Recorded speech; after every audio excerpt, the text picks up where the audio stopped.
Good morning, everybody. On this relatively cool Sunday, yesterday we had a nice shower and that saved KKR team also probably, that shower. So, welcome back to the summer CME of pediatric infectious diseases. We are starting the scientific session. Many people are there in the breakfast area, but they will soon join. We have informed there. So we have a very important session on ethics, and we will start our day with that session.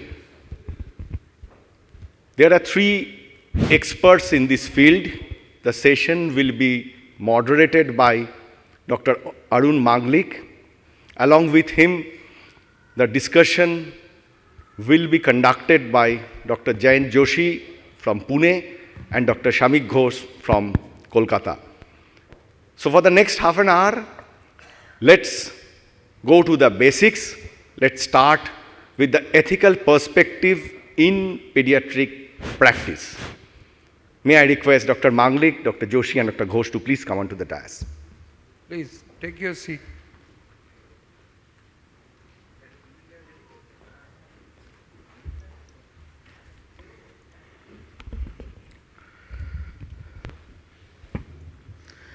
So, a very good morning to everybody, though it is quite sparsely occupied, but as the day progresses or as a few minutes pass, people from the breakfast room will probably join in here soon.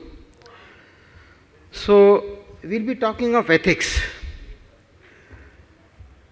Well, ethics is something which we have been talked about, discussed since our early days when we were children. Many of our mothers, grandmothers has taught us, maybe indirectly also, if not directly, that to be truthful, to be ethical in... Oh, amar hath lege jacche naki. Okay, theek hai. To be ethical or truthful in every aspect of humanity. When we see patients, it says ethical perspectives in pediatric practice. When we see patients, we tend to be ethical as far as practical. One has to realize that you may not be able to do justice at every point of time. But how we can go about certain problems, we'll try to discuss in the next half an hour or so. So this is ethics, it's ethos, or trying to do everything correctly, trying to do not wrong. It comes from a foreign word. We have several topics or certain words mentioned here on this slide: morals, law, sympathy, empathy, conscience. These may be different words, but they concur towards a similar meaning, and that is, when we are caring for the patient, we try to be as truthful as possible. Now, sometimes patients have a different perspective when they come and we explain a particular modality of treatment to them, that you can do this or you can do this. These are the two options, Or particularly say in vaccines, we tell them you can go an H-seller or you can go for whole cell, and we tell them the pros and cons. What happens, they tell us, after hearing everything, they tell us, doctor साहब आपको जो सही लगता है, जो आप अपने बच्चे को देंगे वो करिए. Now this puts us in a very difficult situation. There is plus and minus to both the situations. If I try to consider what I would do with my own family or my child and then go ahead and take a decision, then, as some of our teachers used to say, you become far too close, and that's not likable. We need to maintain a bit of a professional distance. What actually happens? You have 10 patients of these, you take decisions accordingly, and then 2 patients suddenly disappear. Now, since you become too close to them, what happens? When they disappear or just shun you, then you realize that you have been trying to do, you're pouring your heart out towards them, and then they are just sort of rebuked you or left you, or maybe even giving you some hard words on the telephone. That brings a lot of negativity inside you. So that is something which we should avoid. And as I said, my first teacher in anatomy, he said, you have entered MBBS, your patients will be yours, but remember, no patient is ever yours. The patient is only there till that prescription is there. He may pay you, take the prescription and may tear it out outside. So this may happen. So don't try to be that close. So going ahead, the ethics stands on a few pillars, and the pillars are doing benefit to the patient, that's beneficence, doing no harm, that's non-maleficence, doing justice, and allowing autonomy.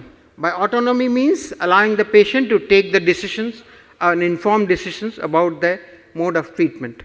Justice means equity being amongst all. Now, as a professional, it's not very easy for us to ensure justice to all, because that is something which the public health or the authorities, relevant authorities have to do. So, is the concept of doing good same for everybody? Is it the same for myself or my patient or the law? And remember, we had the Hippocratic Oath, which was there of almost, I think it's more than 25 centuries old. And if you know, I believe many of you might be knowing, recently there has been a minor change in the Hippocratic Oath. And that change encompasses saying, the doctor, take care of yourself first. As in the airlines they say, first put your own oxygen mask, then care for the next person. Similarly, in the Hippocratic Oath it has been added, you take care of your patients, you do everything for them, but you take care of yourself also. That's important. So, finally, it's all very easy to say, but may not be all that easy to do.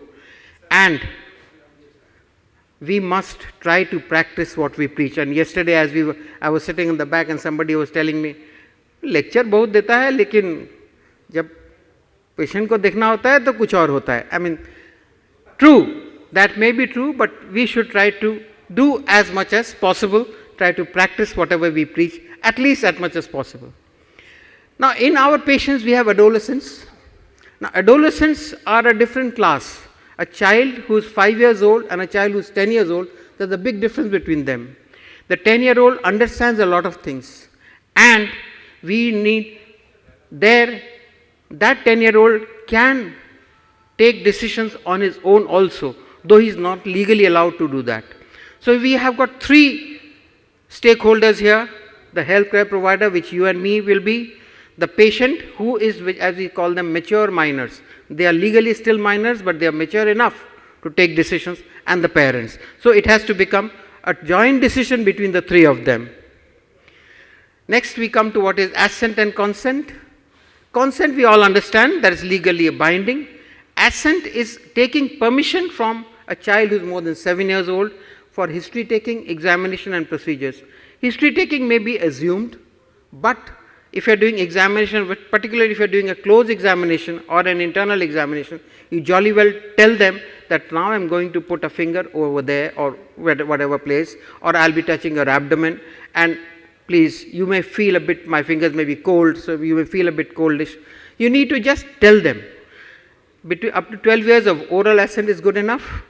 Between 12 to 18 it's preferable to take a written assent, but this is not a legal binding. So, assent is not a legal requirement, but an ethical requirement. It makes a child open up to you much more. Child feels far more comfortable speaking to you, allows a proper examination, and obviously your rapport develops.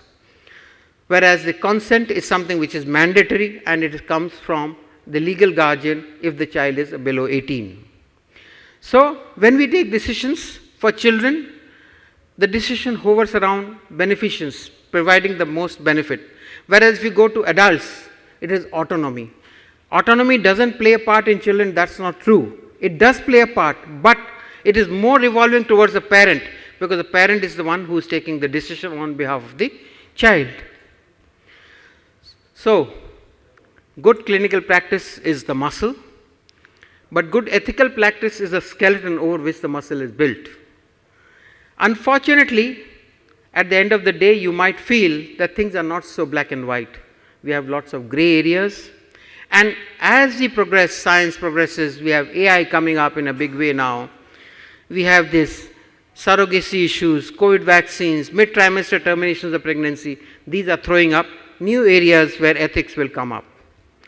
So we'll come to some day-to-day situations which we face.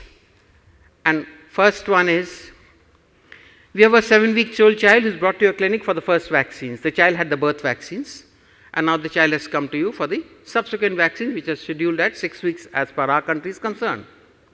They are going to travel to Canada and going to stay there. They want to know about the AP and WP vaccines. They have Googled and have consulted, or maybe some people in the family have taken WP as a choice. So, may I request Dr. Ghosh to please ponder about what would be your opinion to them.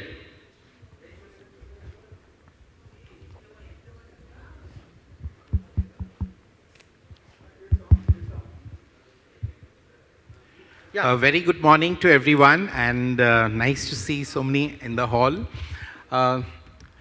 So this has been a difficult debate because here we have a choice, if I may say so, which is government endorsed, and another choice where what appeals to the parent is the lack of or paucity of side effects. So before we proceed on this particular point, what is very important in all stages of counseling is, I am not going to be making the decision as a doctor. I place facts in front of the patient. I will be helping the person to make a decision, but at no point am I going to be saying that this is my opinion. Perfect. So he just puts the pros and cons, because despite there being a lot of debate, since the child is going over to Canada where WP will not be available, they'll be only having AP. So the choice remains whether they should go for WP here or can start off with AP, which would be an international vaccine and available there also. So you as a doctor tell them that yes, you can take that, but the benefits are plus minus. With the benefits with WP maybe, though there is a big debate, but we know that definitely something is better than, and the reactogenicity will be, they take an informed decision, and there the autonomy comes in. It is a shared informed decision which they take. Now another question. I routinely practice offering meningococcal vaccine in my OPD, despite my practice area being a non-endemic area, and as per IAP guidelines, in non-endemic areas, we are not supposed to push meningococcal vaccine. So is my practice ethical, sir? Am I ethical in offering meningococcal vaccine? Mind you, the word is offering. I am not pushing. It's for me? Yeah, please. Okay. You can take it. Anybody. Yeah. So good morning, and thank you very much organizers for making me a part of a very interesting topic, because this is not something which we dwell upon very often. And of course, the situations what we are seeing on the screen, these are faced by us every day. And as Shamikda rightly mentioned, this is a very, very common scenario. Sorry. This is a very common scenario where the patients want you to make a decision on their behalf, and then you are in a position, probably you have to be advocate probably for what you feel like correct or not correct. So it's a very difficult situation at times. As Arunda rightly said, probably what is our job is to just put facts in front of them. Now meningococcal vaccine is another important issue. There are pros and cons, one can debate over it. Shall I recommend it or shall I not? Now according to the ACVIP guidelines and according to the IIP formulary, we follow their guidelines, and they say that in non-endemic areas there is no need to recommend a vaccine. Absolutely. Now the question is, if this child moves somewhere else. Second thing, if the child happens to travel in a place where there is a high endemicity of meningococcal vaccine. And the last and the most important thing, the parents have Googled it, parents know about the vaccine. There is someone, a friend of a child or a parent who probably has suggested that his child has taken a vaccine. So the point here to ponder is, what is wrong in giving a vaccine? Absolutely. And here So, this patient has I am come to not you doing- as an individual. Yeah, sir. This is not a community practice as in the public health. this is a private sector place where the patient wants the best. He has said that mere ko best do. So if you offer them the vaccine, telling them the pros and cons, and if they take it, take an informed decision, and autonomy remains with them, they say, I want it, or they understand, they say, no, it's too costly, I will not take. Fine, its choice is theirs. But you can be rest assured that at least you did the duty of informing them, letting them know. You will not be charged for not having told them ever. God forbid if something happens, maybe 3 years down the line, the child develops a meningococcal meningitis, and then they Google up and they find out that had the child been given the vaccine, the child might not have suffered this episode. So then they will come and ask you, why didn't you give it to me?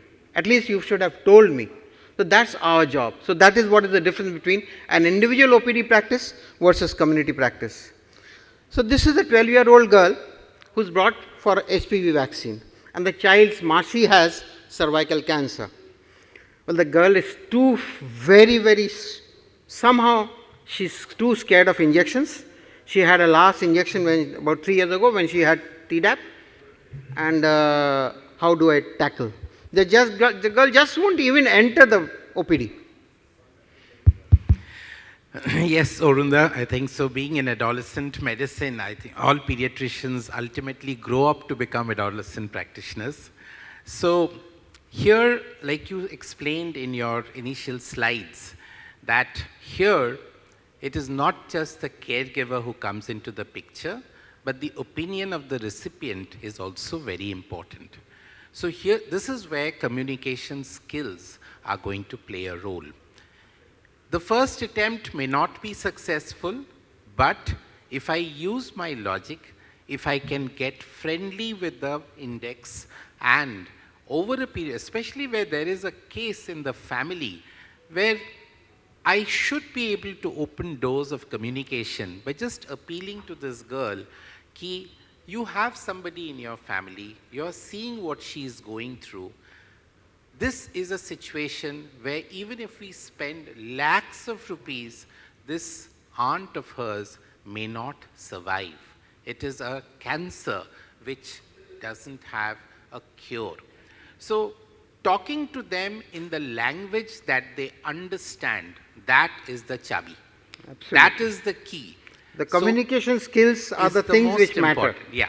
Absolutely. And because the child is 12 years, I have some time to convince. It's not that just then the patient has been brought, I have to inject on the same day. So my opening conversation is, please come, let's have a chat. I promise I am not going to inject you against your wishes. We will have a conversation, and once you are ready for it, only then we will go ahead. So that's perfect. Now, if this situation is Can I just add a point to this?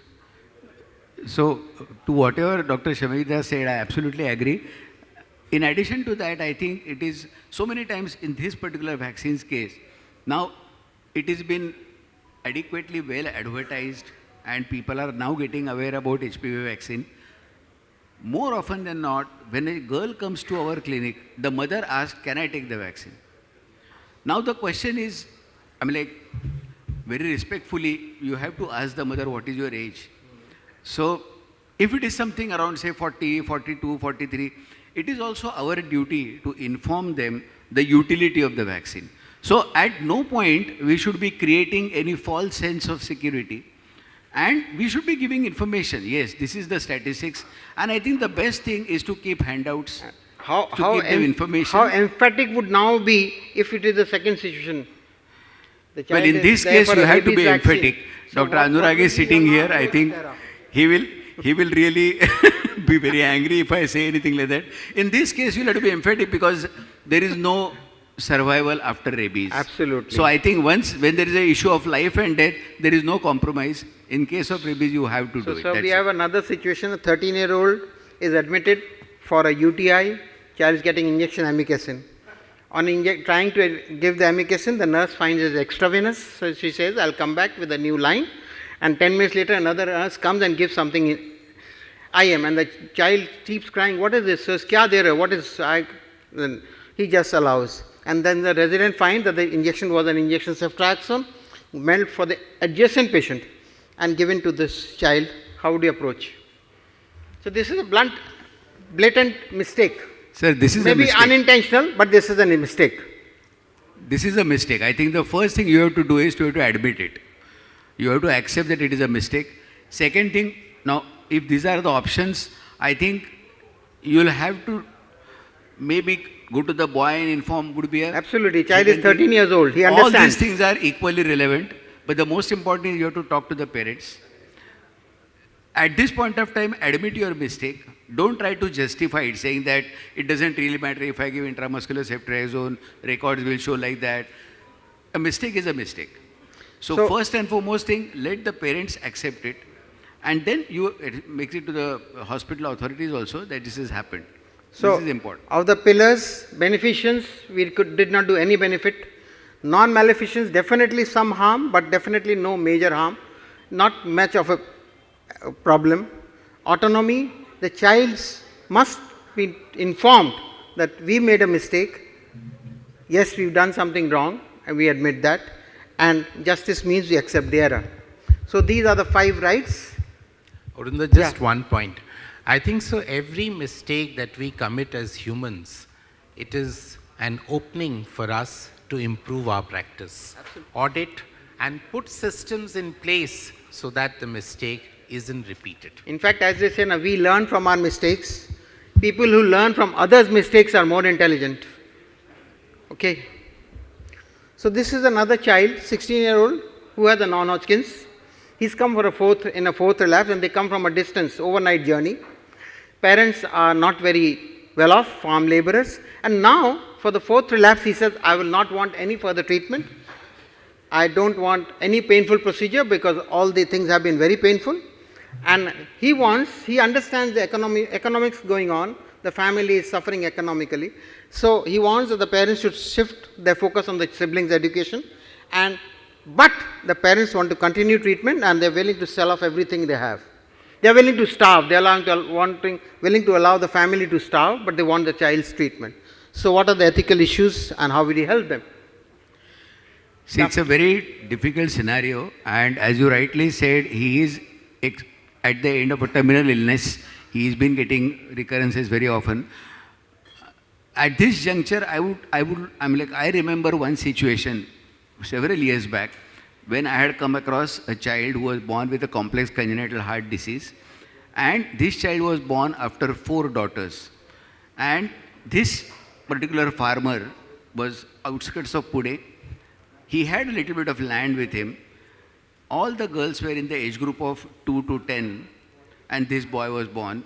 I took the opinion of the cardiologist. Luckily, the cardiologist was very humane and he was very, compassionate. So he spent a lot of time telling them that leave this child. Because it was a practical decision, the surgery would have been very difficult. It was a complex surgery and the child would not have survived even that also. So sometimes we have to make calls like this. So you have to explain the pros and cons. I think I would first counsel the family. In this particular situation, these are the 5 avenues which we may consider. So first, yes, counseling we will do. Ask parent to child's home. As a doctor, we can't deny treatment. So we will leave it to them. Treat the child since they have already come to you. Again, what kind of treatment you are going to offer? Something palliation. You explain the facts. That is fine. You have to do it. And ask them to visit you when you have taken decision. They will take their call. It's obviously. Fine. Ask them to visit to you only when they've taken. This becomes a bit too harsh. We need to be empathetic with them. I understand that the decision has to remain with them only, but we can give them you can also try to give them, search out avenues where the cost may be low, maybe going to a public sector place where things may not be all that expensive since they've come to a private place. So we have a 14-year-old girl who comes to my clinic. The girl is 89 kilos and is only 5 feet tall, 5 feet 1 inch. The child has come for fever, but she's concerned about her weight. What I do, I treat the fever, but at the same time, I give her my mind that you become so obese. I saw you 1 year ago, you were so nice. And I blanked the mother also because she's the only child that you've been overfeeding. And the girl just stamps out of the clinic. So, what have I done? I have not respected the girl. So, it's very important, that whenever you are dealing with a patient, to be prepared to share information which is crucial for the health and the well-being of the patient only when they are ready for it. So my opening statements, my opening remarks will go a long way in determining whether my motive of helping this particular patient lead a better life will succeed or not. I am not here to be judgmental. I must understand this 89 kgs may not be her fault at all. So for me to pass a judgment and say that you are overweight, and when she has come in for a totally different reason, let's attend to that first. Once I have satisfied her with my treatment, then I can open up this conversation and then take it in the and be long very run. soft about it. Yeah. I mean, if I just bluntly say, "Arey, kya ho gaya? Tum kya bana liya apne aap ko?" Something like that, obviously she will just say, "Next time, not coming to you." Sir, this is a very touchy issue, and particularly post-COVID, when children were at home after a lockdown, we have seen several children in this age group gaining weight tremendously because of the confinement at home. It's very delicate to talk about this topic. As Shamikda rightly said, if they raise the topic, you can open the discussion. But again, the point is that you have to be very subtle about it. You can't simply give them a diet chart saying that you stop eating everything from tomorrow. And there could be a possibility that there could be some other reason for her obesity. Absolutely. So that I think as a doctor, you look at a scientific angle first, try to rule out whether there is anything pathological, and then talk about the wrong diet and junk food and all other things. So, That is as, very as a important. doctor, I have been a disaster in this patient. So, now this You have is, not done anything correct about this child. this is a long story, but I'll cut it Just short. We one have point, a sir. preterm baby. One point, Yeah, sir. please. So, as a part of asthma training module, we come across this situation very often, and you have given correct advice, you have given the right device, everything, but the patient goes to your colleague and he follows up with him. So the mistake what has happened there is communication. You have done everything correctly, but I think what you need to give is time, not only the prescription. So as long as you spend time with them and do the counseling correctly, your treatment will never be successful. So, this is the child, preterm, who developed RDS, put on bubble CPAP. This was the picture.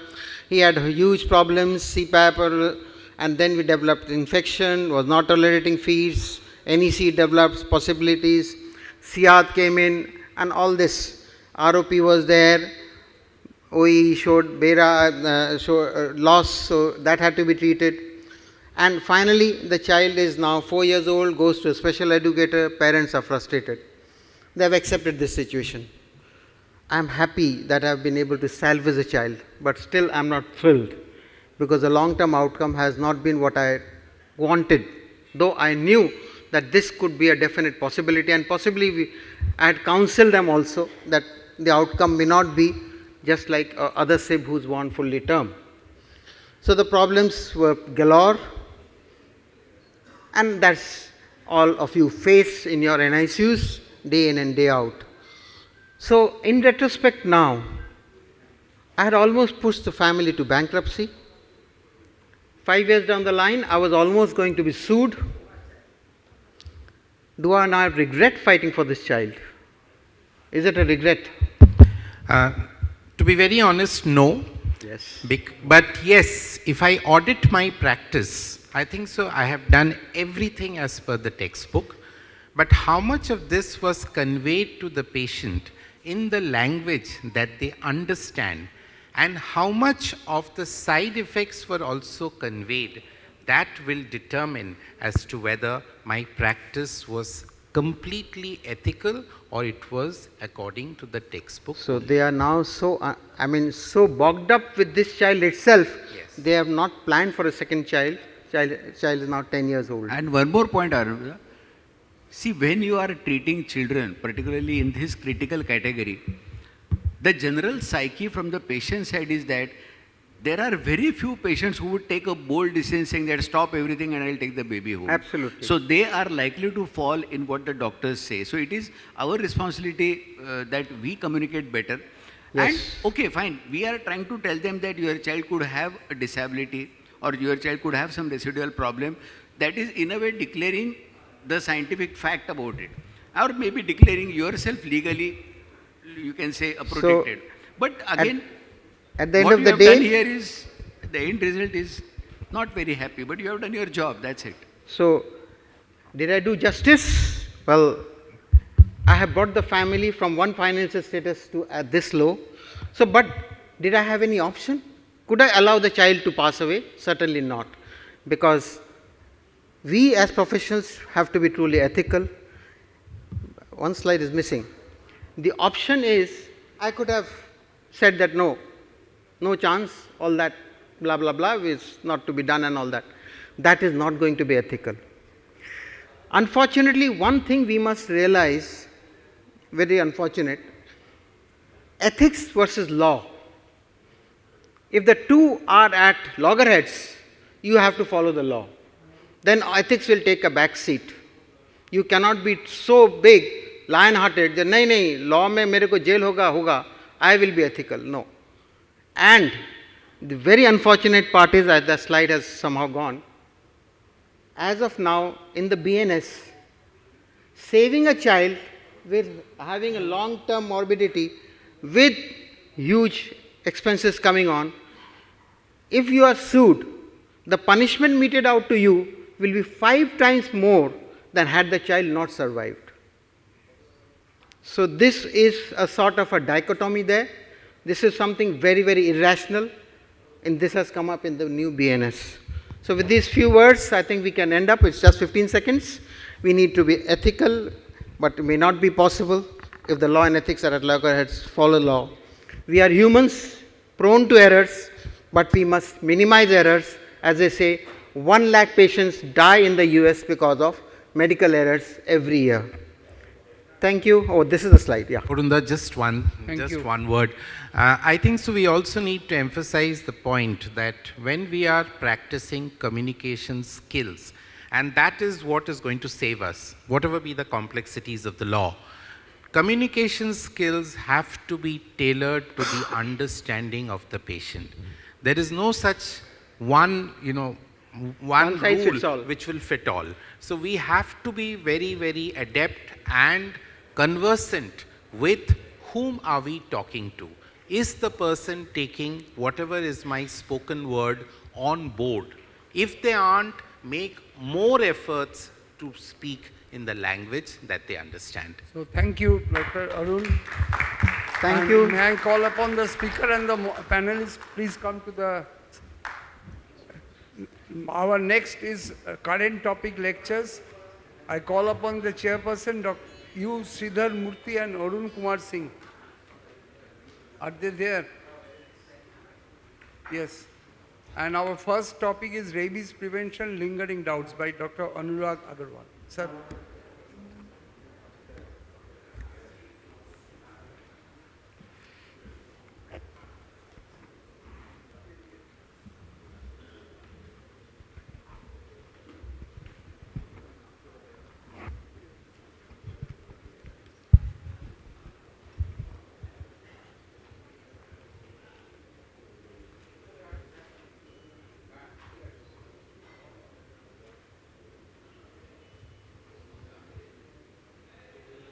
The speaker? You're the speaker? Okay.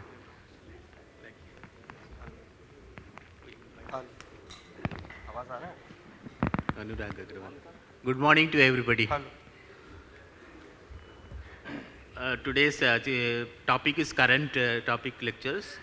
The first topic will be rabies prevention, lingering doubts. I'll be requesting Dr. Anurag Agarwal to start his deliberation.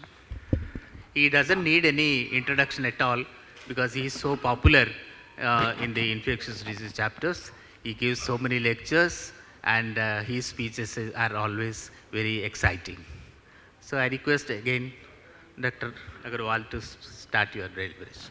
So good morning, friends. Am I audible? This is audible? Okay, great. So I have been given 22 and a half minutes and I shall try to finish on time. A lot of you must have heard my talk, so I thought I'll change my talk. I kept on thinking for 2 days Then I thought the disease is 2000 years old, it has not changed, what will I change in 2 years? So there will be a lot of repetition from previous slides if you have seen my presentation earlier also. And it will be a discussion, we will interact a lot on the way. So I'll discuss some case scenarios, I'll discuss passive immunization, I'll discuss intradermal route, re-exposure prophylaxis, some videos and WHO recommendation. So this is a case for you. A parent calls you up on the evening of a Saturday or a Sunday morning. So you are sitting here in the conference and you get a call from one of your patients that his son has been bitten by a dog and 1 or 2 drops of blood have appeared at the site. What do you tell him? When should he report to your OPD? A quick answer because it's just 22.5 minutes. Immediately, but you are sitting here, how will you report, immediately manage him?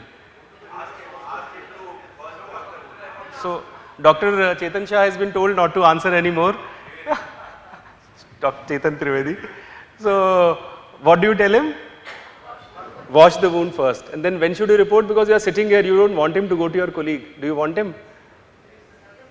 So, you tell him to report to your colleague. Okay. And then he tells you that, but it's a bite from a pet dog. Now?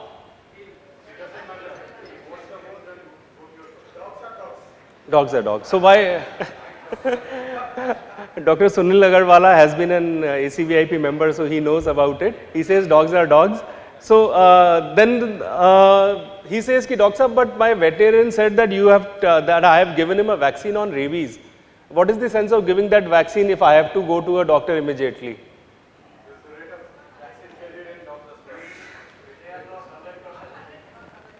Yeah. So you have to use counseling skills as sir was talking about. You have to communicate with the patient. So the veterinarian also is not denigrated, and what you are saying also stands true. Otherwise, the veterinarian says कि कुत्ते को टीका लगा दिया, आपको जरूरत नहीं है, and you say नहीं नहीं कुत्ते को लगा दिया कोई बात नहीं आपको भी लगवाना है. Parent is confused, then he'll say that doctors are looting and cheating and whatever. So you have to tell him that look, the vaccine for the dog has to be given, but the protection is to the range of 50 to 60% only. Remaining 40% dogs don't develop titers, so they may transmit rabies. So for your protection, you should take the vaccine and the whole family should take pre-exposure prophylaxis if you have a pet at home. I hope that is clear. So this is just to build the base of the talk. Rabies is reported from all over the country other than Andaman, Nicobar and Lakshadweep. Why? Oh, no dogs. Who said? Lakshadweep, Andaman, huge number of dogs are there. So, rabies is transmitted through animals, it's usually dogs. So to travel to Lakshadweep, it used to take around 10 to 12 days. And if the dog was rabid, he would have had developed symptoms on the way and thrown in the ocean. So the rabies didn't reach these islands. So that is the only reason. Any other state reporting zero rabies in our country? Goa is reporting zero rabies. Why? Because they are not reporting. That is the best way. So COVID was zero reported from certain areas because you are not allowed to report. Same story with Goa? Sir, आपको allowed नहीं answer करना. So it is dog vaccination. Acha. So if you are able to immunize or vaccinate 70% of the dogs in an area, the transmission chain of rabies stops and you are able to have rabies-free region or area, and if you are able to do it for the whole country, maybe we will not have rabies anymore. So why do we discuss about rabies? 100% fatal, and once upon a time the data was 20,000 deaths. Latest Lancet study published last year has estimated it to be 5,000 to 6,000 deaths. And of course 40% are children, and because they are inquisitive and all that, I will not discuss that. So animals which do not transmit rabies, which do not. So domestic rats, reptiles, birds, okay? Rabbits are not, no case has been proven to be because of rabbits. I have just listed it here. Squirrels, it's doubtful for the simple reason that one case was reported with an association after squirrel bite, and around 15 dead samples from South India and Sri Lanka were positive for, 15 dead squirrel samples were positive for rabies virus. So we are not very sure. In squirrel, if it is coming and biting you, you take the immunization. If you are putting your finger in squirrel's mouth, then no need, because ultimately it's close its mouth. Na? Certain people want to feed the squirrel, it comes and then gives a nick. So that does not mean rabies. Other than that, all animals like cows, buffaloes, camels, everything, even pups. So certain veterinarians will tell you that below 3 months or below 2 months the pup won't transmit. There have been cases reported from pup bites also. So modes of transmission, bites, we all know. Licks on abraded skin and mucosa, I think everybody knows. Scratches, everybody knows. Now uncommon modes, aerosol transmission. How does it occur? So you are close to a dog and it sneezes on you, or you go to a zoo and a zebra sneezes on you, or a deer sneezes on you. Number one. Number two, you intubate a patient and the patient dies, and then the grandmother comes and says कि इसको कुत्ता काटा था 1 महीना पहले. Or you send a sample for Nigeri bodies by chance and it comes positive. It has happened to our ICU last year. And there were 6 residents calling me up and nursing staff calling me up, sir, we were exposed to the patient. So that is aerosol transmission. So what do you do in aerosol transmission? So see, humans to human transmission has not been reported till date. We have never heard of our resident, or when we were residents, anybody dying of rabies. Because all of us have intubated n number of patients of encephalitis, and 20 to 30% of rabies patients present as encephalitis, and yesterday one PG was presenting 3 cases of encephalitis which were rabies. So rabies presents as encephalitis, we don't find it because we don't look for it. And we have never heard of anybody developing rabies till date. So I told my resident, ki, doctor, if you develop rabies, I'll publish your case report. So, see, there is so much of panic. So you give him vaccine. If a lot of panic, you give him immunoglobulin, but till date no cases reported. So usually nothing is done. Yes, that is corneal transplant. Organ transplant cases, so aage aa raha hai, next. Organ transplantation, that is the next point we have. But I am talking about intubating. So this is a routine problem which we get in our workplaces, that somebody suddenly is diagnosed of rabies, and then nursing staff also, sweeper will also come, I have handled his secretions. Okay? So everybody will come to you and ask you ki kya karna, and they go to the MD, and then their union will come, and in Jodhpur Medical College it happened, they went on strike. हमें तो लगाना है, लगा दो भाई, शांति बनी रहती है. So ingestion, the case report in newspaper, see, media is there, it creates a lot of hype and gives you a lot of misinformation. Ingestion, a lady ingested cow's milk, that was in the newspaper, and she died, and the cows had rabies. So what to do in case of ingestion? From behind, ये front row तो सब सुन चुकी है, वापस सुन रही है, इनका revision हो रहा है. So I'll just, because 22.5 minutes na. So ingestion, animal milk, it is proven to not contain the virus. Therefore nothing needs to be done. Earlier we used to say milk is boiled, then do nothing. If it is unboiled, you do something. But now nothing is to be done in case of ingestion of animal milk from a rabid animal. अब वो issue आया कि वो lady का death हुआ, वो क्या हुआ? That lady was handling the animal also. So she must have got the saliva from the animal on some scratch on her body part or something, and because of that she must have developed rabies. So that is the story behind it. But वो newspaper ने article लिखा ला और भूल गया. Nobody publishes a corrigendum कि नहीं actually ये हुआ था. ठीक है? Then sexual? Sir, the animal milk does not contain the virus. So even if you have ulcer in mouth, it won't make a difference till you are exposed to the saliva of the animal.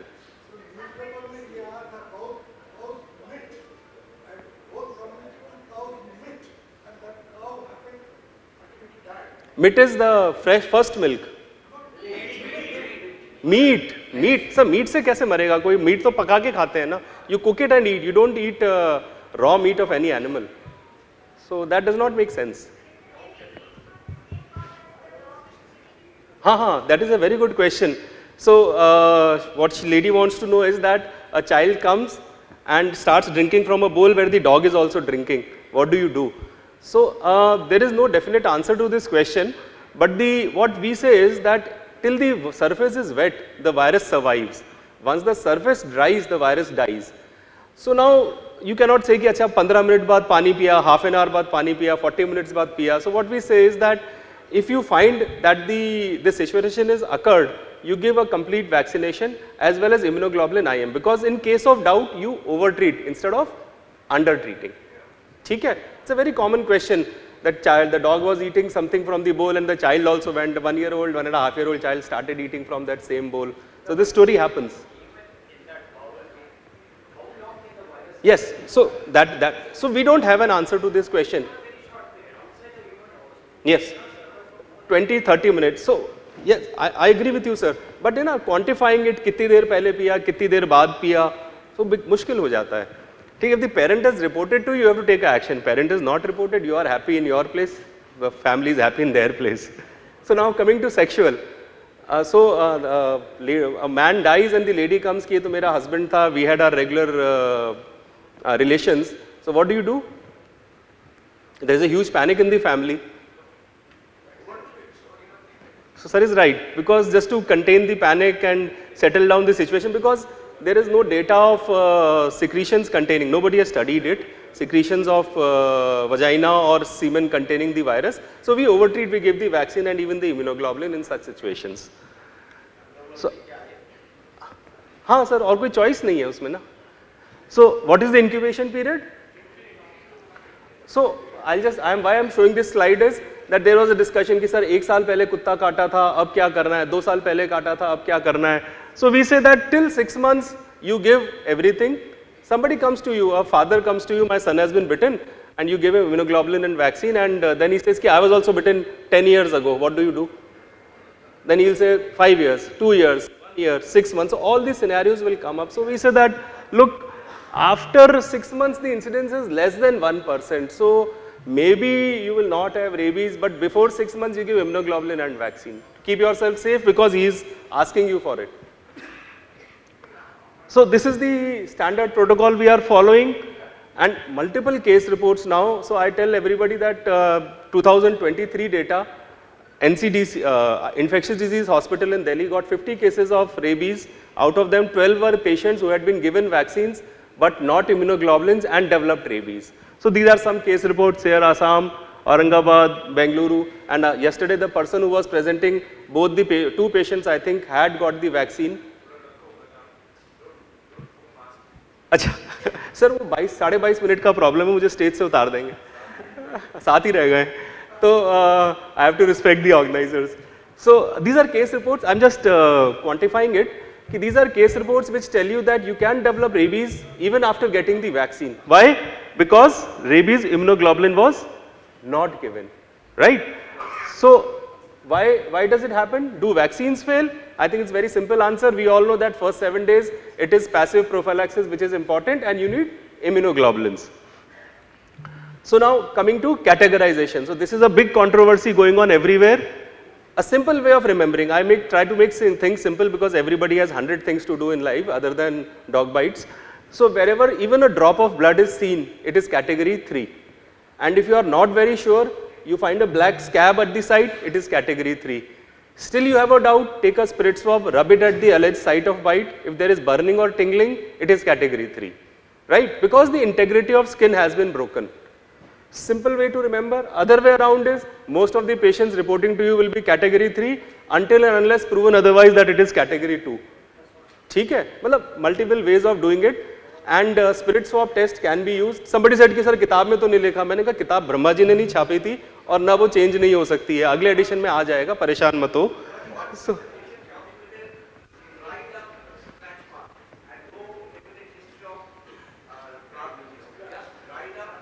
So if you see a dried up scratch mark, it means that serum has oozed from that site. That is the reason you have a mark. Otherwise there will be nothing. Your integrity of skin is broken, it is category 3. We have cases reported after scratches. Okay. So I was talking to one of my friends from Shimla, you all must be knowing his name, he's got Padam Shri, and he said कि यार 2-3 case और publish करने पड़ेंगे scratch bite के, because lot of people fight कि scratch bite के बाद, scratch mark के बाद नहीं होता. तो yes, so only 5% of the patients requiring immunoglobulin are getting immunoglobulin. 95% are still not getting it. That is again the Lancet data, which was published last year, and that is the true situation in fact. So Wound washing, RIG, RMAP and vaccination. That should be their protocol. I'll move quickly. I'll not talk about this much. Again, 22.5 minutes. So HRIG, 20 IU per kg, no upper limit. This is no more available or available in very less quantity coming from only China. Earlier it was coming from Israel. Israel says कि हम तो लड़ाई कर रहे हैं, Gaza से में उलझे हैं. We don't have anything left for you. So you manage on your own. So we have only equine immunoglobulin, 40 IU per kg. I am not talking about sensitivity. Now, how to infiltrate?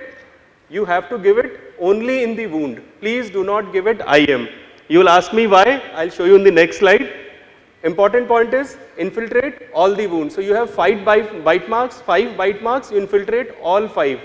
Don't leave 1 or 2 कि मेरा dose खत्म हो गया. Why? Because the virus is deposited locally. If you leave 1 or 2 bite marks, the virus can bind to the nerve ending from there and ascend to the brain. ठीक है? So there were 2 cases out of the 50 I was talking about who had received immunoglobulin also. Maybe the technique was not right.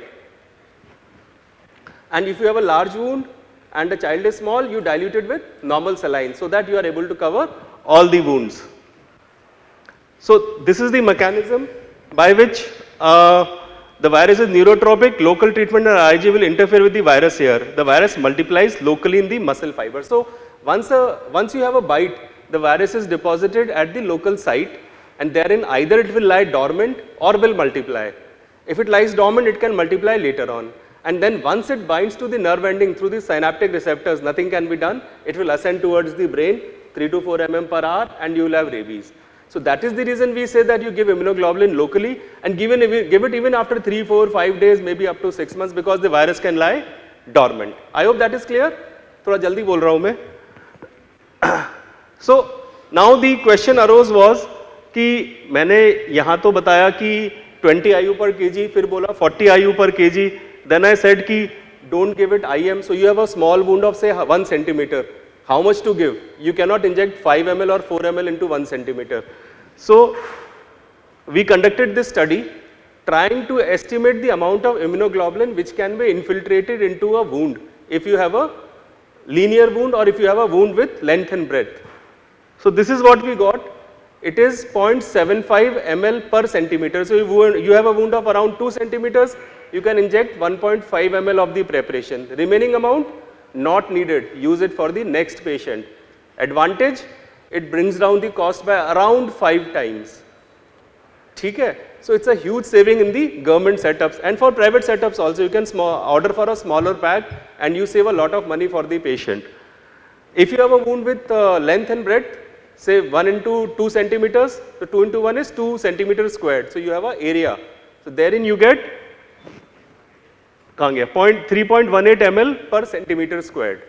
Right? So approximately 3 ml you can infiltrate if you have a wound of 2 centimeters squared. I hope I am clear. So now I'll just show you a short video of infiltration, extremely important. See, we are going from outside the wound, just below the wound till serum oozes, till the immunoglobulin oozes out of the wound. Can you see it here? And covering all the wounds. This is the second wound we will cover. So we are not entering the wound, we are going from outside and just below it. You can use a 26 gauge needle, no problem. Wear goggles because when you give it, it may spurt onto your face or to the person who is standing next to you. फिर अपना rabies का इलाज ढूंढोगे. So better है goggles पहन लो, वो COVID वाले पड़े होंगे. ठीक है? So another patient, number of wounds, how many are there? You can call it 2, 3, 4, 5 and maybe a small one 6. So infiltrate all of them. Don't leave any wound. See, you are going from just below the wound. I hope this is clear. If anybody wants these videos, I can always WhatsApp it to them. Sir, what happens if it bites on the ID? Yes, sir, it's a big problem. So what you can do is use an insulin syringe, infiltrate around 0.1 to 0.2 ml, and if you feel that the conjunctiva has been also sprayed with saliva, you dilute it 1:1 with normal saline and put it as eye drops. Sir? Huh? Sir, it will remain for, see, ultimately the virus will also be washed out, na? Sir, ghanti baj gayi meri. So these are some RIG infiltrations. and then I'll just take 1 minute extra. So WHO said that, see, you cannot have that much of equine and human immunoglobulins. So it said, ki, okay, let's have something artificial, and that is monoclonal antibodies. Two are available. One is Twinrab, which is a cocktail of two, dose is 40 IU per kg, and another one is RMAB, which is Rabishield, which is a single monoclonal antibody made from serum. The earlier was one from Zydus.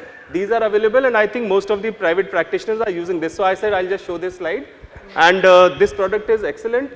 Both the products are good, I mean, and monoclonals should be used. And the message here is, I'll just rapidly go to the message, because sir से को मैं नाराज नहीं कर सकता, अगली conference में नहीं बुलाएंगे.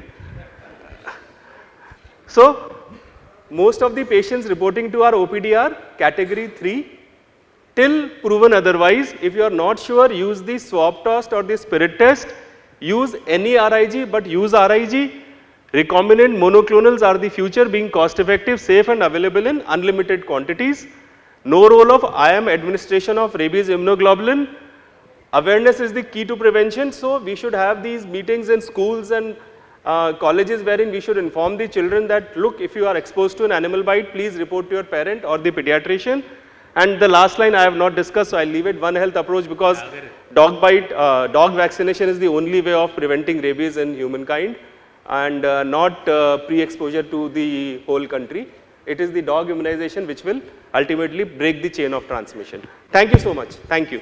So, Thank you. Dr. Agarwal, please come down and take your. Thank you very much, Dr. Agarwal.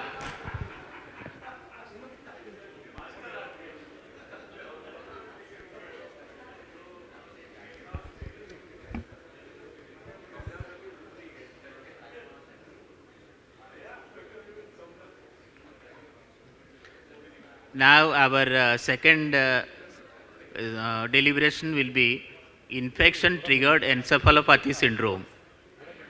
That will be delivered by Dr. Chitkara.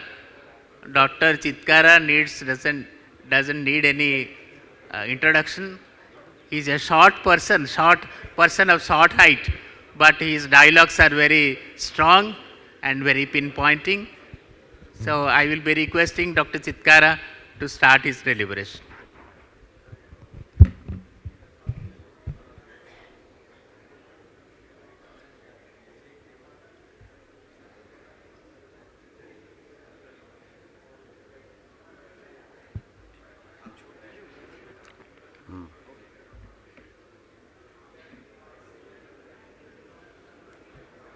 Okay.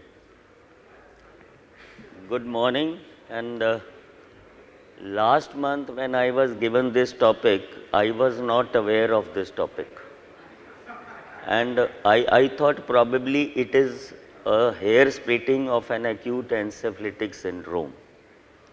But then I was inquisitive. If Jaideep has given me this topic, there must be something to it. So I started reading up, and then was in for a lot of surprises.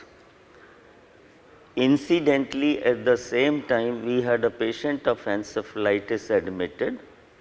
This was earlier this month, who could not make it after 5 or 7 days of stay with us, in spite of all the efforts we undertook.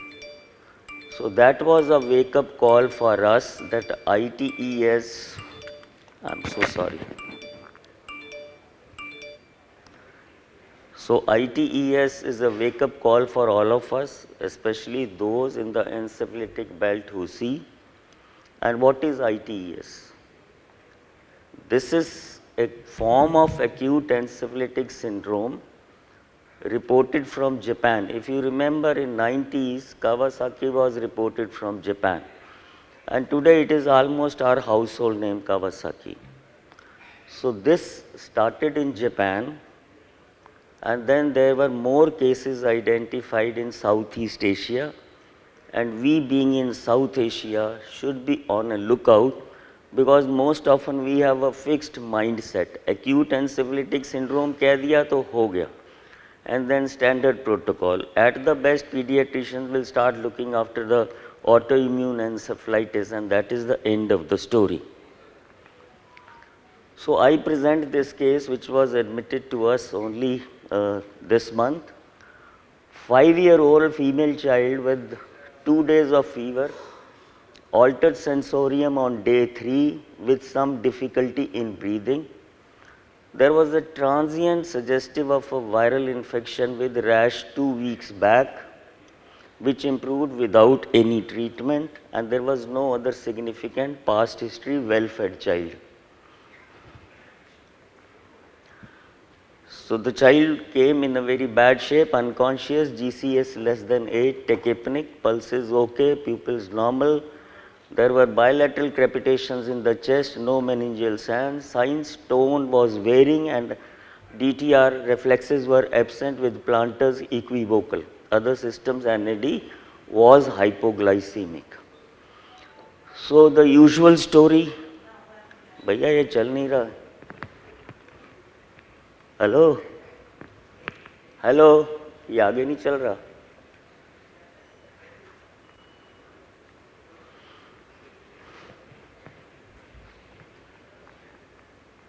Yeah. So we admitted with as an acute encephalitic syndrome with evolving pneumonia.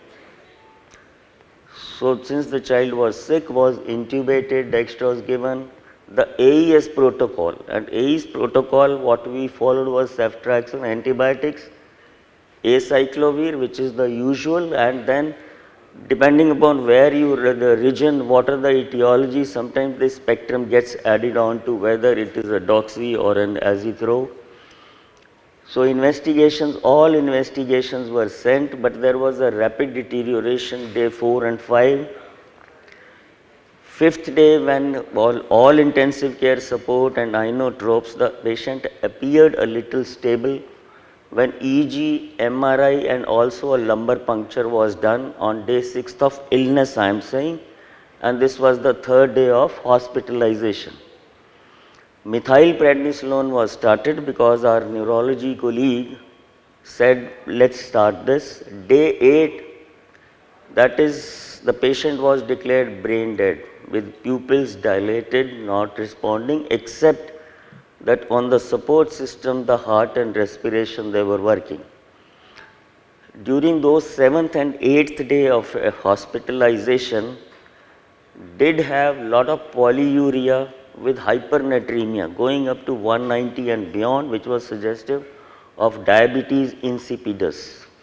And since we had declared that this patient would not really be recovering, so rather than wait there on ventilators and all those intensive care, the patient's relatives decided to take the patient lama. अरे फिर बंद हो गया भाई.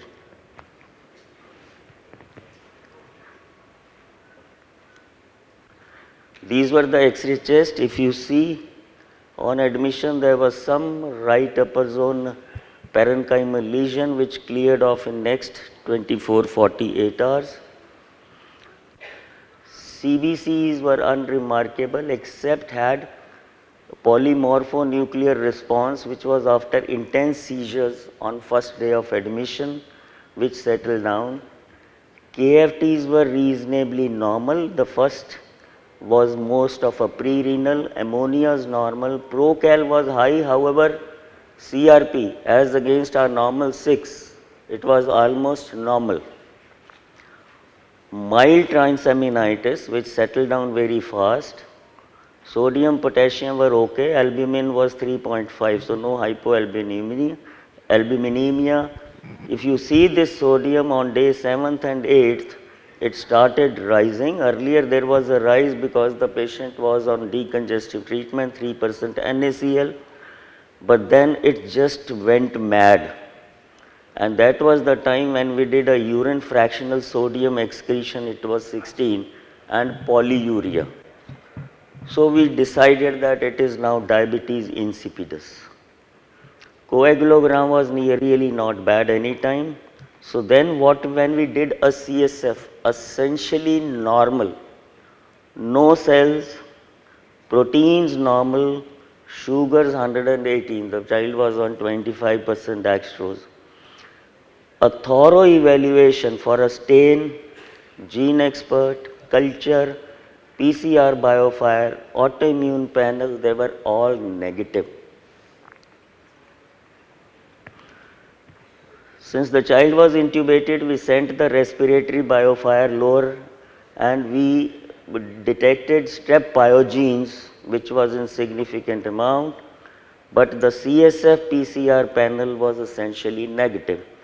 Whether we had to interpret this strep pyogenes was difficult, the pneumonia had already recovered. Whether it is an association with ITS, probably we will be deliberating on that. अरे भैया रुक जाता है यार, इधर ध्यान दो ना, hello, it stops. So this was an MRI of the brain. If you see this, the white area, the white matter area appears black, and these are diffusion restrictions. What is diffusion restriction? In DWI images, what is seen in MRI is the movement of the water molecules or the protons, what they say. Wherever there is cell death or increased edema, these water molecules, they probably, that movement stops, and that is sometimes described as a districted okay. So when you do an ADC protocol, it appears white. If you see the thalamic area, it was normal. Cerebellums were involved and there were hemorrhagic necrosis, and there was a uniform uptake of contrast in the cerebellar hemispheres. So therefore, the radiologist said this is an leukoencephalitis with hemorrhage. So remember these pictures, because one of the most important diagnostic criteria would in ITS would be MRI neuroradiology. You all know neuroradiology in JE, in ADEM, in herpes encephalitis, typical. So this is a typical finding of a diffusion restriction in MRI. So whenever you see MRIs in cases of acute encephalitic syndrome, ask for diffusion restriction and how generalized it is. So EG, as usual in most of the encephalitis, would be low voltage and slow. Autoimmune panel for all those VGKC types and NMDA were negative, done in CSF. Serology of the known pathogens for encephalitis was negative, and even thyroid peroxidase. You may wonder why thyroid peroxidase was done. Invariably, sometimes even in normal euthyroid patients, you have thyroid peroxidase antibodies which can cause encephalitis where you don't find any evidence of infection or autoimmunity. So we did this and we zeroed down acute encephalitic syndrome, normal CSF, no infection detected, a typical neuroradiology. And with these things, when we moved further, अरे यार भैया इसका कुछ कर दो.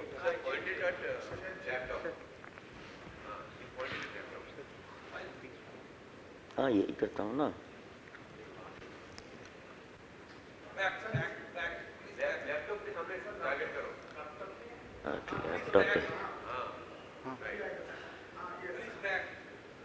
This is forward, going forward.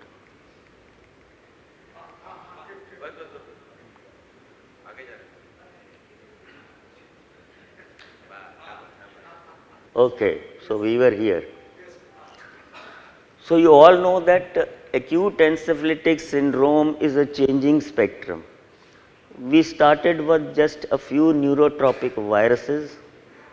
Then in the differential diagnosis, you had all those bacterial meningitis, because sometimes it is invariably very difficult.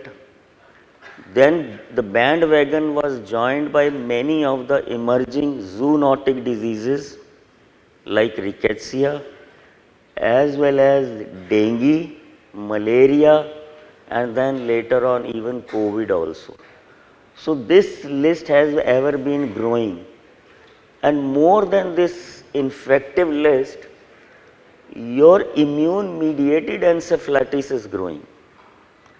And what I say when it is an immune mediated, either it is an autoimmunity, which is an autoimmune encephalitis. The adult neurologists are very fond of autoimmune encephalitis. In children and in others, we find it is an immune mediated post an infection. That means most of these infections we have faced in the recent future are taking on to a dysregulated immunity, where most of the time the infecting bug or the virus has already disappeared with different kind of a presentations. So therefore, depending upon what etiologies are common in your areas, you decide about the protocol. Steroids and IVIG, lately if you see after COVID, they have actually become a panacea for treatment of most of the diseases for reasons which are really not clear, including biologicals like rituximab. So then what is ITES, if everything is included in this?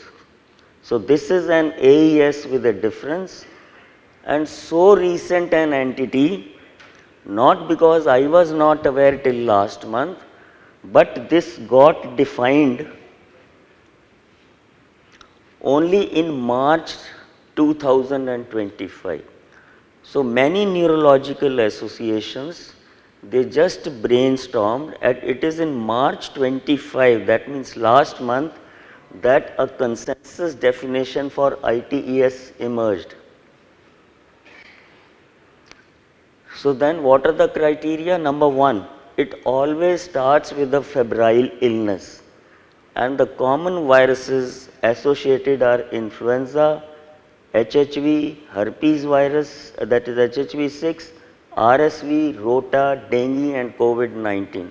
We have never labeled rota for any of these encephalitis till now, including the bacteria which are mostly enteropathogenic E. coli. Clinical features, encephalopathy has to be there. The MRI findings are very distinctive, and that is a diffusion restriction in the parts of the brain which are affected, and you exclude active infections. How do you do that? I will come to it. Infections or autoimmunity or infection related immunity. So I said most of the bugs like dengue and COVID, then rickettsia, they are immune mediated post infectious. Here you will not find the bug, you will not find the immunity related to that particular bug, as well as autoimmunity would not be there. So then what is the pathophysiology? The crux of the pathophysiology in ITS is that cytokine surge. So all those serious cases of COVID, all those serious cases of influenza, whether swine flu or an adult respiratory syndrome, they have killed because of surge, systemic inflammatory response.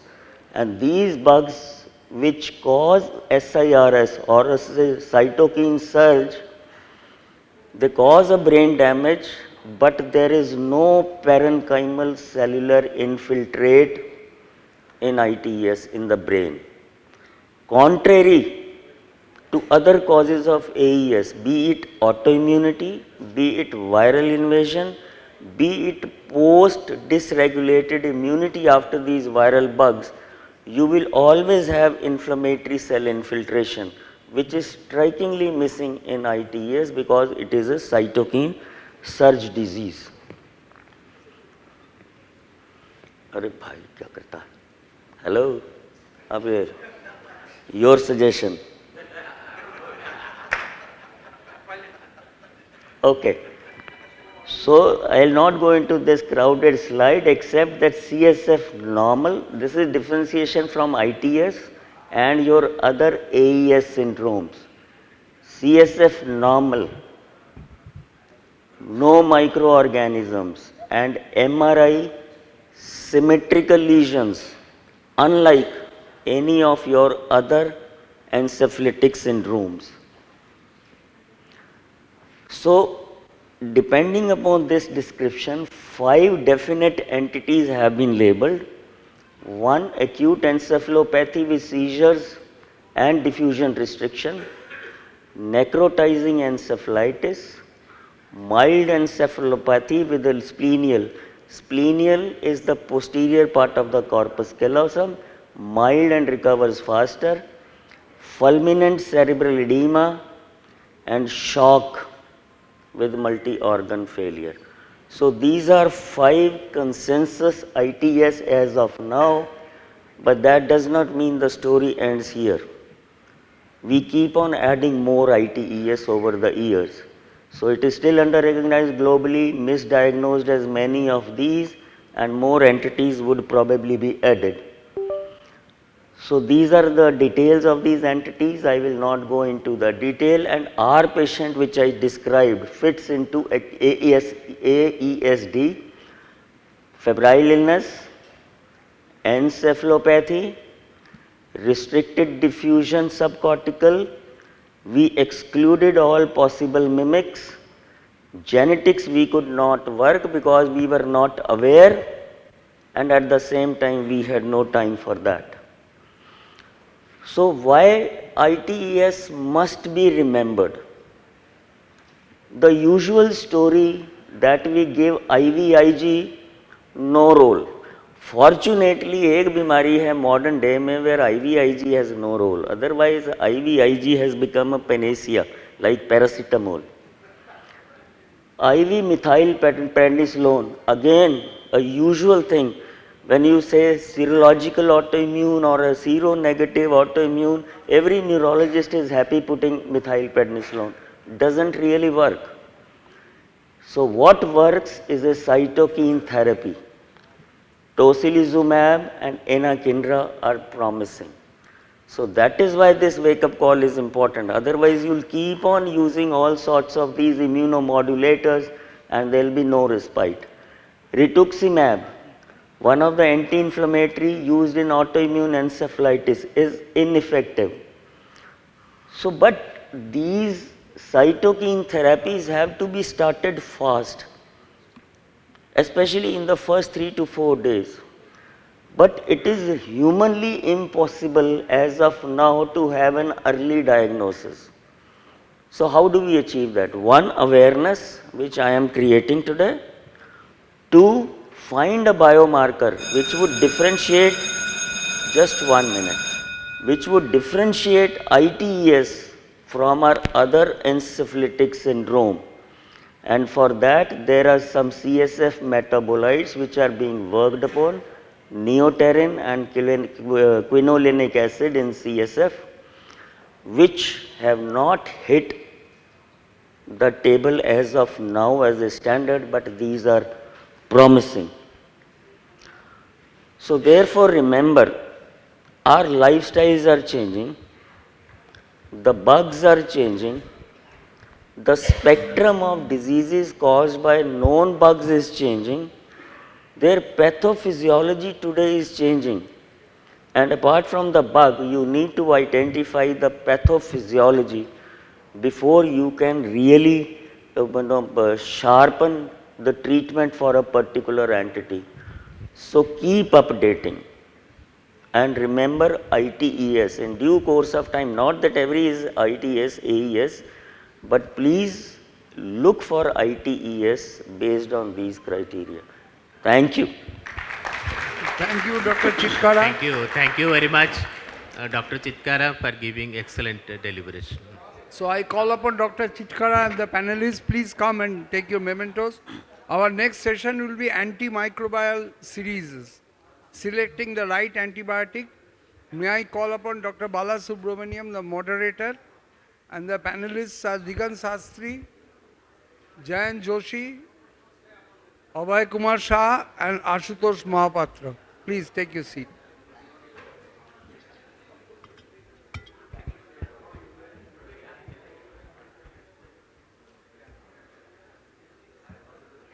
Go there, go there. Hey, yeah.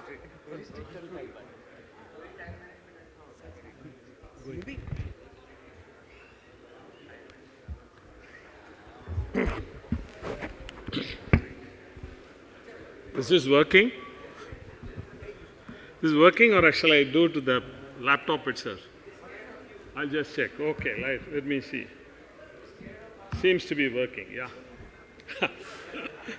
Okay. Good morning. We are going to have a discussion on choice of the right antibiotic for some common infections. But I'm privileged to have four distinguished panelists. The moderator has to do very little.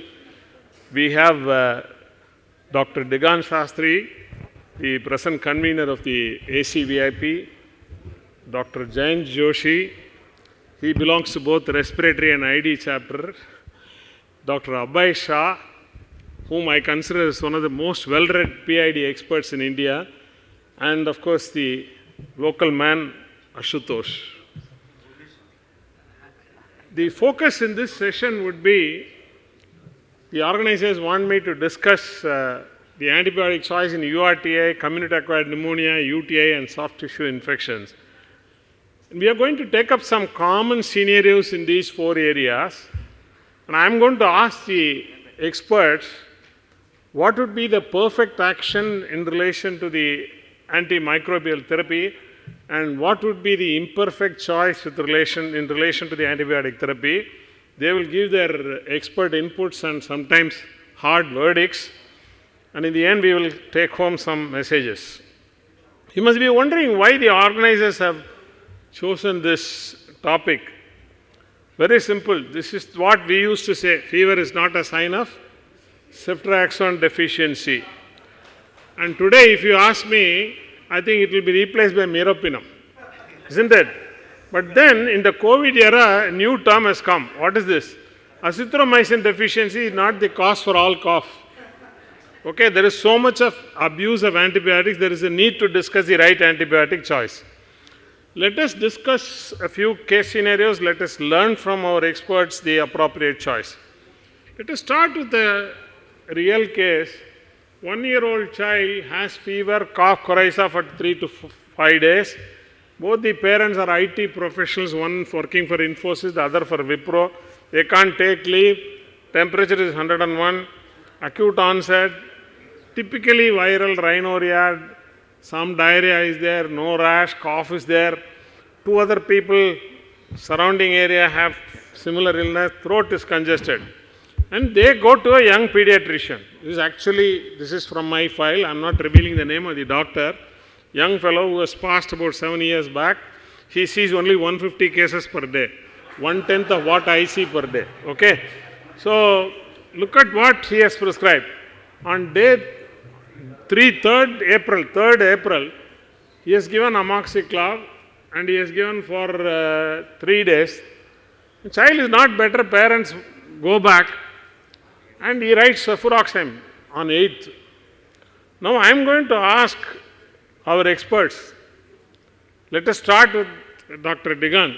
Dr. Digan, with regard to use of antibiotics, what do you think should be the perfect approach in terms of message to the audience? What do you think should not be the approach as seen in the case? Dr. Digan. Hello. Yeah, so I want to dissect the case in detail, but with the clinical history of a young infant having a presentation where there is an acute onset of fever, rhinorrhea, diarrhea, so multiple systems involved, similar cases in the family, parents are going to, means both are IT professionals, so maybe the baby is going to the daycare. So considering all these things, it is a case of acute rhinosinusitis, or you can say a common cold. We all are basically, the general pediatricians are dealing these cases day in, day out, and we know that the etiology is a viral. So in these cases, this type of cases, you don't need to prescribe any antibiotics. You just, so the imperfect side was the prescription of amoxicillin and followed by ceftriaxone. That was the imperfect side of the prescription in this case. What you need to do, the perfect side is that you just need to provide the symptomatic relief or symptomatic care in form of plenty of liquid or warm fluid or saline nasal irrigation, and other symptomatic therapy is just needed. So by using antibiotics and that too co-amoxicillin for upper respiratory tract infection which is of viral origin, you are adding to the problem of drug resistance.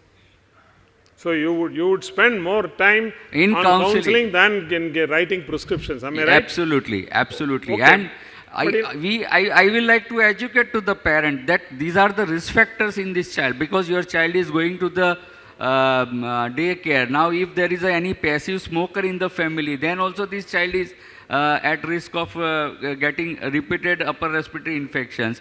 And particularly any urban children, they will be having at least about 8 episodes a year. That is a common. So rather than prescribing the medicine, I will like to counsel the parents for corrective measures and to have a supportive therapy. So Digant says that without you or I cannot survive.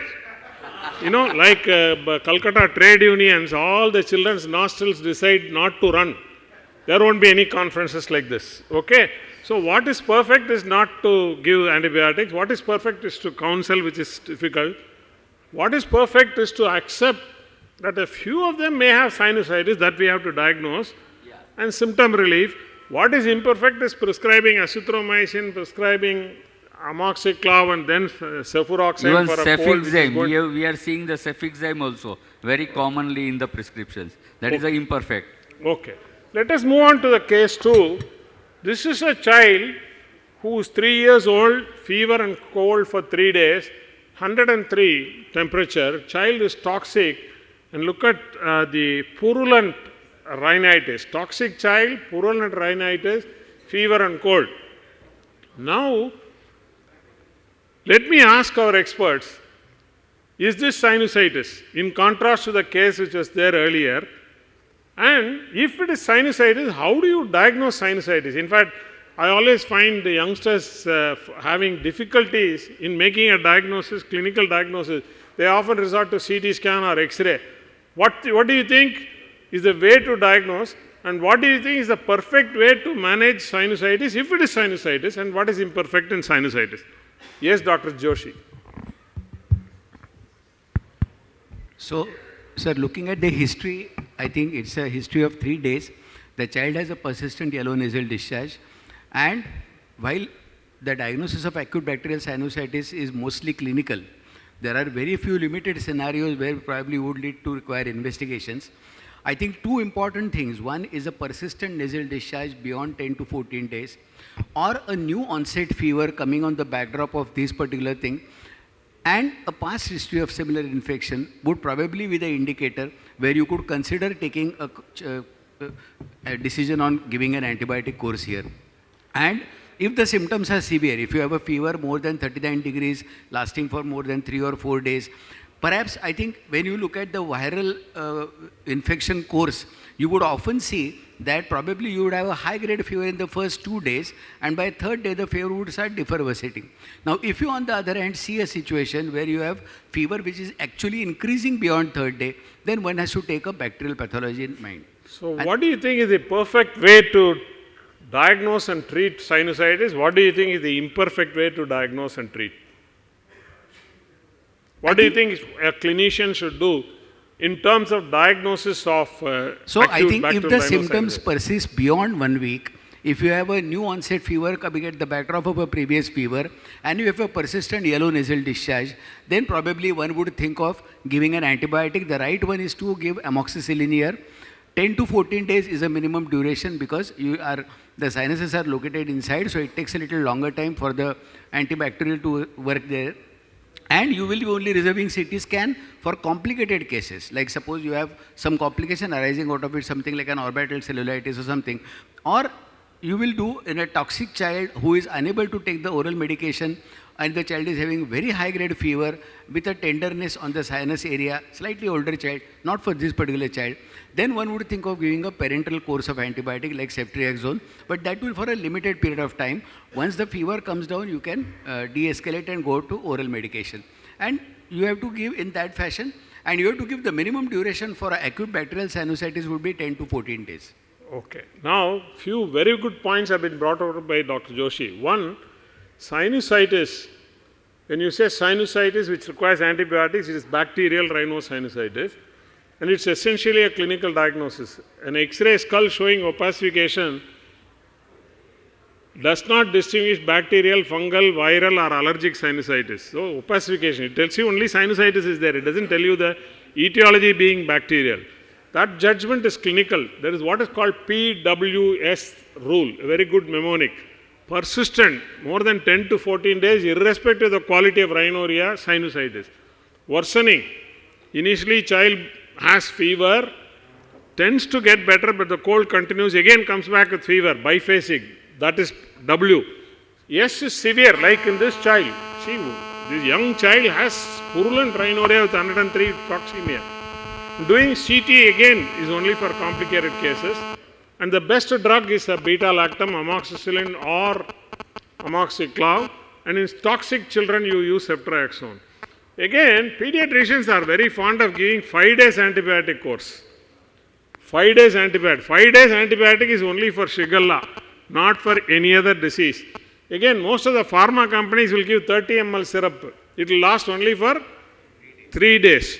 So, the duration of therapy for sinusitis is not 3 days, 5 days, it is minimum of 10 to 14 days, maybe even extended to 21 days if required. Let us move on to case number 3.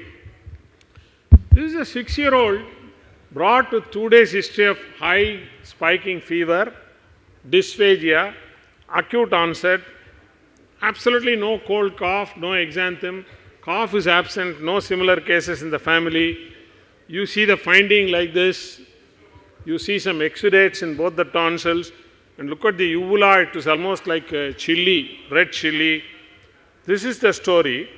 And in this child, the seasoned practitioner, senior man, he starts amoxiclav. And as I said earlier, we are very fond of 5 days prescription. 5 days. And child is not better in 2 days. Child is not better in 2 days. And he asks for a throat swab culture. And the lab gives a report, MRSA sensitive only to linezolid and vancomycin. And he starts linezolid. Now, let me ask the most well-read man, Abhay Shah, what is perfect and imperfect in giving antibiotics for sore throat? In fact, many a time parents come, sir, I am having throat infection, my child is also having throat infection. So, how do you manage, Abhay? Yeah. So, the most important that unlike the previous case, it's a localized infection without involvement of the other mucous membrane and the family members, as a bacterial infection. So, looking at the bacterial infection, I will definitely give the antibiotic. But remember that we need to target only one organism once you do rule out diphtheria, that is group A beta humus streptococcus. And for the drug of choice is amoxicillin, not the amoxiclav, it is amoxicillin, amoxicillin, and it is to be given for the 10 days because we need to eradicate the organism to prevent the post-streptococcal immunological infection, number 1. So, in this case, amoxiclav is not required, number 1, that is imperfect. Number 2, duration of therapy should be 10 days and not the 5 days, number 2. Probably you are in a doubt, we have got a different scoring system. We have the MAC-ISAC score as well as the Centro score. And if the Centro score is less than 2, there is a very high pre-test probability of being it negative. So, you will not go for the rapid test. Similarly, if the score is more than 4 or 3, there is high pre-test probability you upfront start the antibiotic, and that is amoxicillin. In a medium case, where it is 2 to 4, you go for it, you will get the result within 2 hours. It will good antibiotic stewardship. If it is positive, you will give the amoxicillin 10 days. Number 1. The other situation where I will upfront start the amoxicillin, even if I am doubt, if there is an extra other manifest, like the features of a scarlet fever, Upfront, even if there is no exudate and but sore throat is there and fever is there, I will start the amoxicillin upfront. If there is family history of past of rheumatic fever with the slightest diet, I may go for the RDT, but we will start the this antibiotic amoxicillin. So there is no place for the amoxicillin. Amoxicillin standard dose, high dose is not for the strep throat. That is very, very important. However, we may have certain exudative tonsillitis like adeno, EBV, but in that case, we have got other managed like hepatosplenomegaly, lymphadenopathy, other family member or some outbreak situation is there. So a lot of infographics have been done here. The amoxicillin is my answer for 10 days. Abhay, one of my young students tells me, sir, you are telling that you should use only amoxicillin for sore throat. But if I write amoxicillin, patients don't respect me, medical representatives don't respect me, pharmacists don't respect me. That's why I write amoxiclav. Is that right? No, not at all, sir. No. Because see, the group, this organism does not produce this beta-lactam enzyme. Absolutely. That is very important. Absolutely. Yeah. Second, you ask about the throat swab culture. It's good to do it. But this, you look at the MRSA, they are the bystanders. You should not pay attention to it. When you are dealing with a sore throat, remember only two organisms. One is strep throat and second is the diphtheria. So a good laboratory you will not report this. Okay. They will say diphtheria organism not seen. Group A beta hemostatic not seen. They will not say that MRSA is seen. Okay, I usually ask my students, throat swab report comes as MRSA, sensitive only to linezolid. What do you do? The correct answer I expect from them, change the microbiology lab. Okay, right. And if you look at the three pictures, the one on the left is diphtheria, the one on the middle is viral, third one is a typical scarlet fever with beefy red uvula, okay, exudative tonsillitis and rash all over. You can clinically distinguish. McKissick score 4 is actually very good, very good. You don't have to do any test. But Dr. Abhay, have you ever prescribed sore throat, antibiotics for sore throat in an emergency without any test? When? Yes, if there is an exudative tonsillitis which is going to airway obstruction, if there is family history of the rheumatic fever in the recent past, if the child has a past history of rheumatic fever, definitely I will go for it. And of course, in presence of features of scarlet fever, I will upfront amoxicillin. Okay. Most cases of sore throats are not emergencies except diphtheria. You are going to hospitalize and give toxin and give antibiotic. All other sore throats, even bacterial, you can wait for 2 to 3 days, nothing is work. Delayed prescription is not going to harm the child. But some cases, you don't even wait. For example, scarlet fever, it's a clinical diagnosis. You don't have to wait. You can start. Child will become all right in 24 hours. Or there is a family history or history of rheumatic fever in the past. Okay, in fact, one of the reasons I put this case is because I propagate rapid antigen test, which is easily available. The cost has gone up from 250 to 500 rupees per test. If you can do it, you don't have to do cultures and get stupid reports like MRSA. Okay, case scenario 4. This is a 10-month-old child, healthy boy, fever for 2 days, and he starts crying. And the pediatrician over phone, for a child like this who has a cold, who has a fever 102 and a bit of crying, and over phone he says this is ear infection, and he prescribes cefaclor for 5 days. Cefaclor. And after starting the antibiotic, the mother calls back, still pain has not come down. So over phone he prescribes ciprofloxacin ear drops. Now I am going to ask our distinguished panelist, Dr. Mahapatra, what is perfect and imperfect in managing otitis media? If you ask me, UTI and otitis media are the most commonly mismanaged infections by pediatricians and ENT surgeons also. Okay? Over to you. Okay. Here, I could hear the diagram. This is an otoscopic picture of tympanic membrane, bulged tympanic membrane, and there is there is congestion is there, and the bulge indicates that there is pus formation is already there and impending perforation, near impending perforation. Here the person has not done a otoscopy examination, not seen the patient. So most probably by over phone, how he could know that there is a ear pain. That may be due to stomach pain or due to nasal blockage also, that may be possible. So after seeing the patient, every patient of common cold, viral fever or any fever coming, patient coming, we have to do a otoscopy. So you won't examination, first of diagnose otitis media over phone? Yeah, you cannot try. Okay, You only cannot with try. an otoscope you will diagnose, isn't it? Yeah. Okay, okay. After otoscopy examination only, we can find out that this is acute otitis media. And perfect management is routine otoscopy is a must. Amoxicillin he should have given, that is in a 40 milligram per kg per day in 2 divided doses. And amoxiclav is the second drug. Amoxiclav should not be used in the first line. And azithromycin only can be given when the patient is sensitive to penicillin, but it is also to be kept. And 10 days antibiotic course should be given. And ENT referral is not needed immediately if there is no perforation or there is no mastoiditis or like that. And complications out of acute otitis media. And the main thing is that 10 days course should be given and follow-up should be given in the meanwhile.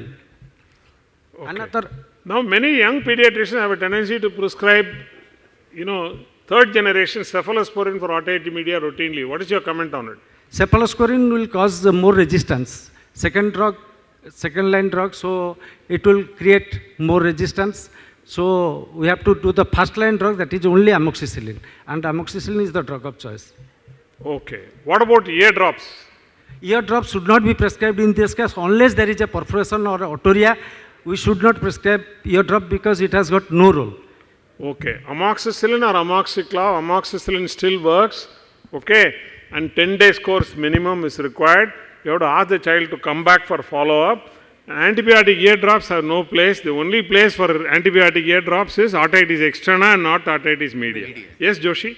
No, in fact, in perforation, you should not prescribe ear drops. Any drops for that matter, because they'll directly cross the membrane going to middle ear. Pardon? Antihistamine. Antihistamine is absolutely no role. No role. Absolutely no role. Okay. Now I am going to ask an open question to all the 4 experts. Have you ever prescribed high dose amoxiclav ES preparation? Now 10 companies have come out with 14:1 amoxiclav preparation. Have any of you used it? If you have used it, when have you used it? Sir, it can be used in the case where plain amoxicillin is not working. That is number 1. Number 2, the child is not improving after plain amoxicillin for 3 to 4 days and there is otalgia, repeated otalgia and high fever is coming and child is looking toxic day by day. And third thing is that when... How many of you in the audience have used this 14:1 ratio? Not yet. Quite a few. Okay. Sir, yes, Joshi, Sir. please go ahead. See, basically, if you look at the etiology of otitis media, the commonest organism is Streptococcus pneumoniae. And this particular recommendation comes into situations where you have an intermediate resistance to pneumococcus in the community. Fortunately, in India, at least, we don't have that much of resistance to pneumococcus, and that's the reason why our patients can still get better with 50 mg per kg. In situations where you are expecting a community resistance or a high resistance to pneumococcus, one could think of using this 90 milligrams. Okay. I had the opportunity to be part of a group of pediatricians and microbiologists where we completed a Delphi study and published in our own PEDA journal. And this is what...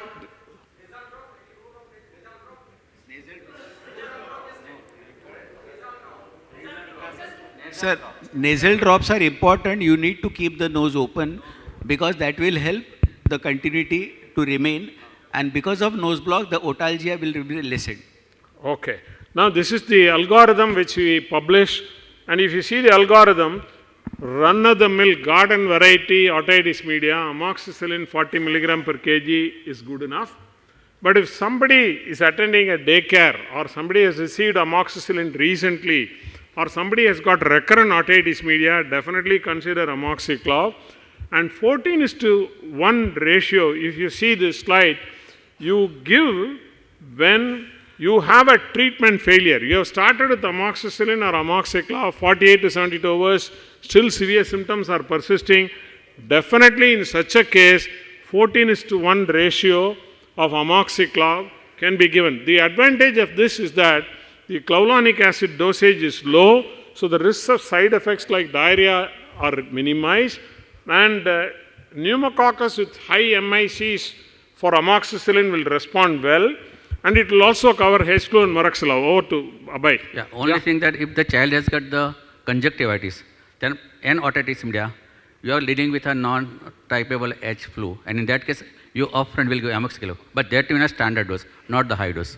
Okay, for otitis conjunctivitis syndrome, somebody has got otitis media and also purulent conjunctivitis, it could be H flu or it could be Moraxilla, in which case you can start amoxiclav. Otherwise, routine amoxicillin is good enough, and this 14:1 is to be used only for otitis media, not for pneumonia. Not for pneumonia. Maybe in refractory cases, sinusitis you can use. Can Yes, I ask Joshi. you a query?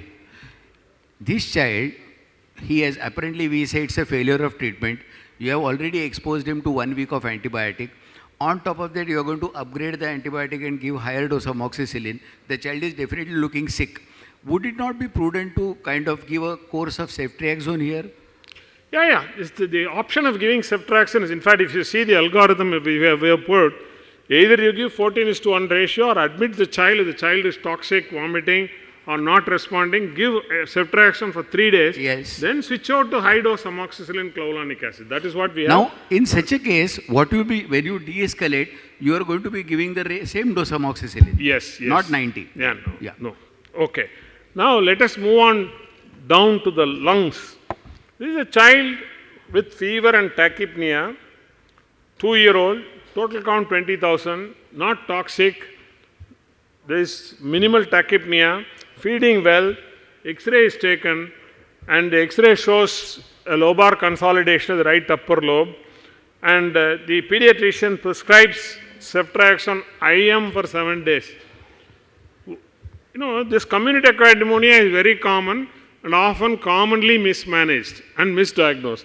What is perfect and what is imperfect in treatment of community-acquired pneumonia? Yes, Dr. Rigant. Yeah, so can you take to the first slide? Yeah.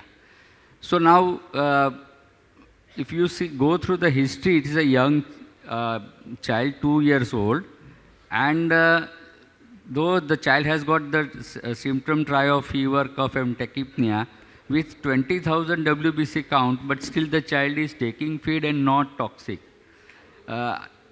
Before I jump into the diagnosis, I will like to know whether in the CBC you have any other remarkable findings. Nothing. So with this, yeah, it looks like a community-acquired pneumonia, where in this age group, the S pneumoniae is a common organism and viruses are the common organisms. But if it is a S pneumonia or a viral, the child should have been a toxic, the child should not be having accepting the feed well. So in this case, again, you have to think of some atypical organism. Now looking to the X-ray, it is, or CBC, it is difficult to predict the etiology of pneumonia. So you have to upfront start the antibiotic. So in the routine dose, first line of antibiotic. What antibiotic would you give to such a child? I will give amoxicillin, plain amoxicillin in the dose of 40 milligram per kilogram. I will not increase the dose, as well as because this child is active, playful, able to take orally. So in that case, there was no need to start for the parental antibiotic. But everybody wants to give only amoxiclav. Why not? Amoxiclav, usually we have to start for as a second line of therapy, and particularly if you are having, let's say, severe pneumonia and you want to give the parental therapy, in that case, as a first line of therapy, you can give co-amoxiclav, or you can then give ceftriaxone, but not upfront. In this case, you will go for ceftriaxone intramuscularly, because the child is not having severe pneumonia and you are treating the child on the parental therapy on OPD base. Okay. How many of you give ceftriaxone in your OPDs? Please raise your hands. Extremely painful. The child will never come back to you again. Extremely painful. Very difficult to give. Extremely painful. As far as possible, if it is a pneumonia, child is stable, you can get away with oral antibiotic. You consider amoxiclav again if there is conjunctivitis, you think of H flu, or if there is recent receipt of amoxicillin, or there is a pneumonia following a flu, in which case you can give amoxiclav. course, if you suspect staphylococcus, you can add always cloxacillin or can give cloxacillin alone. And giving azithromycin alone, particularly below the age of 5 years, is irrational because azithromycin won't work if there is bacteremic pneumonia due to pneumococcus. Oral cephalosporin or clindamycin is not the best of alternatives. Repeating X-ray is not required, and giving ceftriaxone for all community-acquired pneumonia is not rational. Now I'll skip this slide, but I'm going to ask an open question to all of you. I'm sure in the audience, how many of you have not seen Mycoplasma pneumonia in the last 3 months? Not seen. How many of you have not seen? Okay. How many of you have seen plenty of cases of Mycoplasma pneumonia in the recent past? Okay. Now, Dr. Digant, can you tell me, are you seeing more cases? Yeah. If so, why? See, basically, so far, what we were discussing and what we were taught, that mycoplasma are in the older age group. But in last few years, not just in our country, but the CDC also has reported increase from 1% to 7% increase in the younger children, less than 2 years of age group, as well as from 3% to 7.6% in children between 2 to 5 years. Similarly, there was a big study of almost 10 million children with PCR positive for mycoplasma in about 10,000 children. They also found that the prevalence of mycoplasma infection is increasing. Similarly, 2 years back or maybe last year, we have seen many cases. Maybe because now we are more aware, or we are thinking about the possibility of mycoplasma as a etiology. Plus, you have a good PCR available at many places at a reasonably price test. So you are ordering the test more frequently, and so you are getting the more cases picked up. Otherwise, mycoplasma, they are usually not a serious infection in majority of the cases. They are silent pneumonia, you can say that. Okay. So the walking pneumonia. So the patient usually, from clinical examination, you will not have any findings. So maybe many cases in past you were overlooking, but now because of you have open that window in your mind, so you are able to pick up and you have a better test. Okay, let us hear from our future respiratory chapter chairperson. When and how you test for mycoplasma pneumonia in your practice? So as Dr. Diganbhai said, most of the times we would come across mycoplasma as a not serious problem. You often see a child who is a slightly older child, and you often probably will give a medication. It's a walking pneumonia. In situations, if it is not following the regular course, what we call normal. What do you mean by regular course? Regular course is a child who is not recovering as per your expectation, the child who is showing signs of worsening, child who is showing unusual presentation in the form of, let's say, how many of you effusion. do mycoplasma testing in your OPDs? Please raise your hands. No. In your OPD? Not in the OPD, sir. Yes. There are two reasons. One, actually, the conventional mycoplasma testing was not available for the first week. Now we have the PCR with us, so we can diagnose it early. But for a OPD, and as I mentioned to you, if the morbidity is not so much, there is no need to investigate for mycoplasma at the OPD level. Unless and until there is a complication happening, a child who is requiring hospitalization for mycoplasma, or there is some complication like a pleural effusion, or a child who is getting more respiratory discomfort, I would probably go in for that. Okay, the message is loud and clear. There is no place for testing for mycoplasma in OP. If your patient, even if it has a clinical diagnosis of walking pneumonia, outpatient testing is not recommended. 1. 2, it is better to treat rather than test. When do you treat? 3 days beta-lactams, good dosage, child is not responding, particularly above 3 years. Clinical diagnosis, if it is atypical pneumonia, if the child is toxic, hospitalized, do PCR and IgM. The child is stable, straight away start azithromycin. That is what is the recommendation. And if you see, 3 days you have given azithromycin and the child is not responding, then one would label as macrolide resistant mycoplasma pneumonia. Dr. Abhay, what did you do in such a situation? 3 days you have given azithromycin. PCR is positive, mycoplasma pneumonia, child is not improving. Yeah, so you will look at the dose which is given, whether the child the compliance is good or not. If it, all these factors ruled out, I think we look for the second second line drugs. And two drugs are there. One is a doxycycline and other is a levofloxacin. Which one you prefer? I will, in 3 or 4 cases, use levofloxacin, but ideally doxycycline should be used first because we have to spare this drug for the tuberculosis. Number one. Second point, sir, I want to make a comment that even above the age of 5 years, the pneumococcus remains the number one cause of the pneumonia. So it is not that once the child is more than 5 years comes with the pneumonia, you upfront add the azithromycin. So it is not that. So in this case, if the second line drug will be either doxycycline or will levofloxacin. Okay, now the current recommendations are such that you give macrolides for 3 days, there is no response. Definitely one can consider doxycycline or levofloxacin. In India, we would like to prefer doxycycline rather than levofloxacin, but there is very little data. Whatever data that is available, azithromycin resistance is very low in India, still till now. Now, if a child improves, then don't worry. The child, you have given doxycycline, still child is not improving. Then at that point of time, you have to consider steroids, provided you have ruled out other diagnoses like TB, melioidosis, rickettsial, etc. 3 days, it's the recommended dose of methylprednisolone is 1 milligram per kg 8th hourly.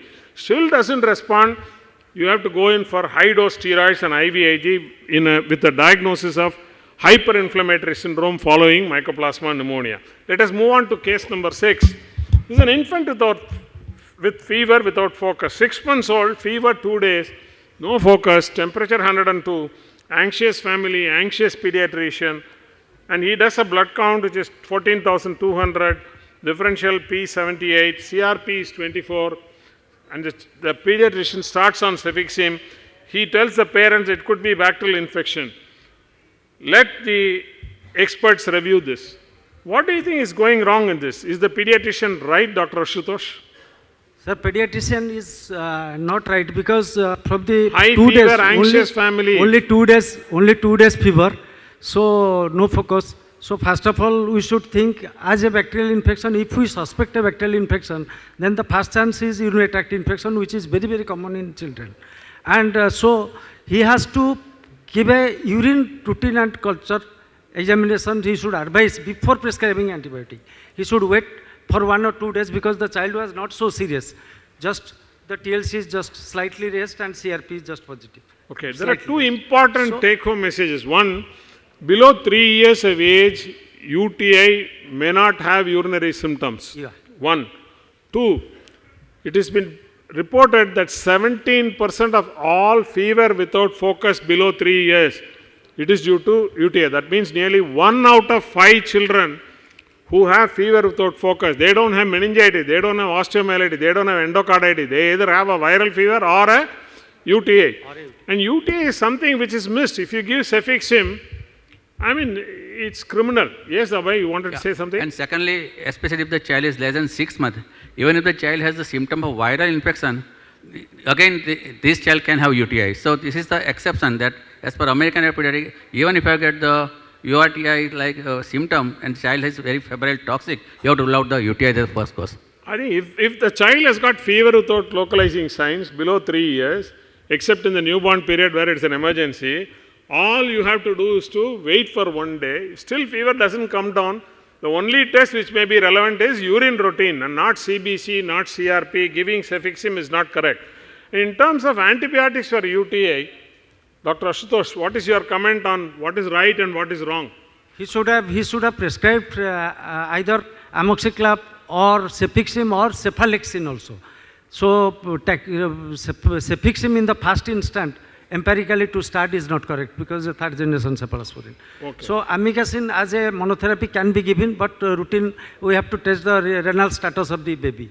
If the child is toxic and hospitalized, you prefer Piptas or you prefer ceftriaxone? Panelists. Then we have to go for ceftriaxone and piperacillin tazobactam. You give ceftriaxone or piperacillin tazobactam? Piperacillin tazobactam. Abhay? Piperacillin tazobactam. Yeah, so looking at this community acquired UTI, I think the chance, ESPL is very high, nearly more than 30 to 40%. So if the child is very toxic, less than 6 months, probably I will upfront go for the these Piptas.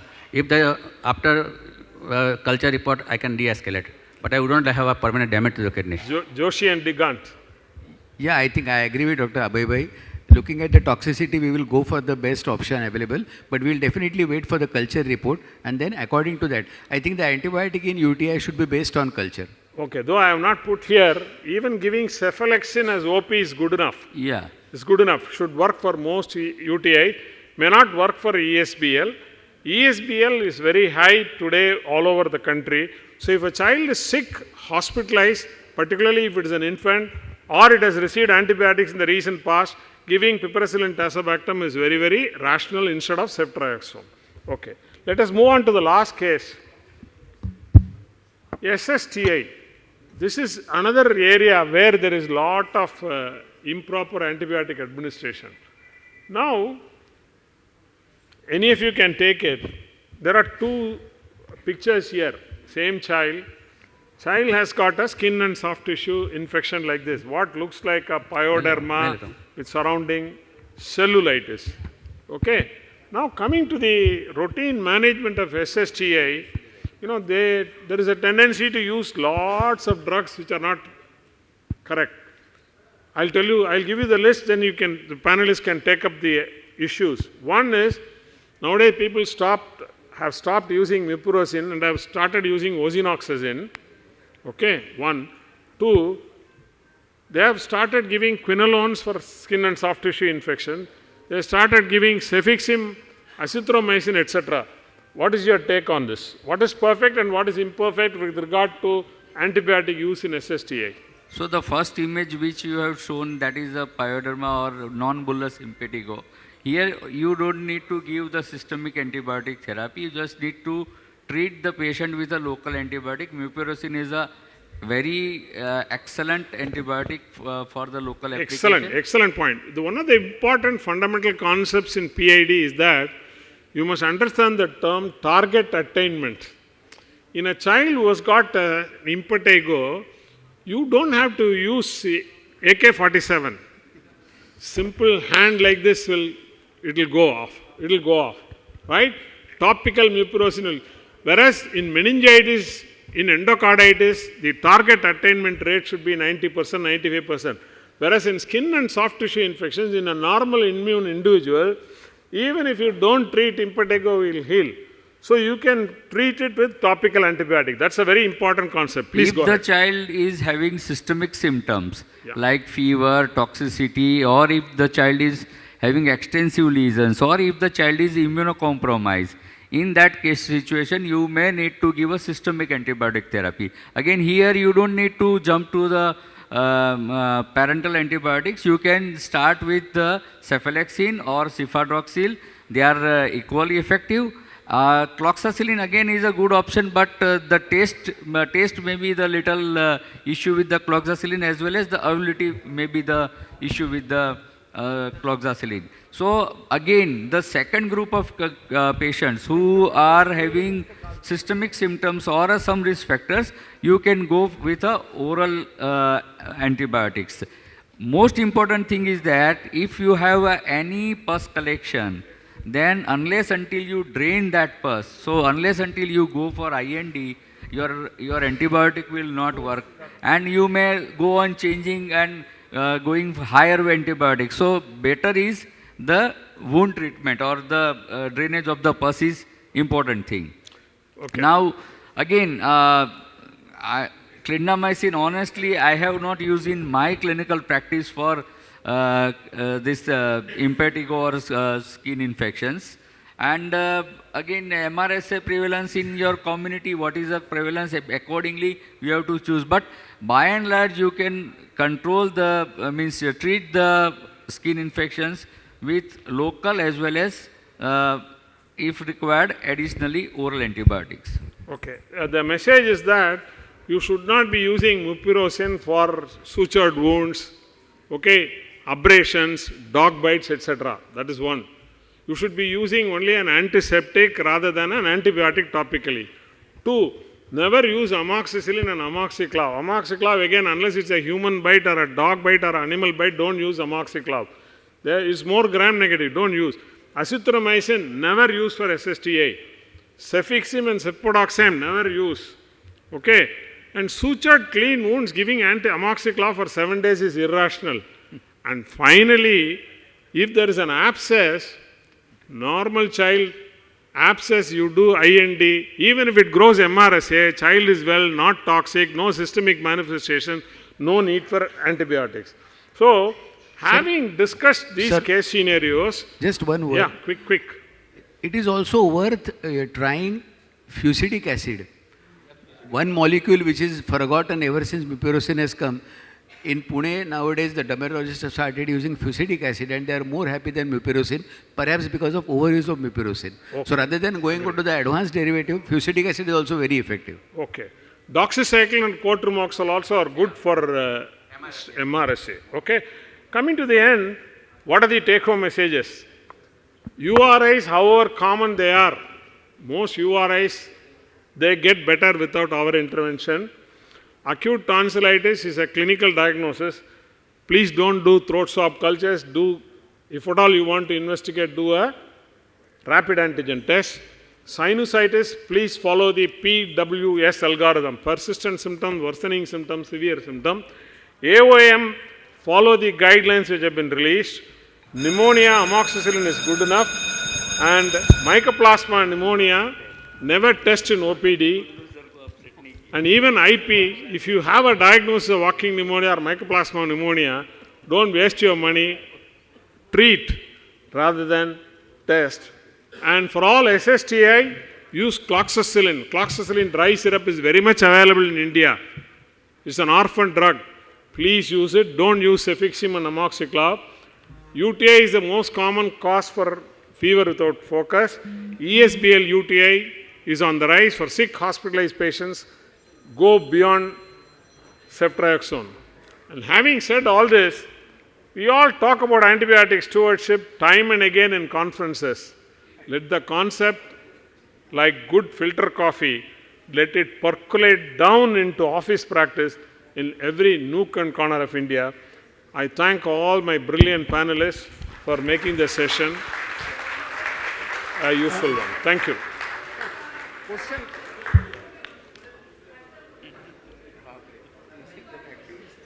Sir, my provisional diagnosis by sign symptom UTI, and I prescribe antibiotic after sending culture urine. Right? If I see after the sign symptoms subside, but the antibiotic not match with the sensitivity test, they can. Abhay. So this is an in vivo in vitro mismatch. If the child is responding to the antibiotic which is started, you should continue it. Do not follow the report, follow the patient. If the child is doing well with the previous antibiotic, you continue it. Right. You must remember, in vivo, in vitro discordance is well reported, well recognized in UTI. Because the drug, particularly something like cephalosporin, it reaches very high concentrations in the renal parenchyma. So you don't have to worry.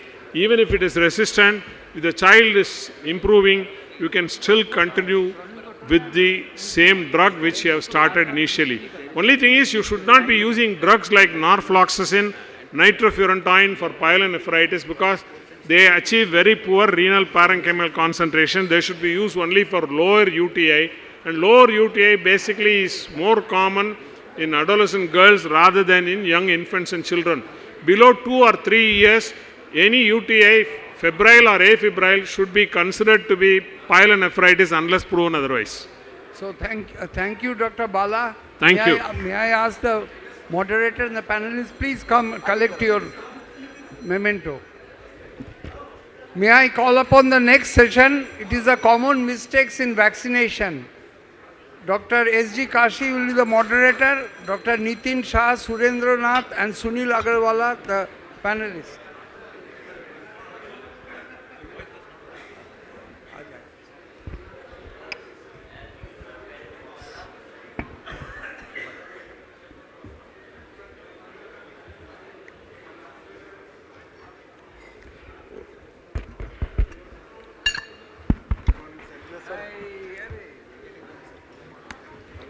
At the outset, My sincere thanks to the organizers for giving me the honor of conducting this panel discussion on mistakes or errors in vaccination.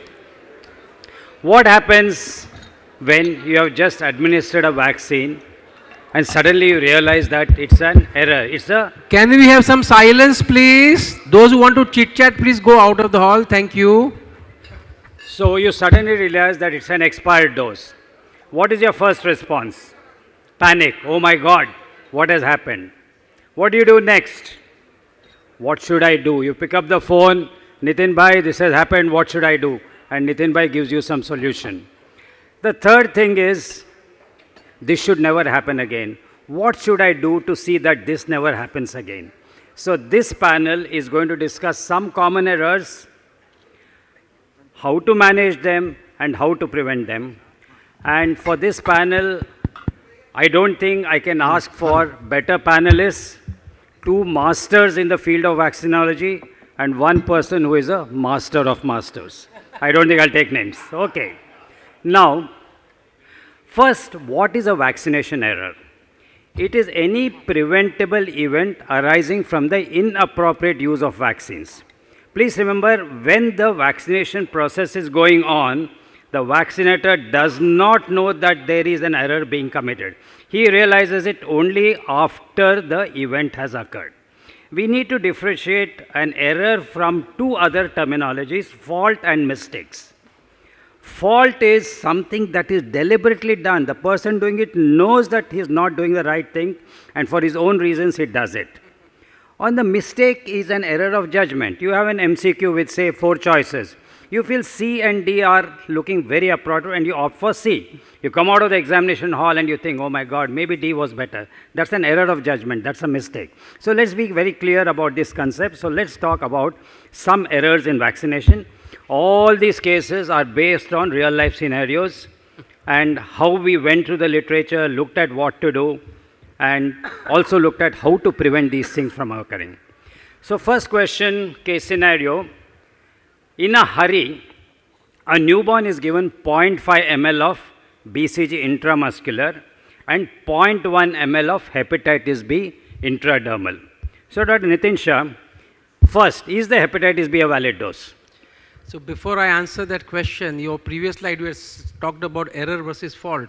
What starts as error in the pediatrician clinic becomes a fault when it becomes medical legal case. Right. So you know the medical legal cases are tremendously increasing on the stickers being put for a vaccine which is expired, and I think we have to be very careful. I'm telling you, I'm tired of answering this. In fact, I spoke to Dr. Kasi long back that we must have a brainstorming in the IAP, maybe within ACIP or outside ACVIP, as to how to guide a member who has given inadvertently an expired vaccine. And I think it's long overdue, Dr. Kasi, we should do it. So that's just an opening remark. Now coming here, see, when hepatitis B vaccine came in 1980s, I remember the cost of the vaccine was 750 rupees a dose, which will be equivalent to 3,000 in today's time. People were using intradermal route to see whether it can work like how you are using IPV and rabies. So several studies, if you look at 80 studies, there are 7-8 studies which have been done using this vaccine intradermal. 2 things emerge. It works, but the seroconversion is not as good, is around 70-80%, and the titers are definitely lower. So they recommended, following that, you have to give 1 booster of intramuscular hepatitis B. But that is when you use an hepatitis B without a preservative. If you have an alumina hydroxide which is there in the current hepatitis B vaccine, it cannot be given intradermally. So this hepatitis B vaccine is not a valid dose. It has to be repeated and look for serious, some severe local side effect at the intradermal side. Maybe an ulcer or a small abscess can form. So 0.1 inadequate doses are invalid doses. Absolutely. Improper route of administration, invalid dose. Right. Okay. What will you expect regarding BCG from this side? See, first of all, you may not realize what has happened here, okay, unless the child will come back like this. Then you will scratch your head as to what happened. So 0.5 ml BCG given intramuscularly, there are 2 things. One, it's an invalid dose because You are giving a vaccine intradermally because it's very rich in dendritic cells, which are a very good what you call antigen presenting cells, which lead to very strong immunity, especially Th1 type of response, which is a long lasting type of response. So when you are given intramuscular or even subcute, many times, I don't know how many of you give BCG, when you give it, many times it goes subcute in a small child, thin skin, child is moving, you are moving more than the child, and all sorts of complications. So that also doesn't lead to as good an immune response. Intramuscular, of course, will not lead to. So this is an invalid dose. But more important, because 5 times more dose is gone in the muscle, which is not the normal site, there is going to be very severe local reaction. So there will be an induration, swelling, abscess formation, and so on and so forth. Will you repeat the dose? BCG? You have to repeat the dose. You have to. Because this is not the correct route again, and I am not sure whether the CMI will be as good. Though of course there are different rules, and I remember this was being asked to Dr. Jacob John once. He says, no, it will work because ultimately what you want is sensitization of the T cell lymphocytes against BCG, and that would happen when you are given intramuscularly. Would you prefer to do a MANTO after 6 to 8 weeks and then take a call? Yeah, so you could do this way, that I mean ultimately if there is tuberculization, then you know your aim is achieved. So if the parents are not ready for, or you are not ready because you don't want to take again, you can do a MANTOs after 6 to 8 weeks. If it's positive, leave alone. If it's negative, for sure repeat a dose. And third most important, look for now an abscess formation, which will not lead AKT, but would need like a BCG lymphadenitis abscess. If it's fluctuating, aspirate, maybe repeated aspiration. Right. So 2 take-home points: improper route, invalid dose; inadequate dose, invalid dose. Okay. Now, there is some data regarding that subcutaneous BCG also may work, but the immune response is definitely inferior to an intradermal dose. There is also some data now in animals to show that subcutaneously given BCG is almost as good as intradermal for the trained innate immunity, but not for protection against tuberculosis. Now, that's the non-specific benefit of BCG that we always talk about. It prevents sepsis, it prevents neonatal mortality, maybe prevents severe pneumonia, etc. That will work. Right. But again, TB, it may or may not work. That's right. That's right. Okay. Now, a 4-year-old child. Sir, one more thing. I mean, yes, please. Recently, I saw one WhatsApp picture of same abscesses. They have done an IND. So we are not supposed to do IND because it leads to sinus formation, and the aspiration should be from the non-dependent area. Right. Very well taken. So one line, other than ID, if it is given by mistake subcutaneously, the chances of regional adenopathy is high. Exactly. So the side effects are more. Okay, a 4-year-old child, they were planning to buy a dog, bring a dog home. So the child was given pre-exposure prophylaxis on day 0 and 7, which is the WHO prophylaxis. On day 8, while coming out of the house, the boy gets bitten by a stray dog, category 3 exposure. The pediatrician felt that already 2 doses have been given, he is protected, so he decided to complete the schedule with 2 more doses on 14 and 28. Dr. Surendra, do you think it was a right decision? Do you disagree? What do you feel about it? There are 2 things, sir. In a post-exposure prophylaxis, by 7th day we give 3 doses, 0, 3, 7. This is a pre-exposure prophylaxis. He has received only 2 doses at 0 and 7. Suppose he followed the schedule of 0, 3, 7. Do you still think the child is protected? Usually the antibodies take at least 2 to 3 weeks to develop to the protection range. Generally by day 7, if you look at the day 7, this is the intramuscular intradermal, this is the protective dose. Very few have reached protective titers. This is another study, similar results. So day 7, the child does not have protective antibody titers. Okay? So you cannot assume that he is fully protected. Fine. So now what will you do? Will you give, what are the choices now to treat this child? How will you manage? It is a category 3 wound. I will forget that pre-exposure prophylaxis, 2 doses. Will you give immunoglobulin? Yes. Or 1 you will give. If you give, what happens to the doses that has already been given? Is it going to interfere with the response? Will you restart the schedule or will you continue the schedule? Technically speaking, till 7th day we can give the immunoglobulin in a category 3 wounds in spite of starting the post-exposure prophylaxis. Okay. But this is on 8th day it happened. So whatever doses which we have given previously, they may not mount the zero conversion rates or zero protective rates because we are giving immunoglobulin on 8th day. So forget you will about give those 2 doses. immunoglobulin. Forget about those 2 doses which are given. You forget it and you restart the series. Yes. Any dissensions? So, I mean, that would be the most ideal because Right. then you are ignoring what happened in the past and you are restarting, you are sure it's going to work. Right. Only thing is immunoglobulin is not required because there is some antibody. It will probably be interfering now with the further immunization. What I would do is probably you can modify it. You can give one more, you can give one more dose of the vaccine. So she is taken on day 7, day 8 is the bite. So the day 7 is like the day 0 dose. Give on third day one more dose. That will boost up the immunity, and then followed by 2 more doses. So you will not give immunoglobulin, and you will. I won't give immunoglobulin. And you will this child. continue, or you will continue the series. Continue, but I will not give at day 14. I'll give on day 3 after the bite one dose, and then So little modification. I'll modify the. Any comment, Dr. Sunil? Yes, sir. What CDC clearly says that 037 from the day of immunization, if I am starting on 0. No, Dr. Sunil, I just want 2 answers. Sir, yes. Are you going to give Yes. immunoglobulin? Sir, Are you going to continue the schedule, or are you going to I restart? will go for the immunoglobulin. Why? But 7 days and 8 days. It is very, Okay, very you will give near. immunoglobulin. I'll What give about the immunoglobulin, schedule? continue the series. You will continue the schedule. Yes, sir. Final word, Dr. Anurag.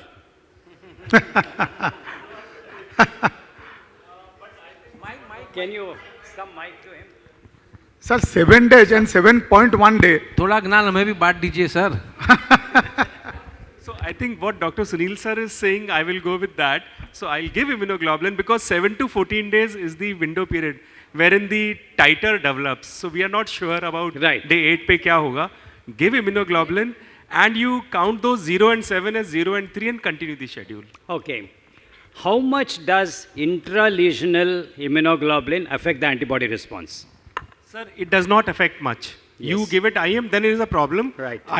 Wound infiltration does not affect much. So I think, yes. I mean, either choice is good. You can either continue the schedule or you can restart. But important thing is immunoglobulin is probably necessary. No, so I want to one clarification that he says the window for immunoglobulin is 14 days. I think it's 7 days.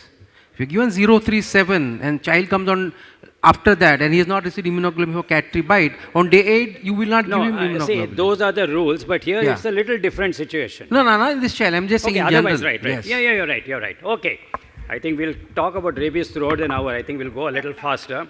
One more rabies. I think rabies is a very common topic. Maximum confusion is in rabies vaccines. Okay. A 3-year-old child was playing with his dog at home and he was kissing the dog, saliva, everything. After 25 days, the dog developed rabies, expired, lab proven as rabies. The treating doctor felt that since it was 25 days, there was no need for post-exposure, but he persuaded them to at least start pre-exposure prophylaxis. Your comments, who will take this? Sunil? Sir, yes, sir. Here the question is that the dog has already developed rabies and expired. So now it is a contact. So that means as per... But 25 days back, Sir, is the gap important? Sir, generally dog develops rabies within 10 days. So within 10 days is the most presentation of the rabies in a dog or in any animal. So here 25 days.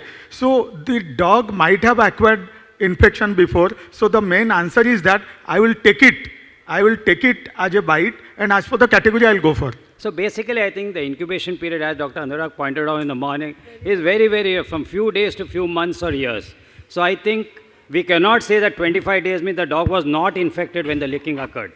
So it has to be taken as contact with a rabid dog, and adequate post-exposure prophylaxis has to be given. Probably in this case, immunoglobulin can be given intramuscular because there is no particular sign. You can't make a 3-year-old child gargle, wash the oral cavity. Any So comment? I have only one comment. When it comes to rabies, and if you have confusion when to give or not to give. Give, exactly. Because this is one disease where it is fatal. Giving 3, as such, suppose you were to start on pre-exposure, you have to give him 2 doses. You are going to end up giving 4 doses to him. It doesn't matter because ultimately his life. And we don't want anyone to have any medical issue because lo and behold, something happens. Blame will go to you. Maybe the child was exposed to another rabid dog later and developed rabies because of that and not because of this kissing of this dog. But you'll be blamed. So I think when in doubt, give. I think excellent point. Rabies overtreat, never undertreat. No one will blame you for overtreating. Sir, one so more thing. you have an adolescent. Sir, one more addition. Yes, Surendra. as far as the recommendation is concerned, that it should be infiltrated at the local site. But there are situations where you can give... Surendranath, will you sit here? Some more bad acoustics. I can't make out what you're talking. Please sit on this side. Yeah. Yeah. So in the situation where this mucous membrane leaks are there, or they must have forgotten where is the bite, if they come after 3-4 months, I think we are justified in giving intramuscular immunoglobulin in these cases. Sir, here one point that the dog is died because of rabies. Forget about the rabies. Okay. Even if it is a dog bite, then classically we have to follow the category of the bite and go for the wood. Here, Done. if the dog has a rabbit and died, it is 200%. Done. Taken. We'll And stop rabies now. Any Rabies. mucosal exposure is category 3 bite. Okay. Right. You have an adolescent, very reluctant to take the vaccine, sit down, explain. He says, I will take it, rolls up his sleeve. You push the needle inside, little goes in and he pulls out his arm. The needle comes out. What did the doctor do? He just cleaned the site and re-injected the remaining vaccine. Was it the right thing to do? What are the recommendations, Dr. Sunil? Sir, right thing is that the doctor who is giving the vaccine, he must be mindful. He must not have stress that next my stock is there, so I am busy in that and giving one rabies injection. Okay. So or any injection. That is one. If at all the needle comes out, how much is spilled over, nobody knows. Yes. It may be lesser, it may be immunogenic or not. Right. So first of all, once injected, the body fluid, the tissue fluid is being coming out retrograde into the needle, and needle is accepted as a contaminated. So Right. that's why I have to throw the needle, I have to throw the syringe. If the ideal answer, I do not know how much has gone and how much is out. So a fresh needle, fresh syringe and a fresh dose of vaccine has to be inoculated. Right. So basically, in this case, you cannot re-inject the same thing. If you feel you are given the major part of the vaccine antigen, maybe you can opt to do antibody titers if you want to avoid another dose. But I think a more practical way would be just revaccinate with a fresh dose of vaccine, fresh needle, fresh syringe. And that will be at your own cost. The adolescent pulled his arm. You didn't do anything. Okay. Now, you know, when you have two similar things, mistake happen. Oh my. This is onco BCG. This is a conventional. See, so similar, just a little difference in the cap color and label. So this was a nursing home where in a common fridge, this was kept next to each other.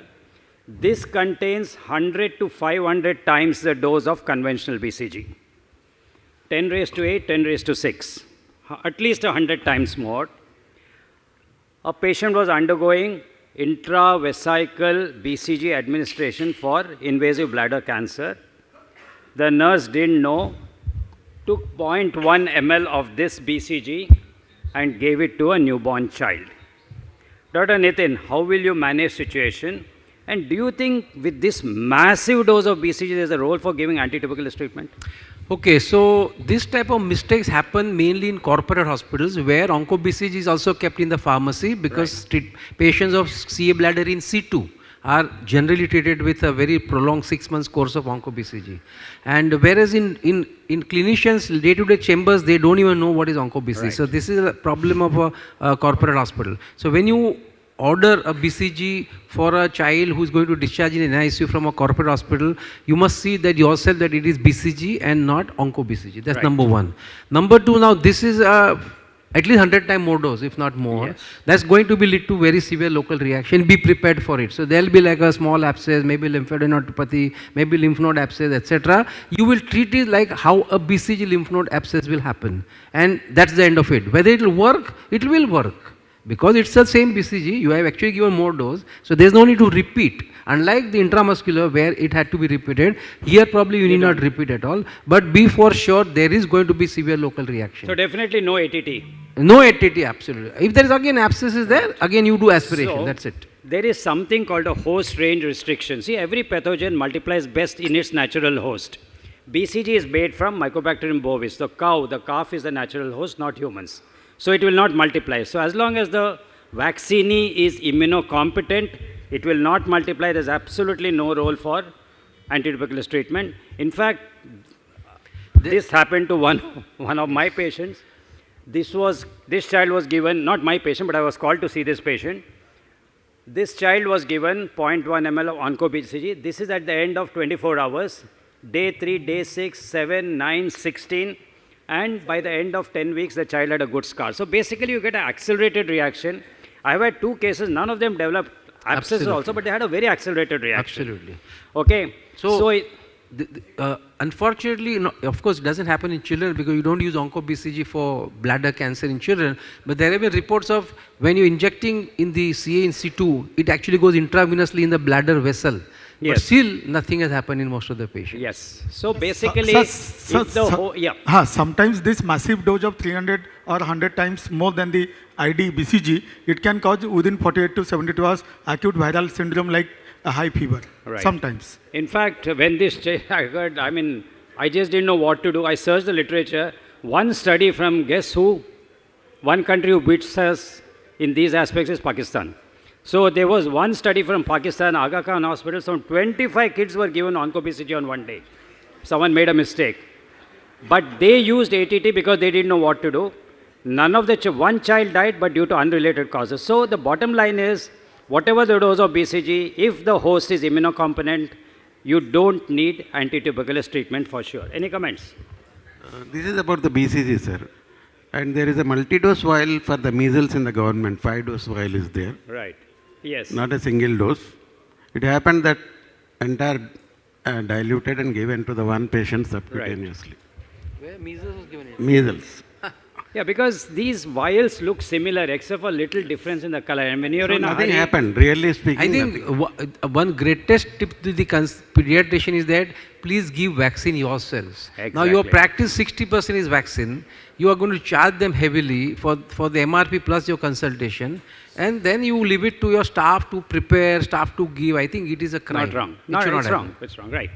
And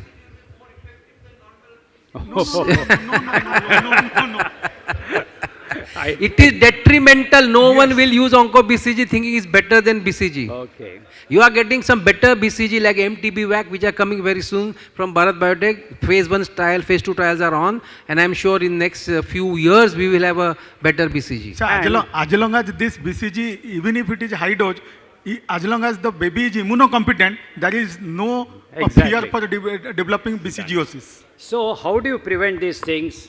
You check it. You check. BCG, onco-BCG, BCG, onco-BCG. How many times will you check?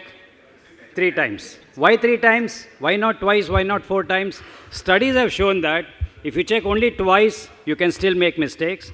But if you check 4 or 5 times, it's not in any way beneficial over-examining it 3 times. So check 3 times every time. Okay. In fact, parallel to what Dr. Kasi said, that when I also practice oncology, so when we write onco dose, even if I have written, it is checked by 2 more people. Right. So 3 times. Nitin, 3 times, that makes it. Yes, right. 3 times. Okay. Now, most common situation. You administer the typhoid conjugate vaccine to a 2-year-old child. Ceremoniously, you have put the sticker on his card. The dad says, thank you, goes out. 3 minutes later, he barges inside, doc, this vaccine has expired 3 months back.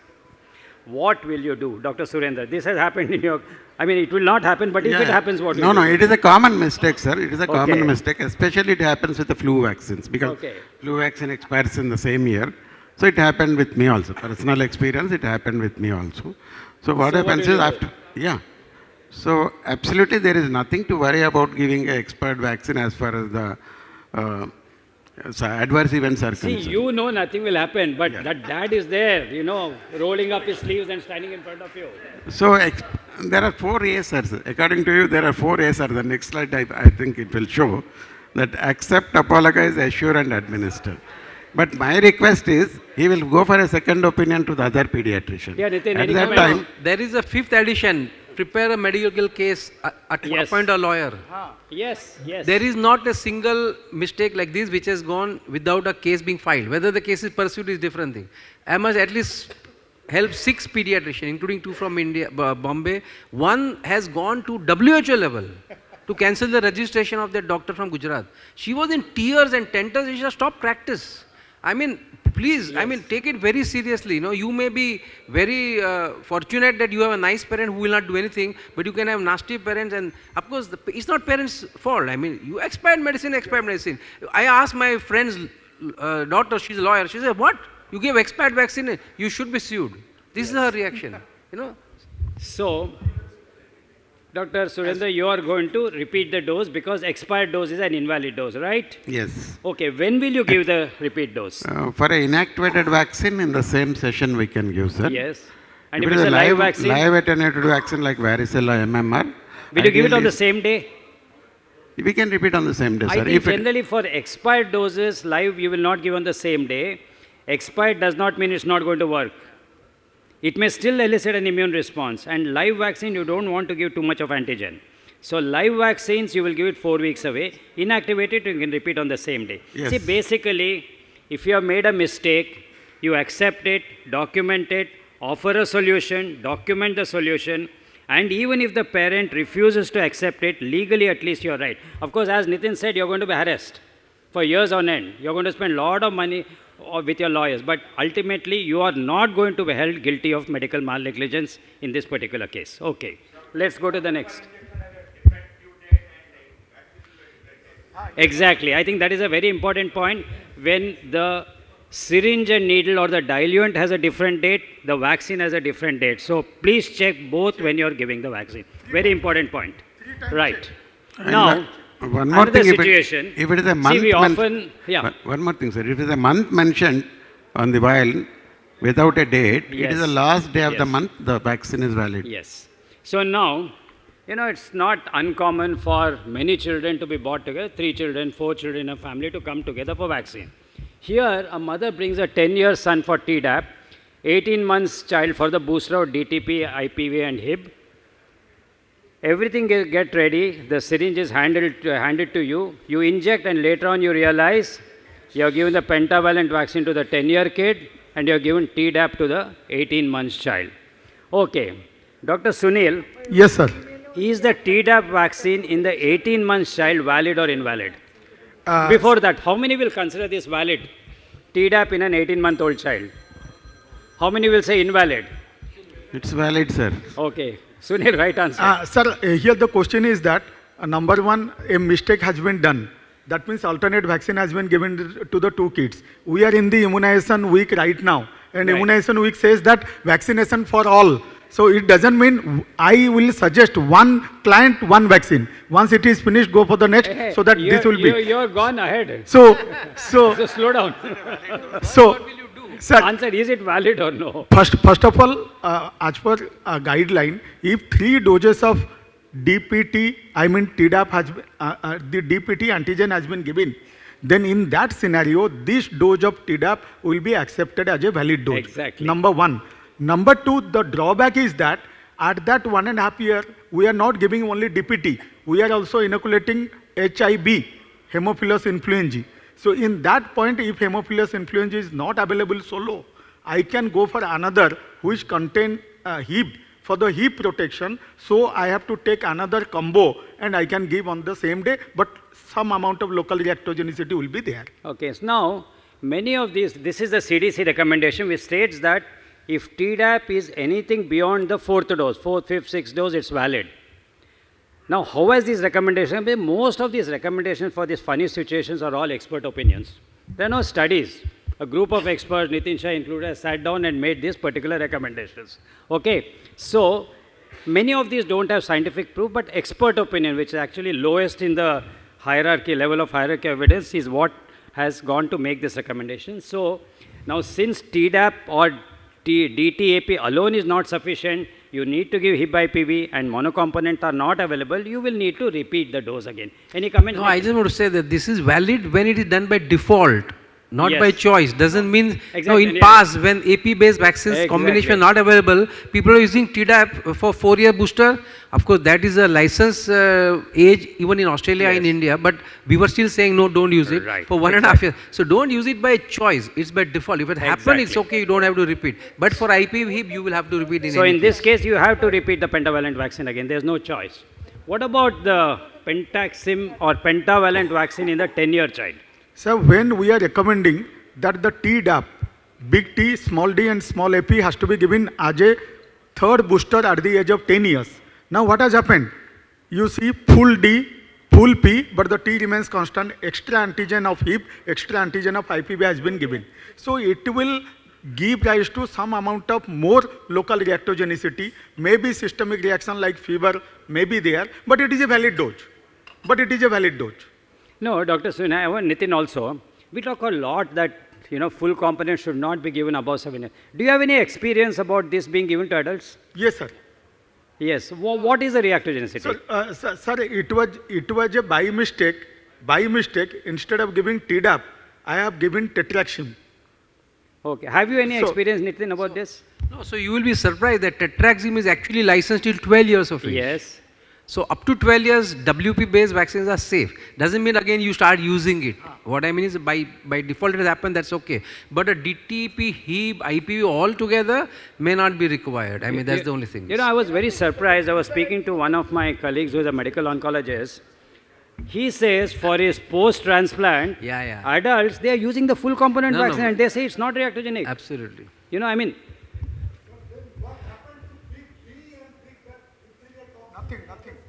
for which child? For this child. In this case, you have given much higher doses, so it will work. But only thing, it will have a lot of local reaction. No, so definitely. So Dr. Kasi, I mean, what his apprehension is valid. You're given one extra dose of a full dose may not matter except local side effect. Yes. In a post-transplant setup, as you're saying, adult, you have, it is like a completely bone marrow gone. You have to reconstruct like a small child. So they receive 3 doses of each of the vaccine. But because this IPV separately is not available, HEB is not available, they will end up giving 3 such doses. Yes. In which case, diphtheria is too much of dose for an adult, may lead to some Arthur-like phenomenon. That's so the reason why they balance reactogenicity versus the need to give the vaccine. Absolutely. And they feel it is problem. I mean, this was just off the cuff. Okay. Just now, one case of sickle cell anemia came to us for the HEB vaccine. Solo HEB is not available. So, this right. So, how do you prevent this? Call the first child in, prepare, give, send him out. Call the second, do the same, send him out. Call the third again. So, don't crowd your consultation chamber with more than one child for any vaccination process. I'll just add one practical for the pediatrician. When 2 children come like this, you give one child 1 dose, tell the parents, I'm giving the next child, it will cost so much extra. तो वो सोचेगा बाद में अभी ले दिया अभी हम जाएगा. Right. Okay. Now, Dr. X has taken the PCV13 out of the fridge. He's removed the rubber stopper and affixed the needle. He looks at the immunization chart again and he said, this child is due for PCV10 or some other vaccine. So he says, I don't want to give this. He keeps it back into the fridge. And next day, another patient comes for PCV13, he administers it. Did Dr. X do the right thing? What are the recommendations? Dr. Surendra, did he do the right thing in keeping it overnight and giving it to another patient? Monovalent vaccine, I mean monovalent single dose vaccines usually don't contain the preservatives in the vaccine. And once you open the vaccine, a single dose vial, if that latex lid is open, definitely there is likelihood of contamination of the vaccination. So in that case, what we have to do is, normally any vaccine can be kept for 4 hours in the refrigerator after opening. Like a multi-dose vial policy you can apply, or even the measles for that matter, once it is diluted, we can keep up to 4 hours. If you are able to use that within 4 hours, definitely you can use that vaccine. It has to be within a short period of time, yes, and it has to be refrigerated. Suppose you are not able to use it, I think it is in the same immunization schedule that you have, and you finish it off. Luckily, if you get a child, maybe call a child who is in need of it, otherwise just discard it. Right. So in this situation, store it in your fridge till the end of your particular session, but not end of the day. If you're practicing from 10 a.m. to 10 p.m., you can't open the vial at 10 in the morning and use it till 10 at night. Generally 4 hours, not more than that. I'll give you another practical tip. The child is due for PCV10 and you open PCV... No, let's not discuss. No. So, give him the PCV13, why you want to waste it? I think I should change that. Don't waste it. What I mean is, you may not get another child to give it. You assume that it's not PCV10, it's typhoid conjugate vaccine. Then it's okay. That's a different thing. Okay. I knew I should. I mean, I have changed it in another presentation because this point, the entire discussion got skewed then. Okay. Right. Now, this is for Nitin Shah special. Oh my. A 12-year-old child needed vaccinations after a hematopoietic stem cell transplant. Since monocomponent HIB is not available, the doctor took the lyophilized HIB of the Infectious hexa, diluted it with normal saline and administered, and he used the remaining part for other child. So there was a change in diluent. Correct. Is the hip vaccine a valid dose here? What do you do as a hematologist, oncologist? What do you do? Correct. Are diluents interchangeable? Can you Right. discuss this, please? So the Hib vaccine of GSK, originally when it was available as a monovalent Hib, the diluent was 0.45 normal saline. So if you use 0.9 normal saline, maybe it will work, but it is actually off label, because label very clearly says not to be used separately. It is to be used as a unit. Exactly. All right. But Hib is not available. Now you only two choices. Let the child go without Hib, like transplant or even post-splenectomy in a 5-year-old child, 6-year-old child, if he has not taken Hib in the past. So, or give it with understanding of written consent that this is the best way I can give him Hib vaccine. So, it will be a valid dose in that sense, but it is off-label. I was always under the same impression. I just checked recently. This 0.4% saline is for ACT Hib. For Hybrix, it is 0.9. It is Hybrix which is there. So I think you can use 0.9 saline to dilute. It is of course not standard because you have to dilute only with the other components, but in this case 0.9%, especially the Infectious Hexa brand, I think is acceptable. Right. So that is the message. Yeah, 0.9, 0.4, no, it's 0.4, not 0.45, it is 0.4. So one line in basic vaccinology, diluents are not interchangeable. Exactly. Whatever is supplied as a husband and wife, you use that couple only. So, husband and compatible wife. So for all practical purpose, Hib is an important organism for a post-splenectomy and a post-transplant scenario. We want to give Hib vaccine, and we do this routinely of taking away. Right. I mean, if you are lucky to use the remaining part in some child, okay, you'll save some money. Otherwise, the patient has to spend money on buying an infant extra just for the Hib pump. Right. Nitin, if the diluent is frozen, can you use it? So if it's frozen, there can be micro breaks in the glass ampule. You should not use it. So but generally you should not diluent, you should not freeze them. At the same time, you don't keep Exactly. them outside the fridge also. They Right. should be kept in the fridge and kept at the same temperature. So don't interchange, store in the fridge. If you don't have space, keep it outside, but 24 hours before use, it goes back into the fridge. That is regarding the rules of storage of diluents. Okay. Now, we all know that interval between 2 doses of a vaccine should be at least 4 weeks.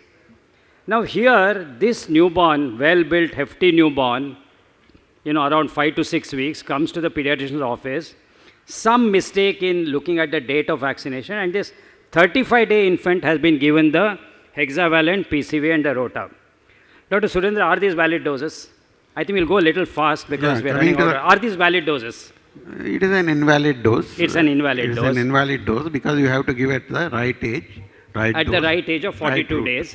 And does the grace period apply for this first dose also? First dose yes, usually... yes. Grace period even applies for the first dose.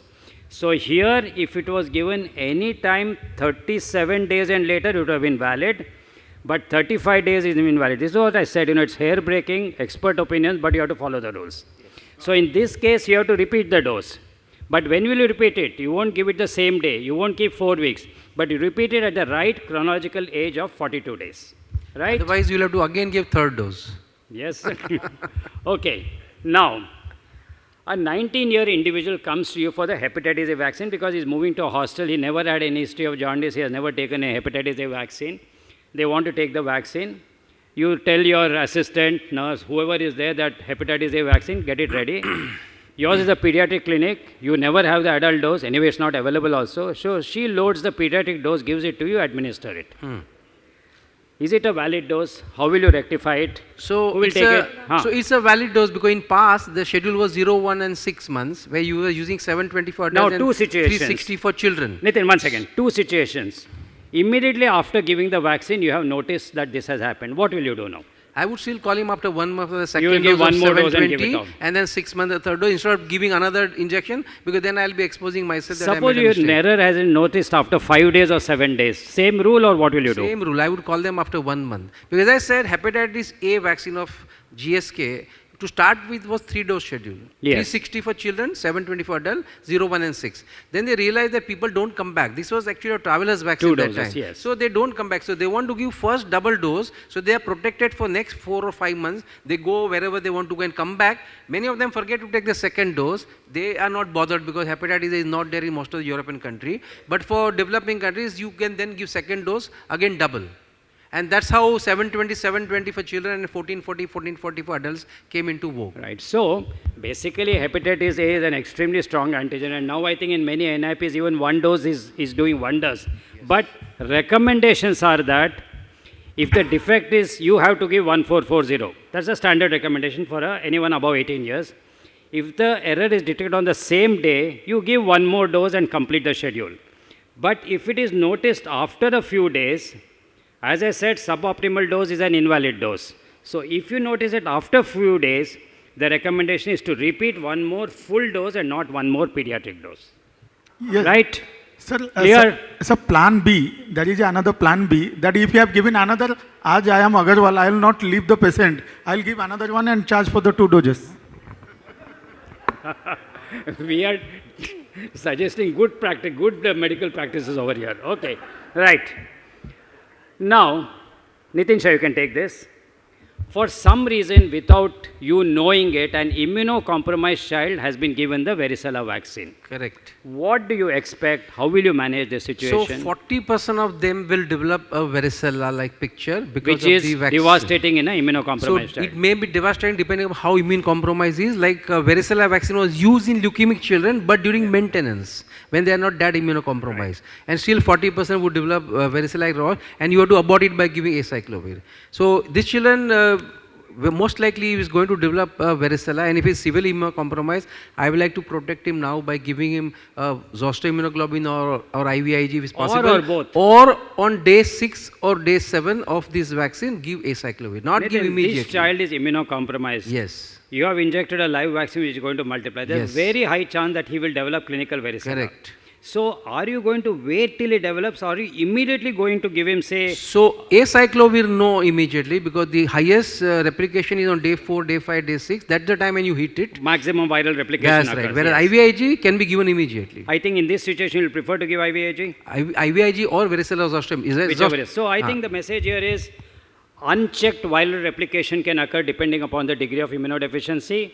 So these children have to be preemptively treated before they develop symptoms. Yeah, and the dose is 400 mg per kg of Right. IVIG, and not 1 gram and Not 2 1 gram, gram, which are right. immunomodulating dose. Here we are Right. giving as a prophylaxis. So the give IVIG, if he develops with the first onset of first blister, start on IV acyclovir. Absolutely. Right. Okay.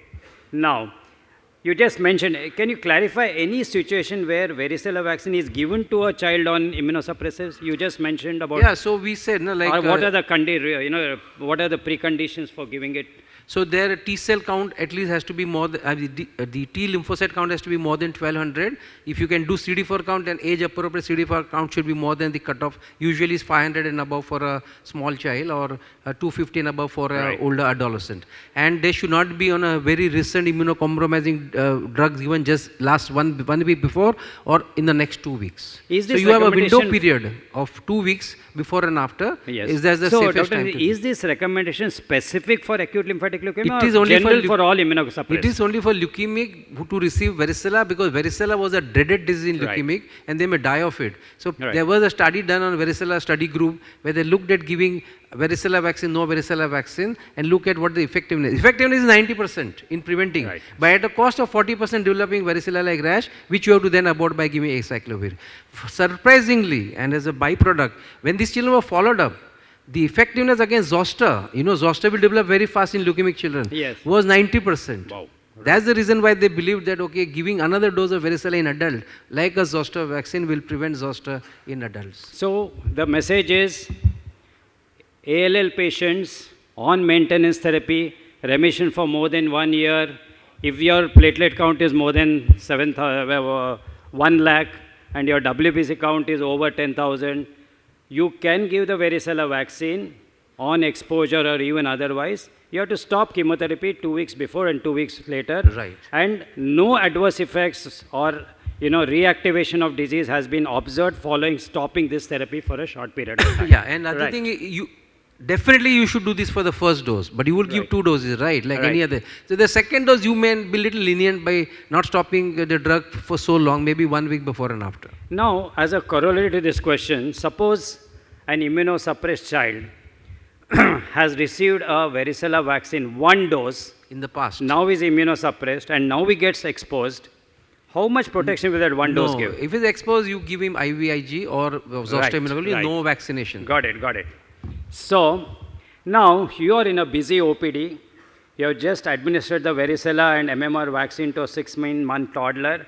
Everything is fine. The mother is going out saying bye and, oh doc, I forgot to mention to you, my kid was admitted with MISC about 2 months ago. He was given IVIG and steroids. What happens? You sink in your chair. Oh my God, what have I done? What is the significance of this mother's casual statement? 2 things. Do you expect any increased adverse effect? Do you feel any vaccine's immunogenicity will be affected, Dr. Sunil? Yes, sir. This is told. This is regarding a live vaccine, varicella and MMR, both. There are 4 component live vaccines. Yes. And here we got exactly the mother came and put a bomb on my head and telling IVIG has been given. Right. And we know, and steroids. So both of them are going to suppress. So if anybody has taken IVIG, if it is to the tune of suppose... No, Sunil, any adverse effects you will expect here because of the steroids? No, because it's been more than 2 months. It is more than 2 months, no adverse effect. No adverse effect. Reduced immunogenicity? Yes. Yes. It is an invalid dose. Yes, the immunogenicity of the vaccines will be reduced. Nitin, anything? No, so if he's off high-dose steroid for more than a month, then you can give live vaccine. The immunity is not suppressed. Here is more than 2 months, so that's not the worry. So that is not the worry is IVIG, which will have the ready-made antibodies. Yes. So if it is IVIG, then as per the IVIG, what dose has been given? If it is given conventional dose of 1 gram, then we have to wait for 10 months. Right. If it is 2 gram like Kawasaki-like, then we have to, this is MISC, so Kawasaki-like treatment. So 11 months after I have to go for the proper dose. So this child, the varicella and MMR vaccines are invalid. You have to repeat it 11 months after the IVIG dose was given, not 11 months after the vaccine dose that you have given. 11 months after the IVIG dose was given. You don't require any interval between monoclonal antibodies and live vaccines. So just one comment that the only live vaccine that is not affected by IVIG is yellow fever vaccine because no donor has natural anti-yellow fever antibody, right? Most of the donors, like healthy people, have not taken the vaccine. So that's the only vaccine. Any oral live, like Rota, oral polio, there is no problem of keeping any gap between IVIG and the... It's not only IVIG, it's also the blood product because they also have a lot of antibody. Yes. So while he skipped through the, but whole blood, Paxil, Washel, all of them 6 to 7 months. Now remember why this? Why do we give MMR vaccine at 12 months, varicella at 15 months? Because the transplasmal maternal antibodies have a very long half-life against these 2 diseases.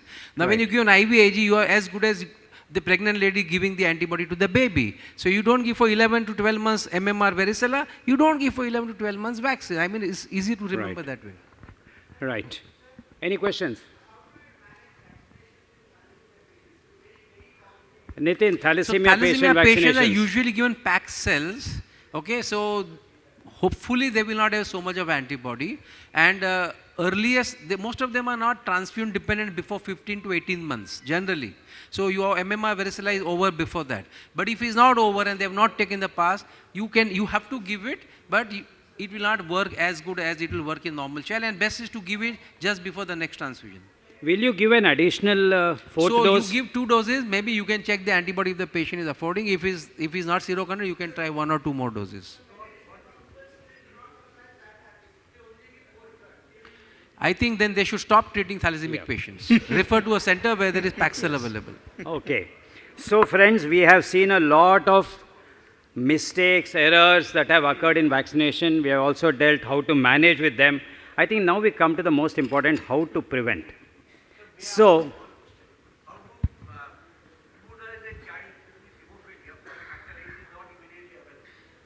what's that? Hemophilia patient.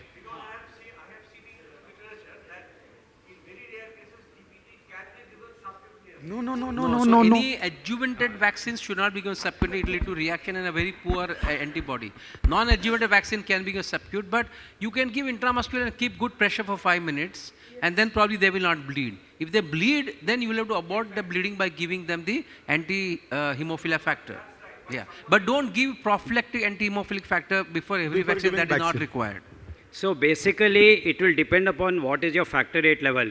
If Most it is of- 0, you can definitely expect problems, give it after factor replacement. Yes. If it is between any level more than 10% of factor 8, you will not have any bleeding. So You see, can give it like any other hemophilia vaccine. is mild, moderate, severe. Mild is below 1%, moderate is 1 to 5%, severe, severe is below 1%, moderate is 1 to 5, and mild. Mild, don't worry. Mild will not come to you at all. They'll come during surgery. You have not done a PT before surgery. You take a first cut and it starts bleeding. Moderate will come with minor traumas or major traumas. Mild are the ones which are the troublesome. But again in mild, see, mild hemophilia by this fear should bleed every day, no? But they don't, right? No. So don't have to worry about that. And now you have the monoclonal antibody to treat hemophilia, which is so good to build up your own hemophilic factor. There is no bleeding at all after vaccination then. Dr. Nitin, one question I want to ask you about this. Suppose a child is diagnosed with hemophilia with, say, a factor 8 of around 8% at Yes, diagnosis. yes. Can he become more severe in the course of Not the at illness? all. I think by that is the very genetics- important. It is by genetic defined you are mild, moderate or Yes. severe. So there are families of hemophilia severe, there are mild, there are moderate. Exactly. They will never become more severe during the course of the illness. Absolutely. Right. Unless someone has made a mistake in assessing the factor first time, then that's a different thing. But good labs, one says factor level is 8%, it is mild hemophilia. Sunil, And any remember, comments? anyone above 20% is not hemophilia. So 2 points to be remembered in any bleeding child or hemophilia child. One is 26 gauge needle, number one, and press it for 2 to 5 minutes so that it won't allow bleed. And no 5 rubbing. minutes is by the clock alarm, because Right. as a doctor we have very impatient. Every time you open C, and then you open, there's hematoma there. Okay, friends, now what are the take home points from today's panel discussion? We want to prevent errors. And prevention of errors occurs in three slots, 3 places. Before the vaccination, does he need the vaccine? Is it the right date?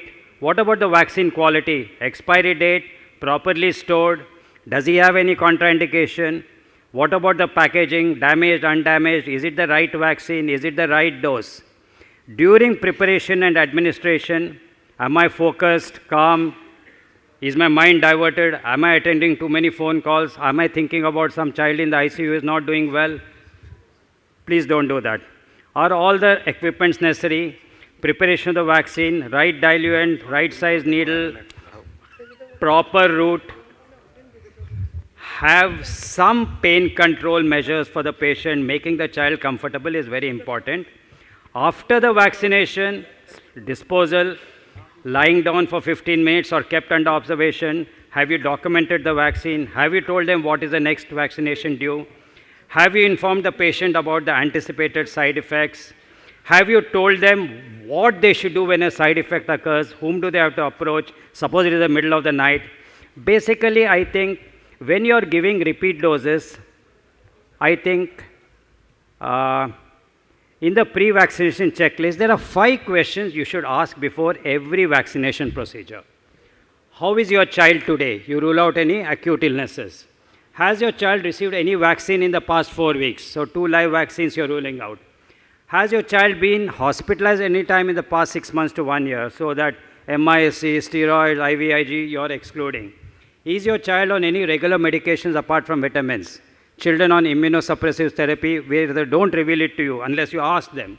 Has your child had any reaction after any previous vaccine dose? So allergy to previous vaccine.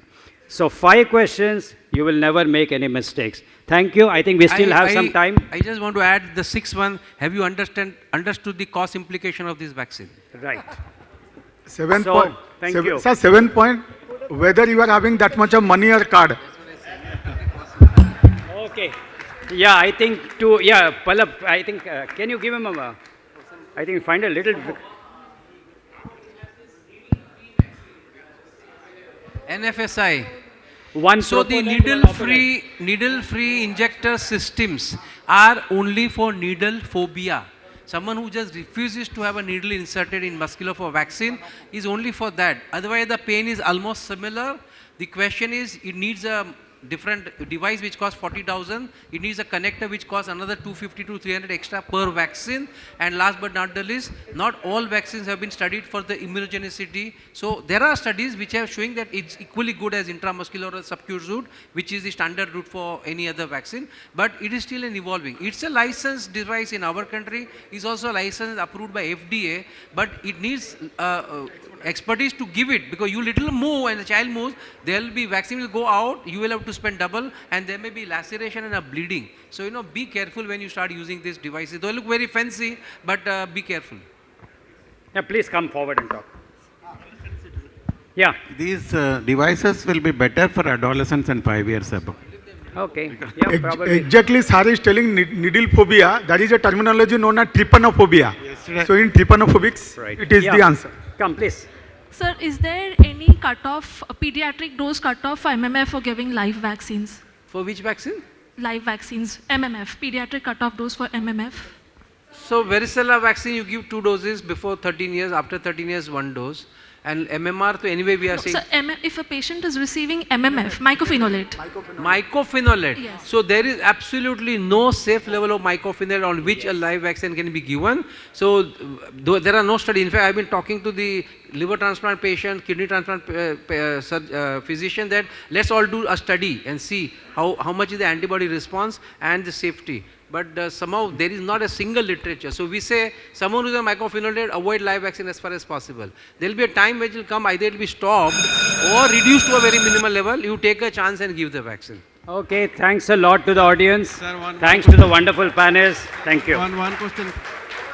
Excuse me, sir. Sir, one question. Thank you, sir. I would request all of you to collect your memento from the memento corner.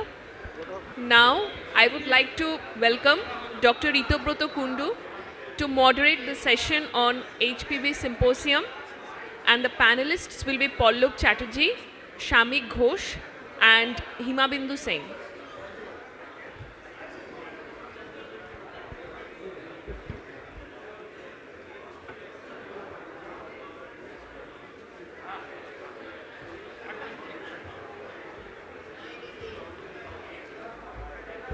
Hello.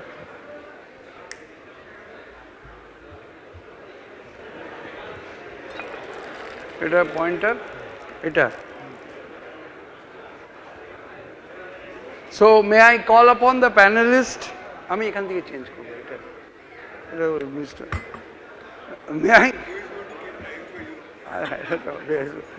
May I call upon the panelist, Dr. Himabindu,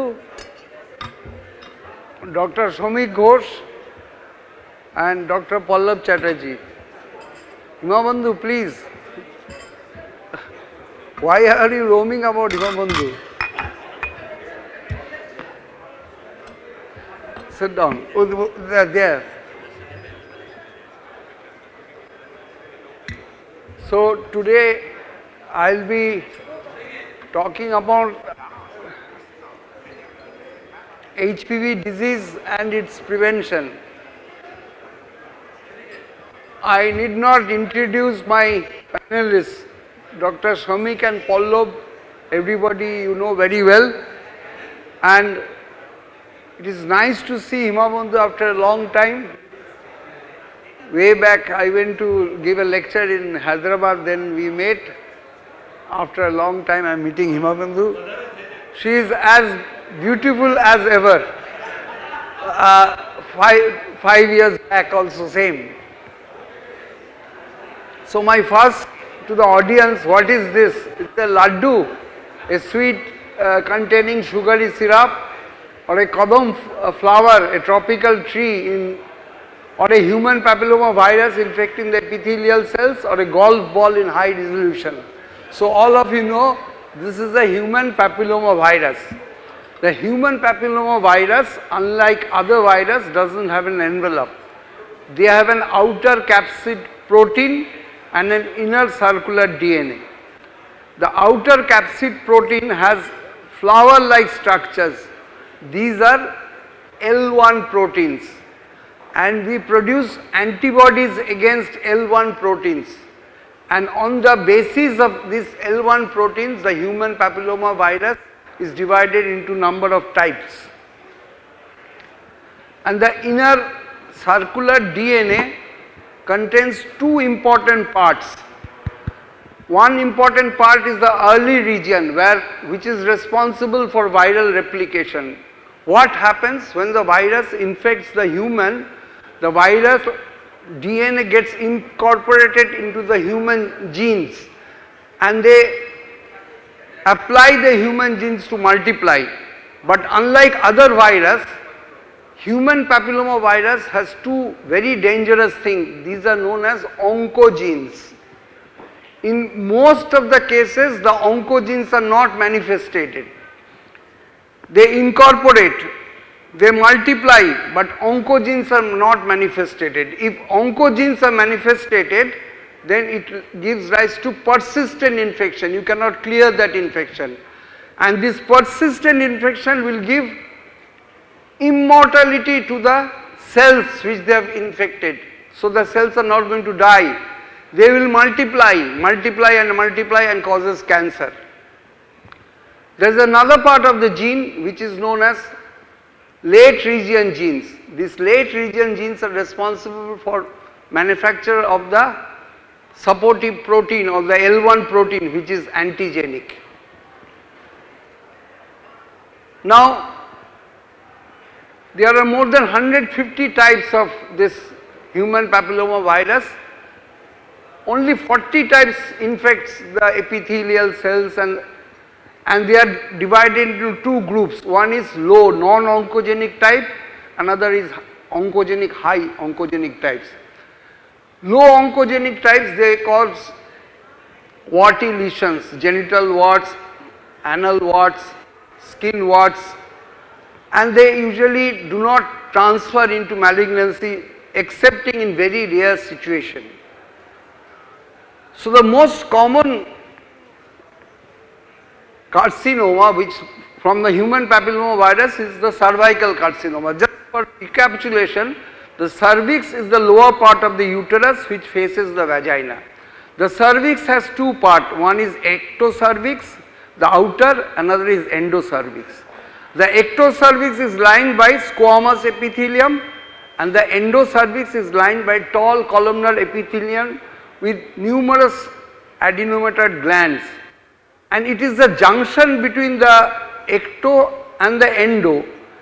Here the human papilloma virus strikes and the maximum amount of carcinoma occurs here, and at times carcinoma can occur here, adenocarcinoma. These are very difficult to diagnose because the cervical brush might not reach that place. So what is the fate of a normal human papilloma virus infection? To get infected, the human papilloma virus needs a breach in the epithelium and it infects the keratinocytes, basal keratinocytes. That means the epithelial cells which are just above the basement membrane. They enter the basal keratinocytes. They incorporate within the host DNA and they start multiplying, but they do not perturb the host cells. They don't kill the host cells, they don't cause any inflammation. It is just like a hitchhiker taking a ride at your back. And as the cells multiply, the cells go up, the virus also multiplies and go up with the cells. And ultimately in the upper layers, the cells, the normal cells die, and as the normal cells die, they are shed and the virus goes out to infect either the sexual partner or self-infection. This is the way. 90% of the women will eliminate the infection. It is only the unfortunate 10% in which the oncogenes will be manifested and the infection will remain persistent, and if the infection remains persistent, then you will develop carcinoma. Now, what happens when a natural infection occurs? Number one, the infection never crosses the breastplate membrane. It is a local infection. It infects the epithelium through microabrasion. There is no viremia. It never enters the blood vessels. Number two, it infects the epithelial cells, but it does not kills.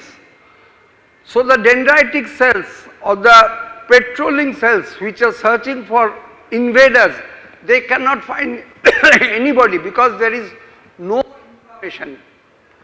So there is local immunosuppression.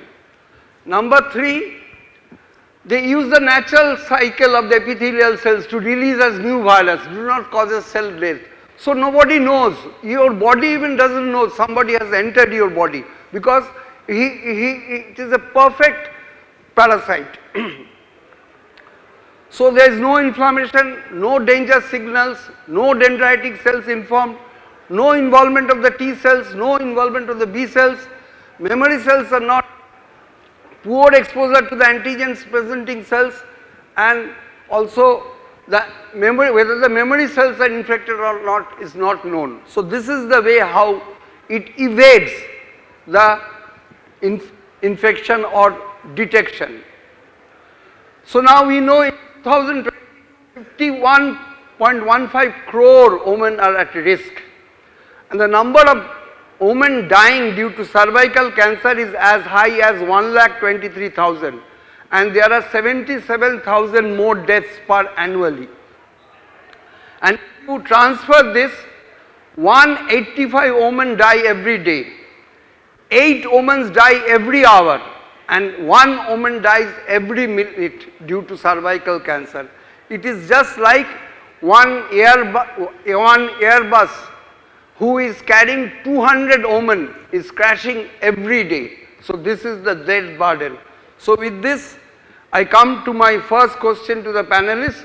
While cervical cancer is a well-known consequence of HPV, what are the other serious health issues can arise from HPV infection?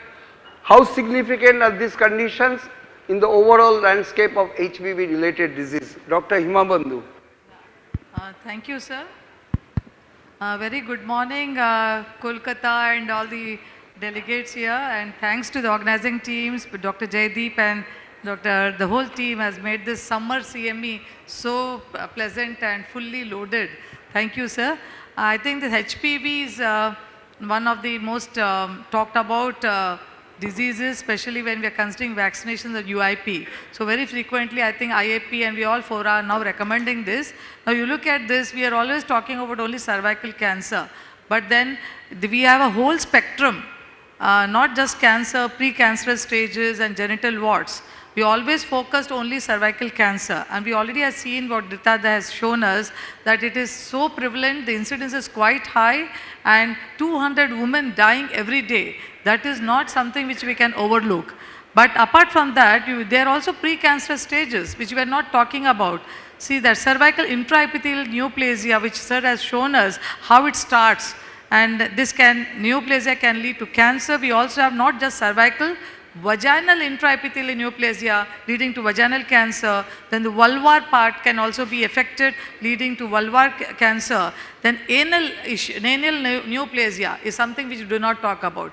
We only talk about cervical, but what about the other parts of we have vaginal involvement, vulvar involvement, anal intraepithelial neoplasia also happens leading to anal cancer.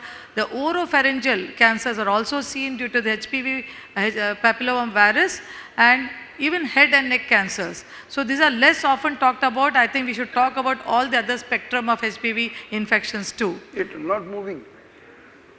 Why it is not moving? No. Lord.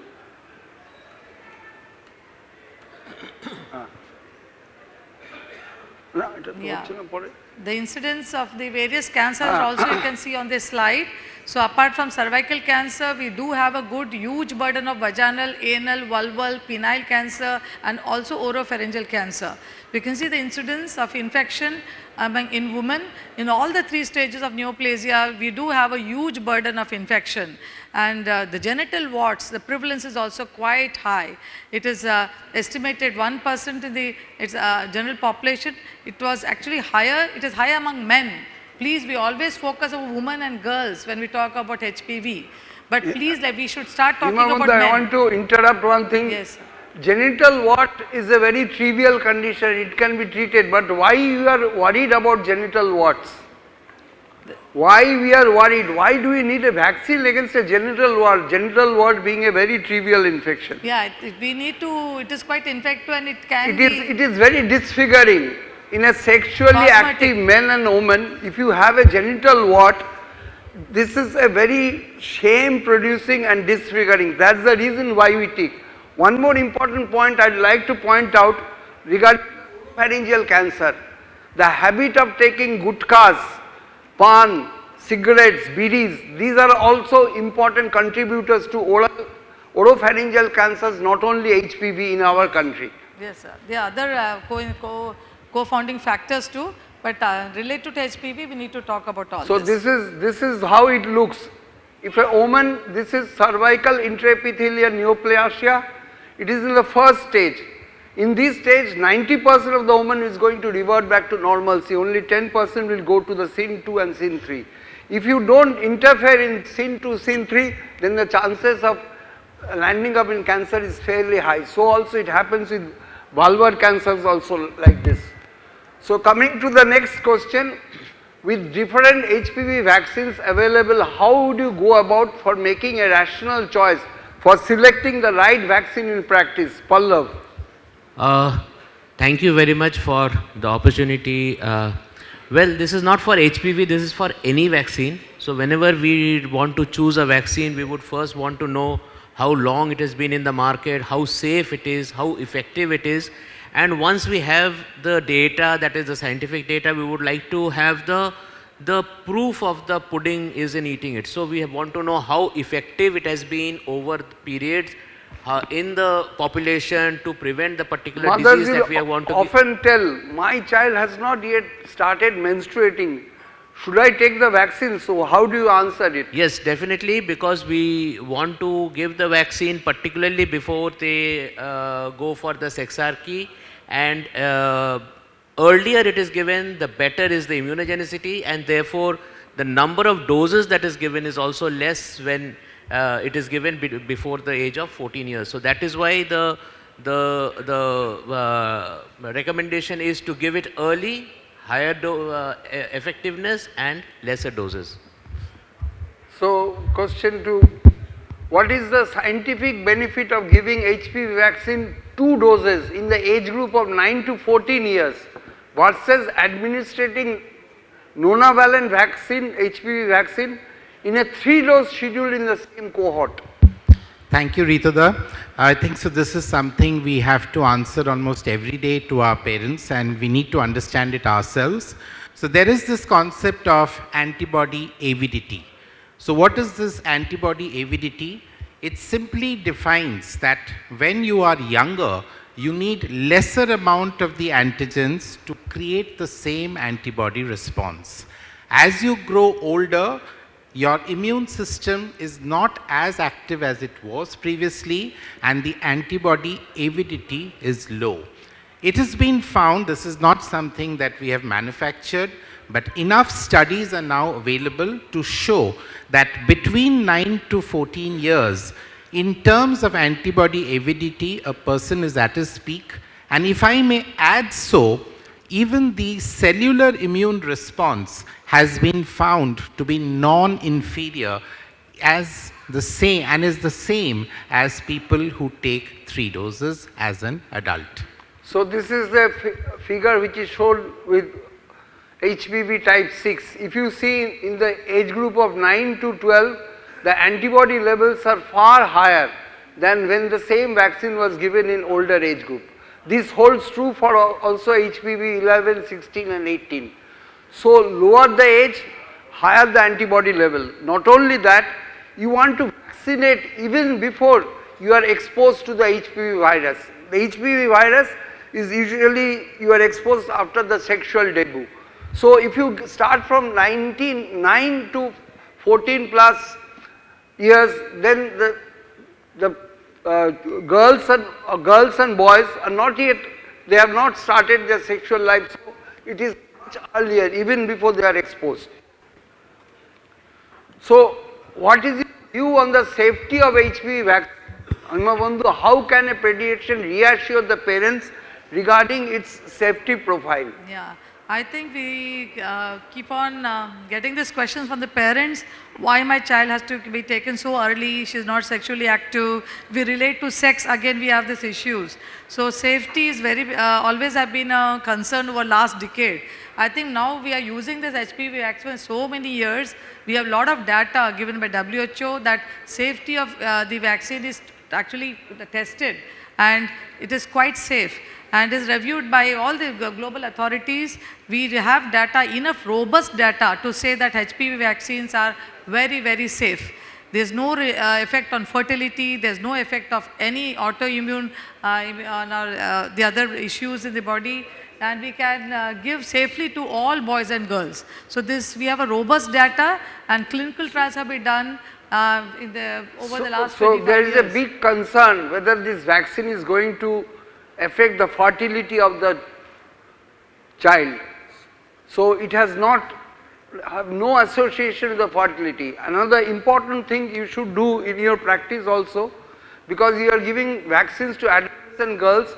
Adolescent girls are very prone to have vasovagal attacks. So you should always give the vaccines in a lying position and ask them to lie down for few minutes, because there is a condition known as postural orthostatic tachycardia syndrome. Yes.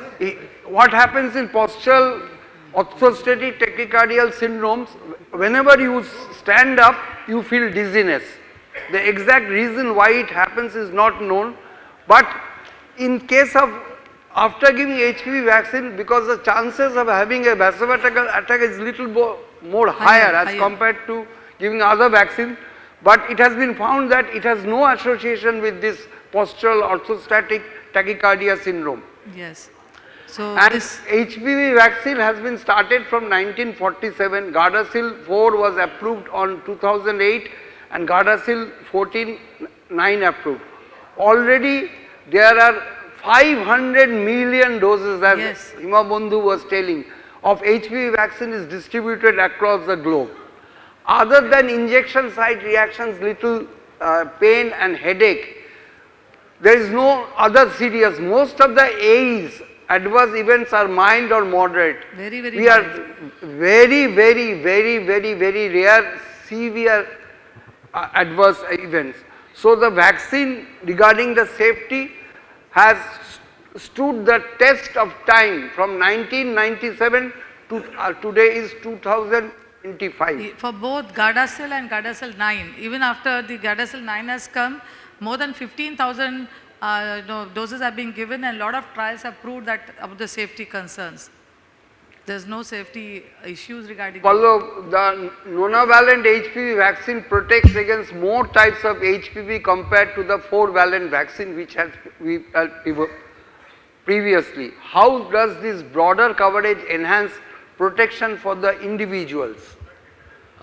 Mainly what it does is it increases with the extra 5 valencies that are there, it increases the protection to around 20%. So if we see the previous vaccine, the quadrivalent vaccine would give protection against cervical cancer to the tune of around 70%. This would increase it to the tune of around 90%. So there is for cervical cancer, it would be around 20% excess. And then for again similar protection is there for the penile cancer and the other cancers also. So definitely there is some amount of increase, but it is to the tune of around 15 to 20%. So 15 to 20% is a very good amount. Yes. The pink or the orange color you see is the 16 and 18, and the grey color is the other 4 which we other 5 which we have included in the vaccine. So they give a protection about 10 to 20%. 10 to 20% is a huge amount, and in male it is 80 98% coverage against the penile cancer in females, cervical cancer almost 100%, 90.4, vulval cancer 95, vaginal 76, and irrespective of sex, anal cancer, oral cancer and laryngeal cancer is tune of 70 to 80%. It gives a very good cover. So my next question, mother of an 11-year girl noticed that her daughter has taken 1 dose of HPV vaccine around 1 year back and she forgot to complete the schedule. What vaccine dose will be followed in such cases? Now the child is 12 years old. So the answer to that in just one statement is 1 dose, because the second dose can be given between 6 to 12 months. So since she has come back after 1 year, the child just needs 1 more dose. Had it been so, she come out after 1.5 years? Even after 1.5 years, whatever evidence we have, catch up, just 1 more dose is So is your sufficient. memory cells are always there, they are never forget. So the remaining doses should be given. Can you give us the little about the dosage schedule of the whole vaccine? Yeah. So obviously when we are vaccinating or we are carrying out any health activity, we have to depend upon and keep as our insurance a recommendation from an authorized body. So here we are following the IAP recommendations, and as everyone must be aware, we are also getting into an era where it will become the part of the national immunization schedule. So for 9 to 14-year girls, whether it is the 4-valent or the 9-valent, 2 doses, minimum 6 months apart. We are not getting into the other situations, we will cover that later. As has been explained, the vaccine has now become gender neutral. So the boys too need to get the same vaccine between 9 to 14 years, 2 doses, minimum 6 months apart. 15 to 45 years women, for both 4-valent and 9-valent, it is 0, 2 and 6 months. As the slide clearly states, the 9-valent one has been licensed only till 26 years. That is not to say it is not to be given, but any vaccine which is to be licensed needs to undergo that particular population studies. So in India, at 26 years is what we have the license. Immunocompromised, Let's leave aside immunocompromised. yes, thank you. Rituda, just one more point. We have talked about why the nonavalent is now being more needed. So if you see one of your previous slides, cervical cancer was almost 100% attributed to 16 and 18. But as time has gone by, now we find newer serotypes gradually gaining importance. And hence, it is important for us to keep this epidemiology in mind when we are advising the enhanced protection. 26-year-old mother has come. She told just before marriage, when I was 19 years old, I have taken 2 doses of GSK vaccine. Now I heard a new vaccine has come which gives a wider protection. And she wants to take the new vaccine. What is your message to her? So like we have seen in your initial slides, the immunological memory of these vaccines, whatever be the make, is very, very high. So there is a scope for a single dose of a catch-up vaccine. Now we are yet to get these recommendations officially, but if we have to depend purely on science, because the immunological memory of the previous 2 doses is high and she wants to be covered by the enhanced serotypes, 1 single dose of that should be sufficient. No, you should take 3 doses. 3 doses, because you are not protecting against the 6 and Because 11 also. they are not protecting. Your immunological memory is not against those things. Maybe the extra serotypes will require 3. Doctor. coverage for the extra Extra, you have to give 3 doses, and there should be a gap of at least 1 year between the 4-valent and the 9-valent. So, Dr. Ritterbrand, the WHO has very clearly stated that 9 to 20 years, 1 dose is enough. Yes. Okay, but 2 are recommended. So, it's off-label.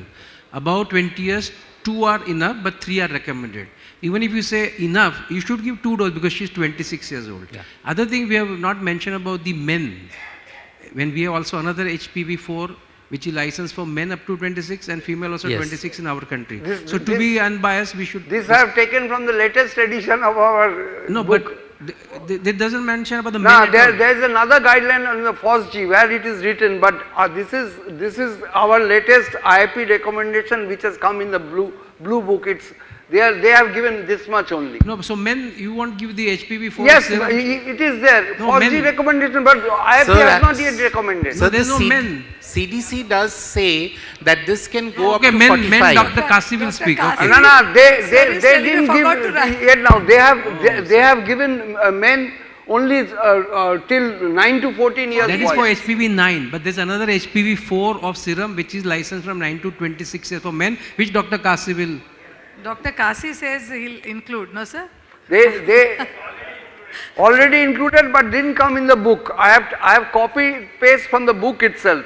So that's I was wondering, but FOSG guidelines has given that it can be given to both men and women and until the same age. So what is your view on HPV vaccination in boys?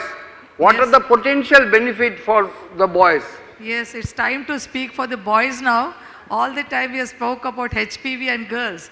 Now we see the global burden is actually very high for the boys too. So though you can 6,90,000 cases of HPV related cancer are diagnosed in males and females both around the whole world every year. So when we were just why we are focusing only on the girls, let us now talk about the boys too. Look at the the incidences. The oropharyngeal cancers, both male and female. There's a recurrent respiratory papillomavirus, both for male and female. Of course, cervical, vulvar, all this will be there only in the female. But in the male, there's a penile cancer too, and some of the cancers are actually more prevalent in the boys. You can see the oropharyngeal and the other thing are more prevalent in the boys. So the infection is estimated to cause about 4.5 of all the new cases, cancer cases are worldwide. So let us talk about gender neutrality and prevention for both boys and girls. In fact, the boys are being neglected and we need to, as pediatricians talk for the boys too, the incidence is quite high among the males for various other cancers. And you can see the infectivity, if you see this slide, the infection rate is quite high actually in the boys. If you see on the right side, the boys are having high incidence percentage of HPV infection. They are also clearing, most of the HPV infections are clearing on their own, but there is a high incidence of transmission from both their partners. No, actually the persistence of infection in girls, it actually as you grow older it comes down. Yeah. But unfortunately boys persistent infection persists there for high. a long time. Yeah. And also the antibody or seroconversion rate in boys is much lower as compared to the girls. Yes, sir. And number 3, we have screening tests for girls, but there are no screening tests for boys. Yeah. We never screen for anal, penile, vulvar, vaginal, oropharyngeal cancer. And another very important point, unlike what we believe, women transmit HPV to girls more as compared to the boys transmitting to girls. So these are the reasons why. One very important point I would like to bring out here is oropharyngeal cancer. Oropharyngeal cancer is much higher in boys. Yes. How far it is due to HPV is not known. Oropharyngeal cancer, one of the major causes in India, especially in eastern India, is gutkhas and all the pan masalas and bidis and cigarettes. So that might be an important cause why it is more such common. And I want to ask the audience, have you ever seen a single case of recurrent respiratory papillomatosis? It is a dangerous condition. Though benign, you will have obstruction of the respiratory tract and they require repeated surgeries. This is more than a cancer if somebody develops it. So now coming to the next, vaccine hesitance is a common issue. What strategies can pediatrician use to effectively address the concern and misinformation about the HPV vaccine with the parents? Pallav.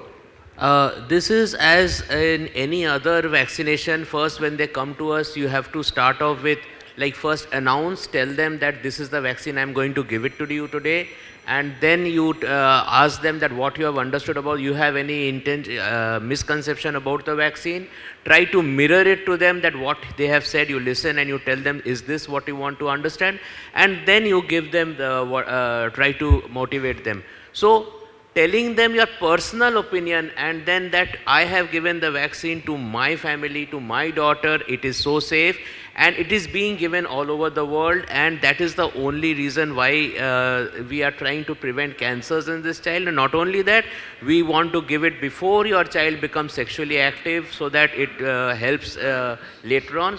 And also the other thing that I would like to say, which is different from what Dr. Agarwal will say, that here you will give lesser doses if you give now rather than later, so you will save on money rather than spending money, which is actually a boost for many patients. So there are two ways. One way, you can appeal to their brain. HPV stands for human papillomavirus. It causes genital wart and cervical cancer. It is sexually transmitted. Your adolescent girl is going to become sexually active, and so you need this vaccine. The other way is more important. You appeal to their emotion. Has any one of you had care about cancer, what it was like for them? What was it like for you? We can reduce the chances of your son and daughter having cancer experience. Do you want to reduce your child's risk? So I think the second way round, where you appeal to the emotion, will be much better.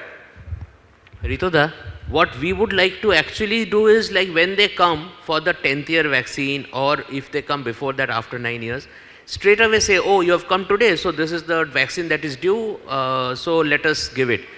Majority, if they accept that, there is no need for just telling them that this is what it prevents. Now, once we go into telling them about sexual activity, once we go into telling them about cancer, many of them sort of start. Now, people who want more information, we can go ahead and tell. Otherwise, we can straight away announce and give the vaccine. I just want to add here, sir, like when we have to, as HH chair, now we are also trying to drive adolescent vaccine Tika at 10. Please, we only need to drive, we are talking so about newborn vaccination, but we need to drive this 10-year vaccine too. So that is what we want to start the mission, including HPV. Second is, the sexual activeness. I know parents are actually, they withdraw themselves when we talk about this, but we need to tell them it can happen to anybody, it is there, the statistics are there, it can, your child, my child, anybody can become sexually active. It's not about character, it's about the adolescence period itself. So, Shamik, you sum up, so what would be the best practice to discuss HPV immunization in the parents in the private clinic? Ritoda, what we have seen during our practice is that there are two things here. One, if you're going to be talking about this vaccine being related to sexual activity, there is a taboo in our culture. Secondly, once we are opening up, things are changing, but it's still quite taboo. But once you broach the word cancer, what I do is I ask the patient, what is your idea about cancers? Do you think they are curable? Invariably the answer comes that we have heard that some are, some aren't. That is where I jump in and say that the life cycle of the HPV virus is such that if it clears out, it's fine. But if it finds a residence in your body, it is very difficult for you to clear it out, and invariably you can progress to a cancerous state. And then how much ever you do to try and eliminate, it is not going to leave your body, so better to protect. So what will you answer if they say, doctor, it's a very costly vaccine, I have to spend about 10,000 rupees. Yeah. So is there any justification of this? So the cost will be judged against the time I am telling the patient and the time I am giving the patient time for financial planning, and whether and the type of disease she is going to suffer from. Yes, so the what is the cost of involved treatment of a in the cervical cancer? The cost of treatment. Ritoda, there are other vaccines also which are cheaper. So in case they are really reluctant, give some vaccine, but at least vaccinate. So that is important. So last of all, I just like to, the inequalities in global cervical cancer elimination. So to prevent cervical cancer, there should be three approaches. First is primary approach. The vaccine should come in national immunization program. Secondary approach, there should be screening for cervical cancers. Tertiary prevention is cancer diagnosis and treatment service. Let's see. So the primary prevention, the target is 90% of the girls fully vaccinated with HPV vaccine by the age of 15. These are the countries which have achieved this. The secondary prevention, 70% of the women should be screened with a high performance test by the age of 35 years and again by the age of 45 years. These are the countries which have done. And the third or the tertiary is treatment and supportive care. 90% of the women should be identified with cervical cancer disease and receive treatment. Let's see where we stand. So these are the yellow colors, the countries which have included HPV vaccine in the NIP schedule, but we are still white. We are still not included in the NIP schedule. Regarding the screening, if you see, you cannot see India. India is here. These are the countries which have signed the WHO document of starting screening. These are the countries which are do screening. But if you see, India has gone inside, lowest. So, and it is unfortunately there are so many female doctors are here. I think not even 1% of them has got screened. So we also failed miserably in this aspect also. So with this, I thank you for your patient hearing.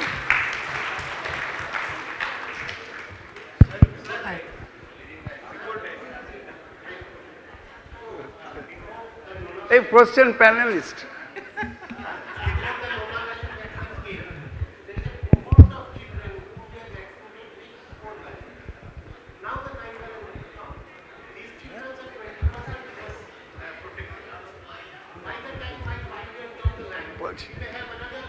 No. Vaccine.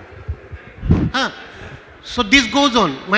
This goes on, and there will be a serological shift. So by the time, so how do we address that problem? So we answered to that question. He said because they have memory cells, at least 2 doses should be given. 2 doses. No, I'm not telling about the doses. I'm telling about the serological. 4-valent vaccine given to a child will not protect against the other 5 vaccines, right? Now, would they have to take again a new vaccine come to have a optimal protection, full dose of? Because now it is a 9-valent. Sometimes down the line we will have a 15-valent vaccine. If you go theoretically, definitely there were previously some studies which showed there is some amount of cross protection, but cross protection is not enough. So yes, as advances you have to give. That's the way we are doing with pneumococcal vaccine also. So pneumococcal we are facing the same situation. Every day it is increasing, the valence is increasing. As research is going on, we'll get new variants will keep on coming. We need to at least have 2 doses, right sir? Yeah. Thank you. I think as IIT and all of us, let us commit for including HPV vaccine and improving vaccination in our society. Thank you, esteemed faculties. You may please collect the memento from the memento corner. With this, I think it's time we must acknowledge the e-poster presenters. There were nearly 70 entries. Hello.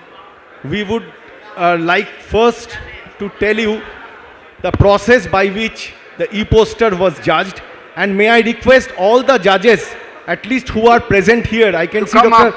Rashna Das, Dr. Anurag Agarwal, Dr. Arora, Dr. Janani, You may please come up. Dr. Kundu, by the time you may please.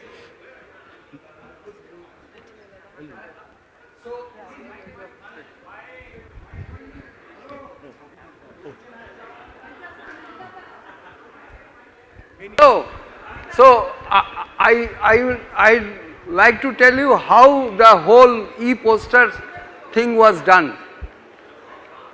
We asked for e-posters in our flyers when we declared this summer CME. To our utter astonishment, we have received more than 50 to exactly 70 e-posters. The organizing committee has just collected the e-posters and the organizing committee has sent these e-posters to 4 judges, and the judges were not from the West Bengal, the judges were from different states outside West Bengal, all the posters, and they have given marks to each of these e-posters. Of the marks they have given, we calculated those marks with a total, maximum total of 75, and 25 we kept. The same judges will ask them question along with the e-posters. So it was one of the ways which was done very neutrally. And may I request?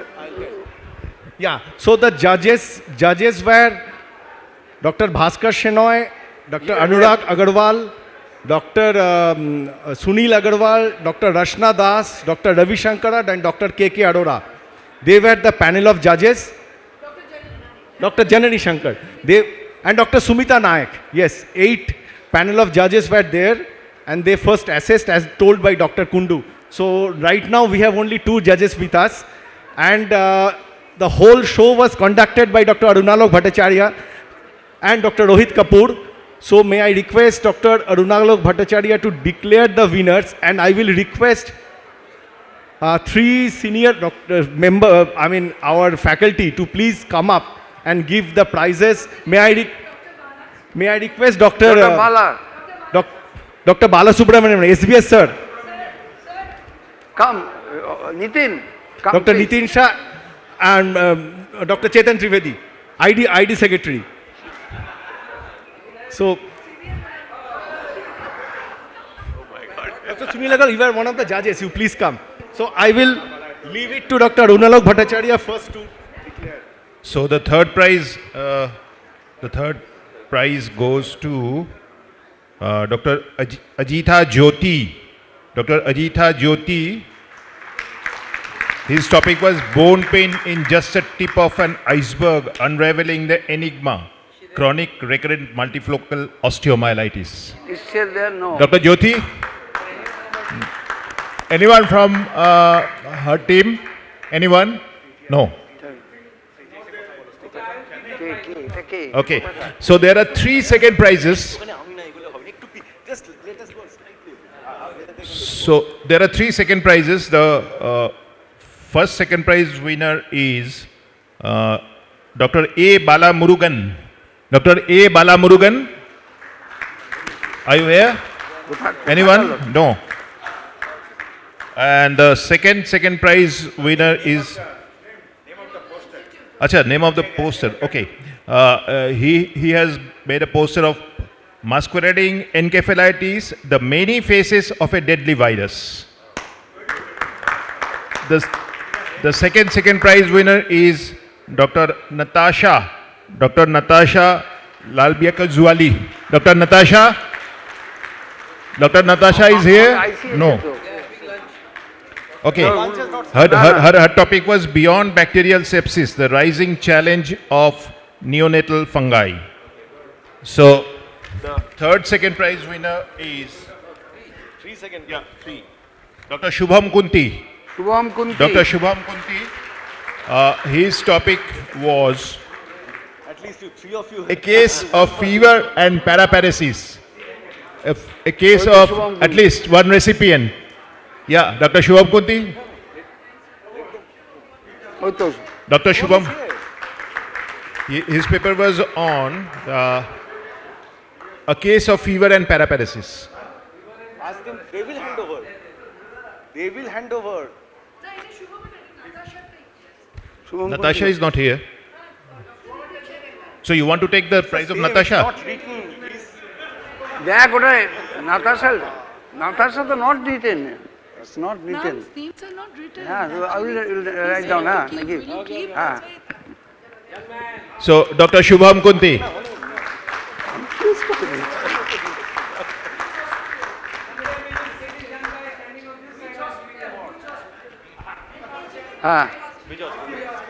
ICH. He is from ICH. He is from Institute of Childhood. And the first prize. First prize. And the first prize goes to Dr. Pallavi Agarwal. Dr. Pallavi Agarwal on assessment of severity of bronchiolitis in patients less than 12 months using echo Doppler study. Echo Doppler study. Yeah. Bronchiolitis below 12 months. Dr. Pallavi Agarwal from Institute of Child Health. So, a big hand for Dr. Pallavi.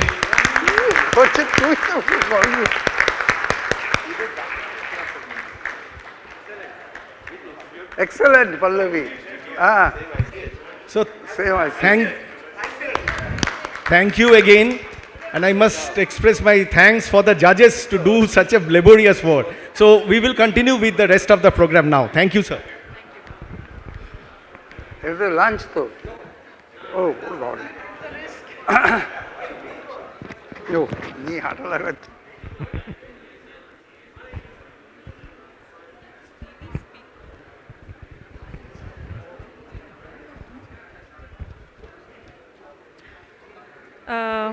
So now, just moving on with our train of events, hot topics is our next segment.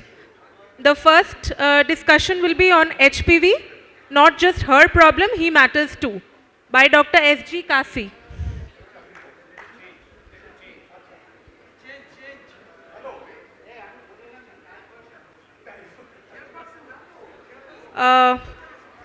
So we'll go to the next topic. Latest update on typhoid conjugate vaccine by Dr. Nitin Kesha. We'll take up HPV the next. So may I request Dr. Shubhashish Bhattacharya and Dr. Ajit Chetri to please chair the session. And as we were having an HPV session just now, so we thought of changing that. So this is... So as we had a session on HPV just now, we thought we will interchange between me and Kasi, so that you get some break to understand HPV again. And he's going to specifically focus on why males. And I think that's an important thing. So she, yes, but also he. All right, sir, please. Okay, sir.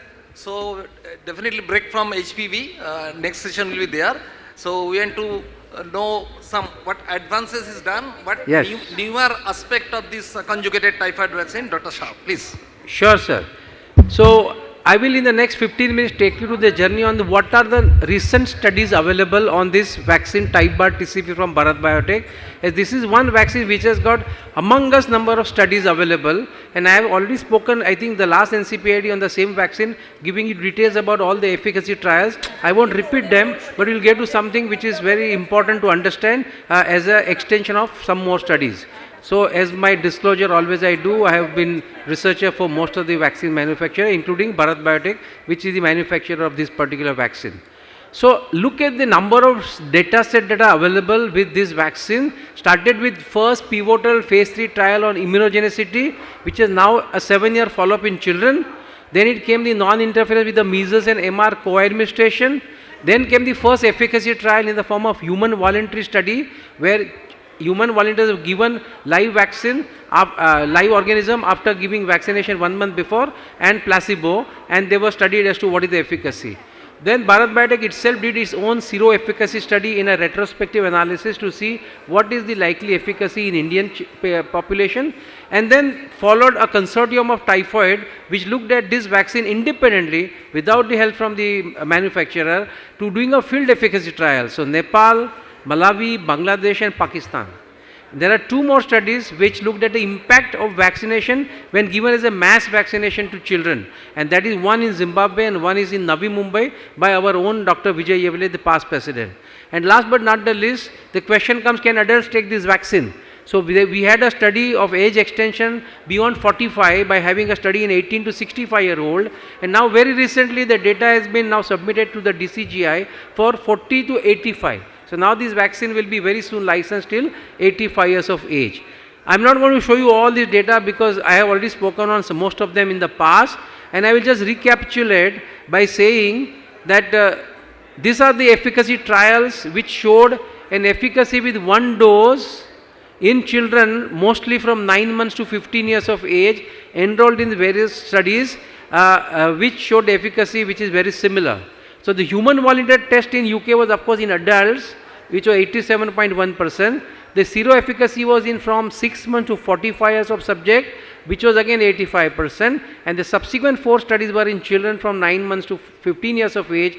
In Nepal it was 85%, Malawi 83%, Bangladesh 85%, and Pakistan 95%, including a huge outbreak of XDR typhoid where only ceftriaxone would also not work, only azithromycin would work. Again the efficacy was as high as 98%.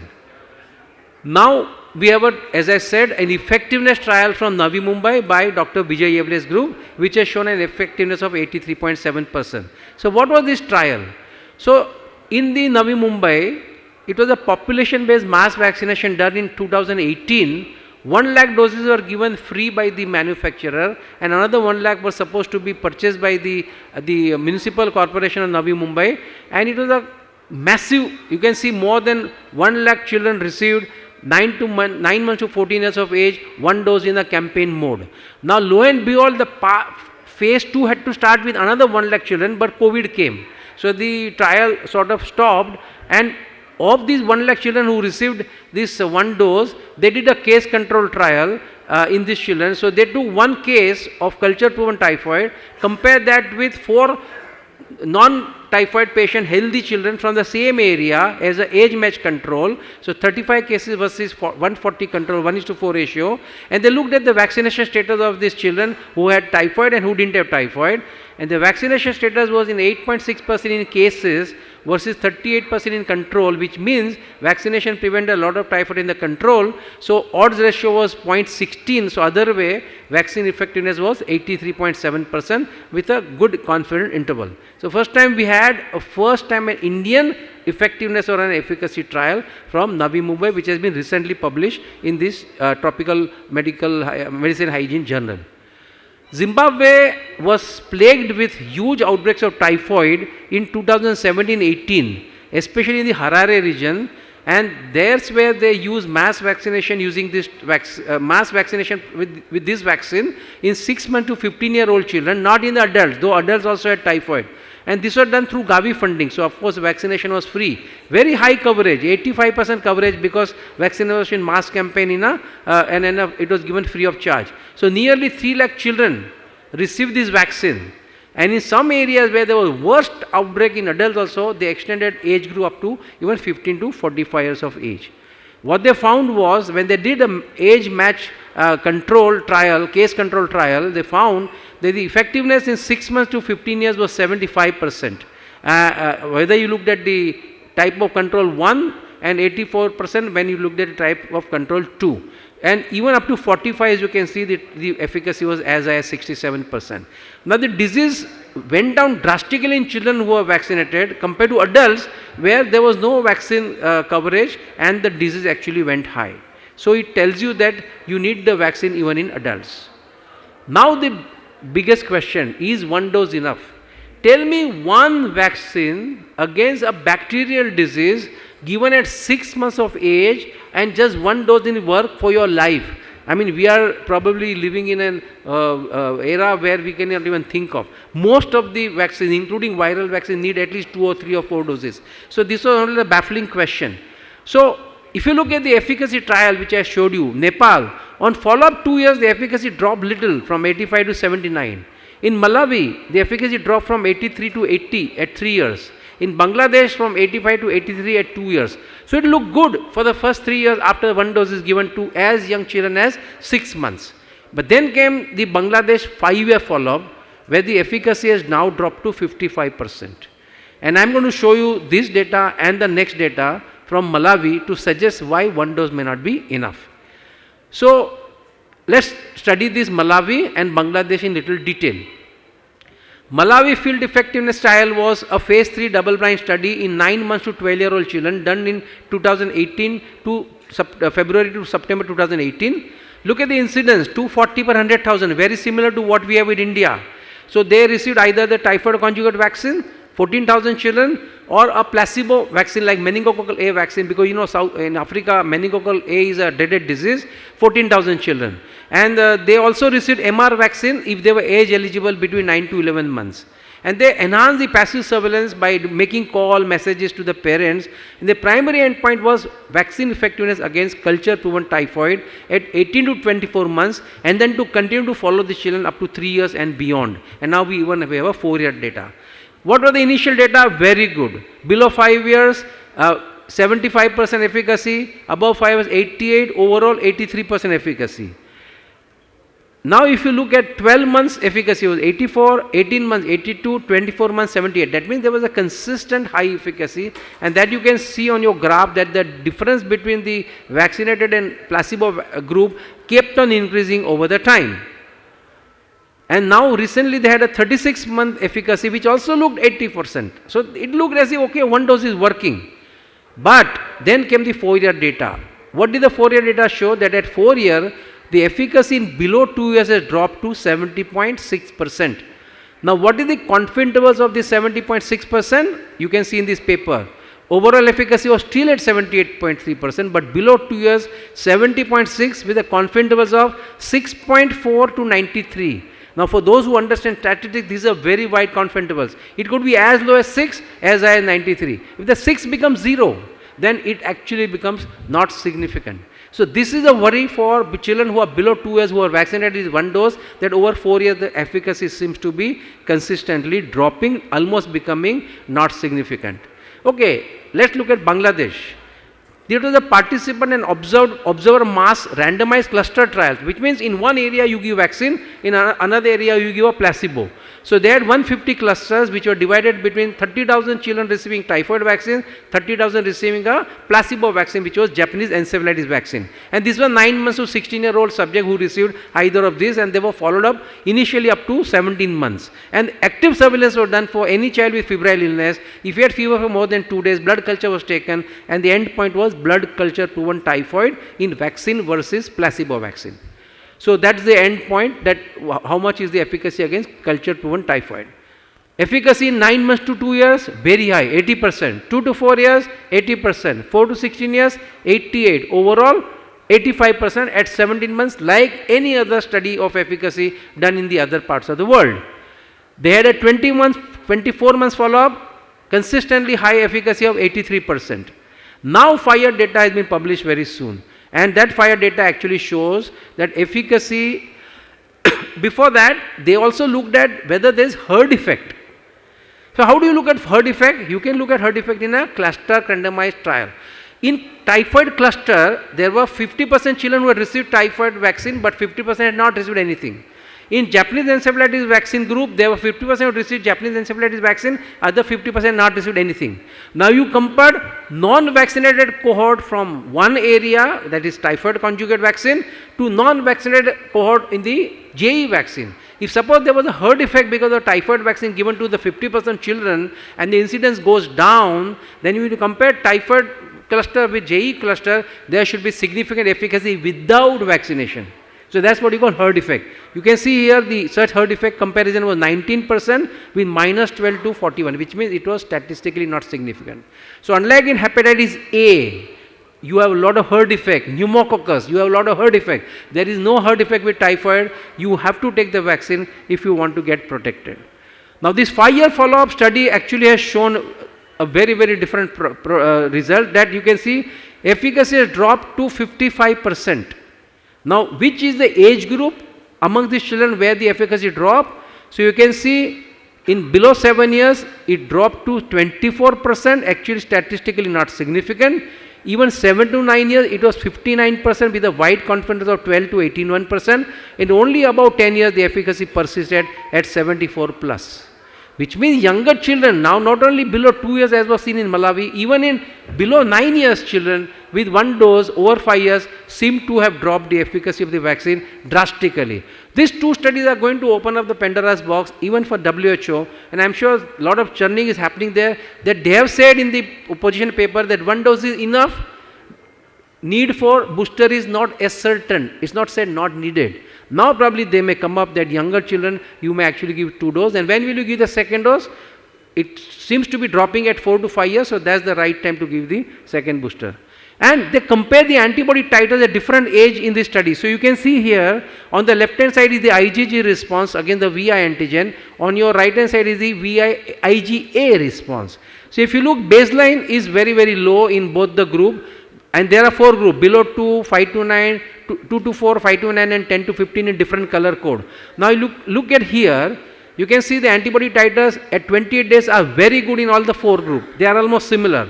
But over the time, 500 days, 700 days, 1400, 1800, you can see in the children below 4 years, there is definitely great drop of antibody compared to older children. Coming to the anti-VI IgA, already at 28 days, children below 2 years are showing lower response, and that has further gone down over the follow-up over the 730 days. So we know that the kinetic of antibody decided the effectiveness, and we already knew from the 7-year long-term effect immunogenicity data that the pivotal trial had a follow-up in children that, you know, in the pivotal trial, half the children received a booster at 18 months. So there are 2 cohorts, only 1 dose followed up 7 years, another cohort given 2 doses 18 months apart followed up of 7 years, and you can see the GMTs in those were boosted were 32, 4 and 10 fold higher than the baseline, where in non-boosted they were 21, 8 and 5 fold higher, which means in boosted group as compared to non-boosted the titers were almost double. Not only that, seroconversion at 5 and 7 years in boosted group was 84 and 71%, where in non-boosted it fell to 44% at 7 years follow-up. So both the seroconversion and the titers seem to be lower in non-boosted group. Now if boosted group shows better seroconversion and better antibody over 7 years, and the previous trial in Pakistan where they looked at the antibody showed that the antibody titer decided the effectiveness, it makes sense that you need to boost to have a better antibody, and that's the reason why I am a strong proponent that we must give not 1 but 2 doses when you give typhoid conjugate vaccine to children below the age of 5 years, and I would give the second dose 4 to 5 years after the first dose. The last part, there are many adults like me and we all eat outside food and we are worried whether we are protected against typhoid or no. So there were studies only up to 45 years of age in the immunogenicity phase 3 trial, and all the efficacy trial that I showed you are on 9 to 15-year-old subjects except the voluntary challenge test in UK which was in adults. So what is the immunogenicity study in adults beyond 45 years? So this first study was done in 18 to 65-year-old subjects at 5 different sites, divided into 2 groups, 18 to 45, 100 subjects, 45 to 65, 200 subjects. So 1:2 ratio, and the idea was to look at the endpoint for safety as well as immunogenicity. You can see safety wise, on your left is 18 to 45 years, on the right is 45 to 65.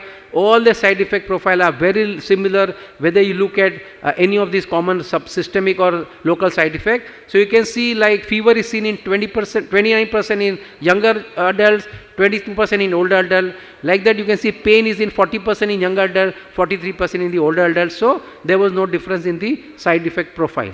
About the immunogenicity, you look at the seroconversion and titer.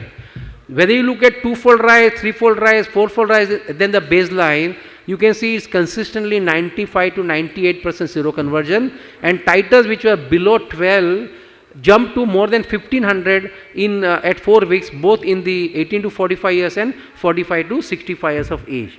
Now if you have to compare these antibody titers with children for whom we have efficacy, you can see the green is 18 to 45, the blue is 45 to 65 in this study, And if you compare with 6 months to 2 years and the 2 to 45 years in the pivotal trial, the antibody titers are looking very similar. In fact, adults have more titer than children.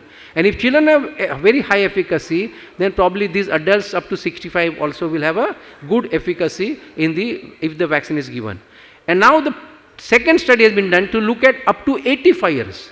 So now we have two groups, 18 to 65 years and 65 to 85 years, which is a new addition of the age group. Again 150 subjects, same way, look at the side effect, look at the immunogenicity.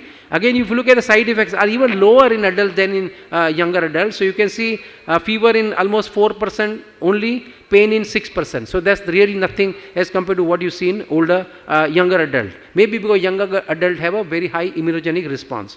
And again, look at the titers. Even in those who are 65 to 85, 90 to 94% seroconversion, and then look at the titer in 65 to 85, which is the new addition age group, for 1500 titer, same as the 18 to 65.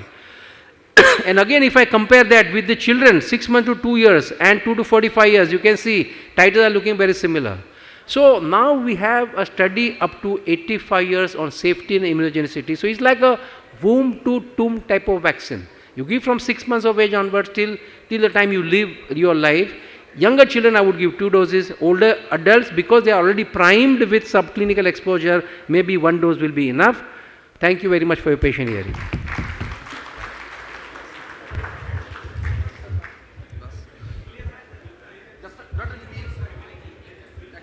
It's up to you, ask the organizer. Thank you. The chairperson, yes please. I have one question. In vaccine immunology, most of the vaccine we use are requiring multiple doses. Yes. In spite of using this vaccine for last 7-8 years, even more, conjugated typhoid vaccine, why Indian Academy of Pediatrics, the advisory committee on pediatric immunization, they are taking so long time to recommending one additional booster, Correct. which is very important because in our country, typhoid is so endemic and morbidity is very high. So why it is taking so time in spite of your many studies, including Bangladesh study where it is showing... So sir, to be fair, the ACVAP recommendation was reflecting what WHO had in the mind, that at least give 1 dose to many children so that you have a lot of protection. Now with the new studies available very recently, these are Malawi and Pakistan are very recent, I am sure WHO is itself looking at the need for the 2nd dose. ACVAP also probably will wait for the WHO response to start, but I am not the member of ACVAP, so I can't say, but I am strongly convinced that 1 dose is not enough for children below the age of 5 years when you give them only 1 dose of typhoid conjugate vaccine as young as that age. So I just wanted to say one thing. I think the previous guideline, yes, sir, where the first time when the company had come out with this, it was said that it should be repeated after 1 year. Correct. And then WHO came with the single dose. I think that has been a boon in disguise because that has compelled us to make studies and then come back to a study where we now understand that so 3 to 4 years. So if you see the previous ACVAP recommendation, you give it 6 months, then you give it 2 years the booster. I think that's not correct because till 3 to 4 years the efficacy is good with 1 dose. So don't give it early, give it little later. Okay, thank you. Thank you. So our next discussion on hot topics is another very important thing, the gender inequality. We know the only vaccine with a lot of stigmatization, myth and false belief is HPV vaccine. So a lot of misconception is there and there is definitely one vaccine where there is a maximum gender inequality. So to make it gender equal vaccine and decreasing this stigmatization myth, I think very important, and Dr. G.S. Kasi will be there to disbelieve this thing, demystifying this myth about the HPV vaccine. Thank you, Chairperson sir. We have always been talking about HPV vaccines as her vaccines, as a vaccine against cervical cancer. But it's time to realize it's not just her vaccine, he matters too. Why does he matter? Remember, HPV does not cause only cervical cancer. In males, it can cause anal penile cancers. And like cervical cancer, almost all anal cancers are due to HPV. It also causes oropharyngeal cancers, which is of course not an exclusive male domain, can occur in both the sexes. We must remember that HPV behaves a little differently in males. Following natural infection, overall only about 7.7% develop an immunological response to HPV infection. It depends upon the site, goes high as 19% in case of genital infections, but overall 7.7% only. Now, how robust is this protection? This was a meta-analysis done on what protection is offered by natural infection, and what they found was that in females, the protection is about 30 to 35%, but when it comes to males, the relative risk is more than 1, indicating that natural infection does not confer any predictable protection against reinfection. How common is HPV in males? Yes, it is very common, probably more common than in females. 31% was the pooled prevalence, and this was a study done across places. It was not in high risk clinics. It was taken from general hospitals, it was taken from general OPDs. It's 31%, and almost 21% had a high risk type. So these figures are more than what is found in the general female populations. And as was mentioned earlier, in males, HPV rises, keeps on rising and remains high almost till 55 years, unlike females, where it begins at 15 to 19, reaches a peak at about 25 to 35, comes down, and there is a small secondary peak between 40 to 45 years of age, which we saw earlier. In India, a study showed that the HPV prevalence among men is 26.7%. That means almost a third. And where the spouse had cervical cancer, the male spouse, the incidence of HPV prevalence was 66%, almost two-thirds. Now, why are we vaccinating males? Because in the vast majority, the source of infection in females is males. You cut the source, you can cut the infection. And second, as was pointed out, there is no way we can screen for male-related HPV cancers, unlike in females. So let's take 3 clinical situations: genital warts, anal cancers, and oropharyngeal cancers. Genital warts, how common are they? Let's look at Indian data. This was a study done by Uday Kopkar, done in 5 specialties: primary care physician, OB-GYN, urologist, dermatologist, and overall. 1.07% was the prevalence of genital warts in the overall outpatient population. It was very high in the dermatological segment because obviously they go to the dermatologist more often to the other specialties. And 1.07 is a huge, huge number. And another study showed that definitely it affects what is known as the dermatological quality of life index. Again, study done in our own country. And more the number of lesions, more is the effect on the dermatological quality of life index. How effective are the vaccines against genital warts? We have data from Australia, which was the first country to introduce HPV vaccine and to introduce gender neutral HPV vaccine. And you will find that this is in case of females. There was, let's consider on this blue figure, which is the primary age of vaccination, that is 15 to 20 years. There has been a significant fall during female-only vaccination, but the fall continued even when gender-neutral vaccination. But the results are more impressive when you look at heterosexual males. The fall is much more when gender-neutral vaccination was taken. Okay.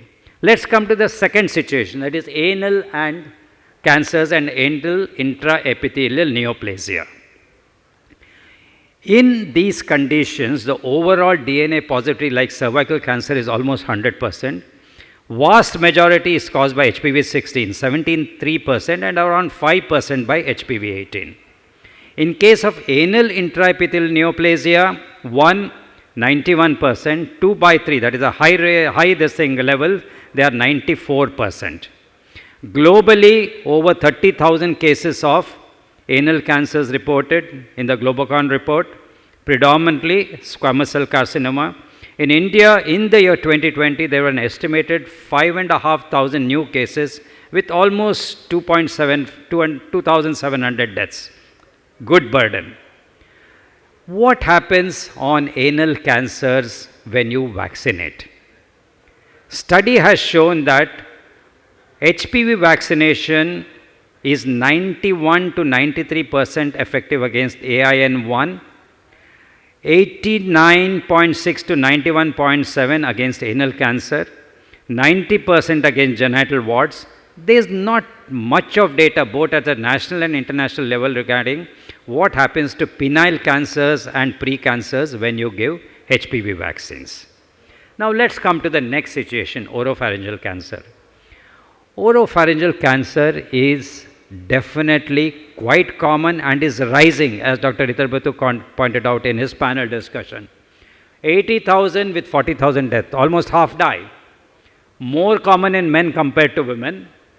And if it's the Indian figures, 17,000 with almost 10,000 deaths in males and 3,500 with about 2,000 deaths. So we are having a significant burden, and the mortality rate is much higher than what is observed with cervical cancer, obviously because we don't have any screening procedures. What is surprising is OPC cancers have been increasing throughout the world, and this increase is more in the developed world compared to the developing countries. In fact, in USA, it has increased by 225% in this 15 to 20 years. In fact, today, more HPV related OPCs are there as compared to HPV related cervical cancers. On an average today, about 70% of OPCs are related to HPV. That is because the other triggering factors like smoking, tobacco chewing, etc. are now coming down because of public health measures. So the role of HPV is increasing in oropharyngeal cancers. For some reason, this rise and this HPV predominance has been observed more in the developed world compared to the developing worlds. When you're talking about prevention of cervical cancer, it is the HPV antibodies in the cervicovaginal secretions which really gives you protection against infection. So if you want protection against oropharyngeal cancers, you need to have antibodies in your saliva.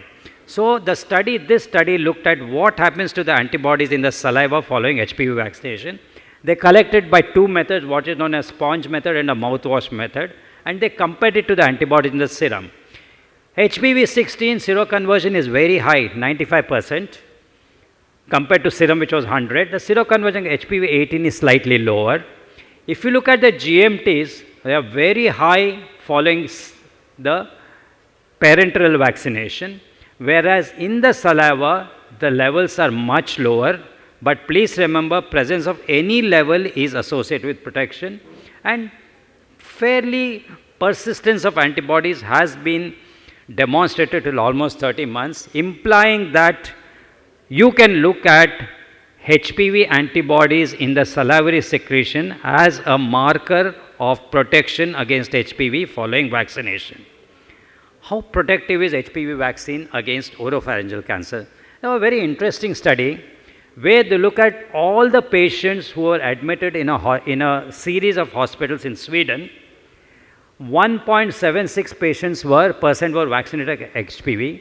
The total number of oropharyngeal cancers was about 4,380, and they looked at the vaccination status in these OPC patients who were vaccinated, who were not vaccinated, and they calculated the relative risk. Remarkable, in males, not being vaccinated increased the risk by 23.8%. In females, the relative risk was 9.34. Overall, it was almost 20%, with fairly narrow confidence intervals, indicating that HPV vaccines are definitely going to give good protection against oropharyngeal cancers. We still don't have population level data on this issue. HPV-4 and HPV-9, we always like to compare these two. So if you look at the prevalence of HPV in males, this is global data and this is Southeast Asian data. We don't have India specific data. Now if you look at these red rectangles, this is regarding HPV-4. About 12% globally, and in Asian countries it is about 12.5%. If you look at the coverage of HPV-9, it increases to 19% and 24%. So overall, if you look at the prevalence, of HPV in the population, 9 definitely has a advantage over HPV4.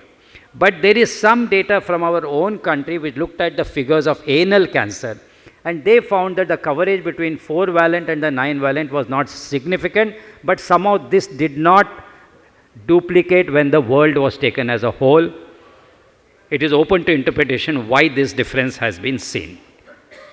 Now, since he matters too, the solution is a gender neutral vaccination.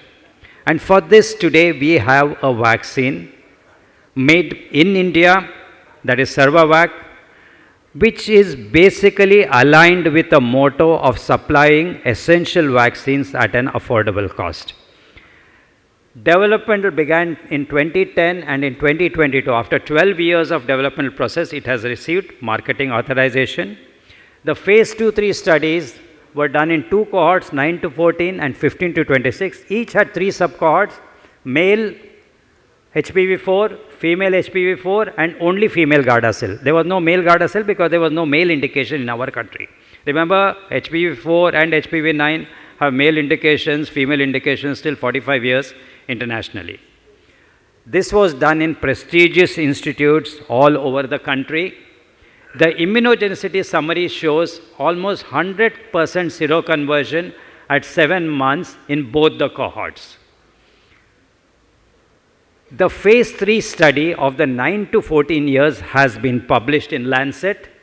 And if you look at this, when you compare the GMT ratios between the Serum Institute and the MSD vaccine, 2 doses 9 to 14 years versus 3 doses in 15 to 26 years, the antibody titers, the GMT ratios are far greater than 1 for all the vaccines, for all the different serotypes. Now,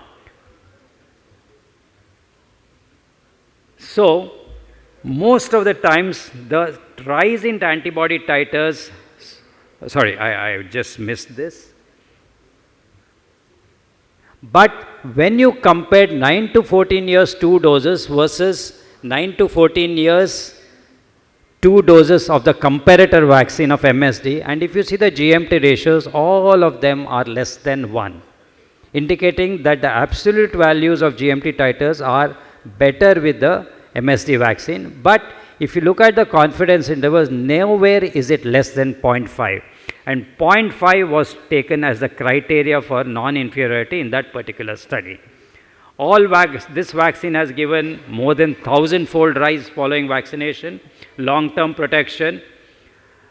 If you look at the 15 to 26 years, you will notice that the titers are less than 1. HPV4, it's less than 0.5, but all of them were seropositive, and seropositivity means protection. So overall, good antibody titers, good seroconversion, high GMTs. AA5s were predominantly mild to moderate, recovered, no vaccine-related serious adverse effects of grade 3 or more, and overall the adverse effects was the comparable between the test vaccine and the comparator vaccine. This vaccine is almost a replica, a clone of the existing MSD vaccine, except that the adjuvant content is a little less. The schedule is for both males and females, 9 to 14 years, 0 and 6, 2 doses, 15 to 26 years, 3 doses, 15 to 26 years, it is only in females. In males, it is it is for both the sexes. It has to be stored at 2 to 8 degrees, and shelf life is a long shelf life of 36 months.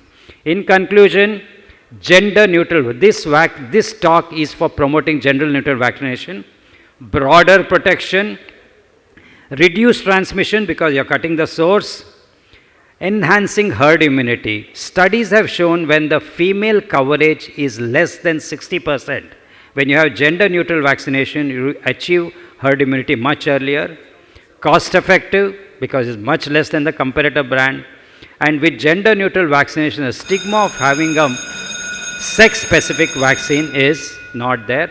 Almost 47 countries, now it is 52 countries are offering gender neutral vaccination. It's time to extend the benefit of HPV vaccination to the young boys and adolescents as well in our country with a vaccine which has shown to be non-inferior and definitely economical compared to the existing brands. Thank you very much. Thank you so much, sir. Thank you, sir. Thank you, Dr. Kasi. I'll request you all to please come down and collect your mementos. Now we'll have the lunch break and we'll assemble again at 2 p.m. Thank you. So, good afternoon. I hope you had a decent lunch. In another few minutes, we will start the post-lunch session. Welcome back, everyone. Now we'll move forward with our events. The first one, dilemma on vaccine selection. I would request Dr. Ritobroto Kundu sir to please come on stage and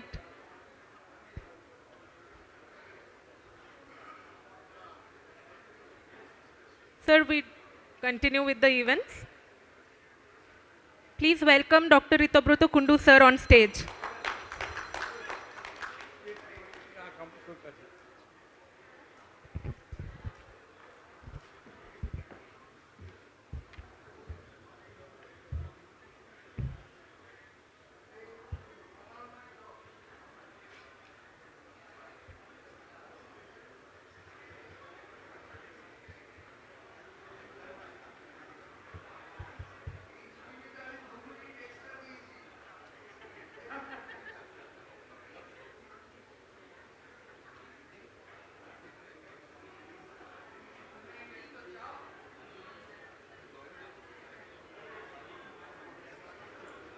hello hello শোনা যাচ্ছে আরে এটা দাও changer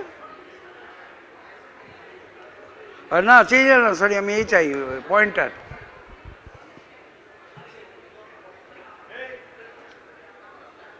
So, good afternoon everybody. I'll be talking about the PCV vaccines. Now there is so many PCVs has come, there is always a controversy how to choose the vaccine. So I'll be talking about the serotype antigen doses. Does PCV14 gives any major relevant serotypes? What is the need of covering emerging serotypes? Safety and immunogenicity of PCV14 and where the PCV14 stands in India. So all of you know pneumococcus is usually present in the nasopharynx. There are two ways by which pneumococcus spread. One, it invades the bloodstream. It enters the bloodstreams and spreads into three most important organs. One is brain where it causes meningitis, one is the lungs causing pneumonia, another causes osteomyelitis and septic arthritis. Besides this, pneumococcus also spreads contiguously through the mucous membrane. From the nasopharynx, through the mucous membrane, it will go to the sinuses causing sinusitis. It will go to the middle ear causing otitis media. It will go down below the trachea to cause also pneumonia. So there are two ways by which you can acquire pneumonia. One is through the bloodstream and through the mucosal continuity.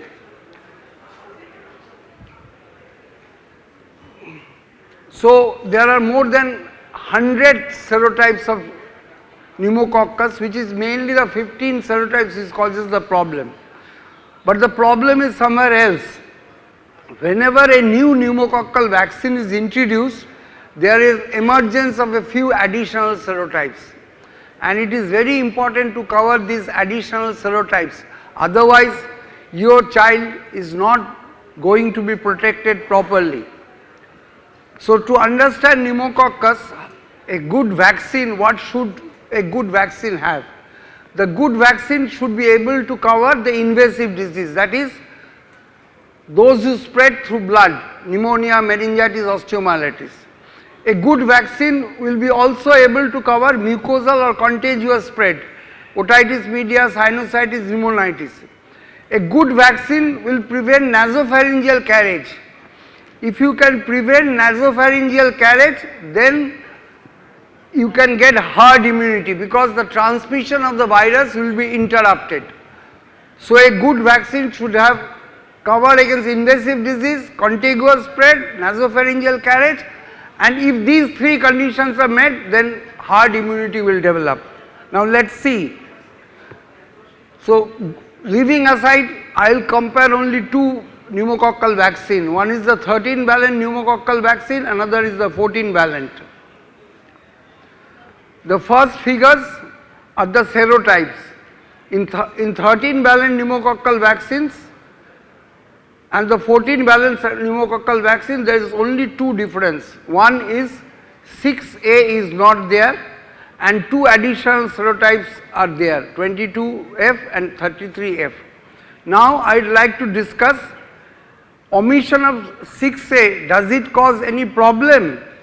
And addition of two additional serotype, what advantage? So we will balance the omission with these two addition. Now it has been seen when PCV7 was introduced, 19A was the emerging serotype. Next, the GSK PCV10 was introduced, then again 19A, 3 and 22F and 33F. After introduction of PCV13 in the Western countries, there are emergence of now two important serotypes, 22F and 33F. To what extent they have emerged? 10 to 15% of the total invasive pneumococcal diseases are caused by these two serotypes in the Western countries where PCV13 is introduced. So this is after 10-valent PCV10 introduced, there are two important emerging serotypes, 19A, 3, 19A, 3, 19A, 3. PCV10, GSK vaccine. Now when PCV13 was introduced in USA, 22F increased by 17%. In Canada, 13.8%. In UK, 10.5%. The prevalence of 22F and 33F in India is 2 to 4%. Now when the PCV13 is being introduced, this is definitely going to increase like this, which has happened in all other countries. So this is the emerging PCVs following introduction of the Pfizer PCV13 vaccine. So what are the emerging serotypes? You see 22F, 33, 22F, 33. These are the countries, US, UK, Israel, France, 22F, 33F, Canada, 22F. So these are the two important serotypes which are continuously emerging. 22F and 33F emerge as important cause of IPD in countries using PCV13. So what does 22F and 33F cause? They are associated with increased propensity for antibiotic resistance. They are the common causes of meningitis, one of the dreadful complications of pneumococcus. They are the important causes of morbidity and mortality, and they have a high invasive capacity. No wonder now in USA what has happened, instead of giving PCV13, they have switched over to PCV15. So to sum up the whole thing, if PCV13 is being continued, there would be two emerging serotypes, 22F and 33F. In Western countries, they are resultant in 10 to 15% of the new cases, and 22F, 33F is notorious for its invasivity, for its resistance to antibiotics. So these are the important points which you should remember. Now let's take our new PCV14 does not have 6A. What is the problem with 6A? Now if you see the 6B which is there in the 14-valent vaccine is almost identical with 6A, and they give very good cross protection. Where is the proof? Here is the proof. When 7-valent pneumococcal vaccine was introduced, which contained 6B, the number of cases of 6A had fallen down. So it gives very good protection against the invasive disease. Also, it proves that 6B gives very good protection against the otitis media caused by 6A, mucosal disease. 4 things I have told: invasive disease, mucosal disease, third is nasopharyngeal carriage. It has been, according to the WHO says, 6A nasopharyngeal carriage has been substantially reduced by 6B containing vaccine. So these are the 3, and if you have these 3 things together, then your herd immunity will also come. So if you compare the safety of this, almost they are same. Safety data 13, 14 is almost same. Compare the adverse events, they are almost same, there is no difference. So the serotype covered by PCV 13 and PCV 14, in whatever small studies we have in our country, the blue one is PCV 14. It is always a shade higher than the orange one, that is PCV 13.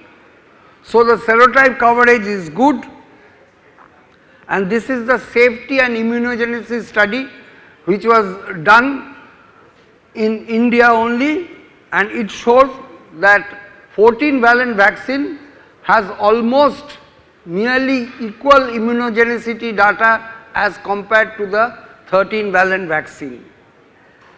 And also these are the 2 important, it is no longer ongoing study, studies has been published.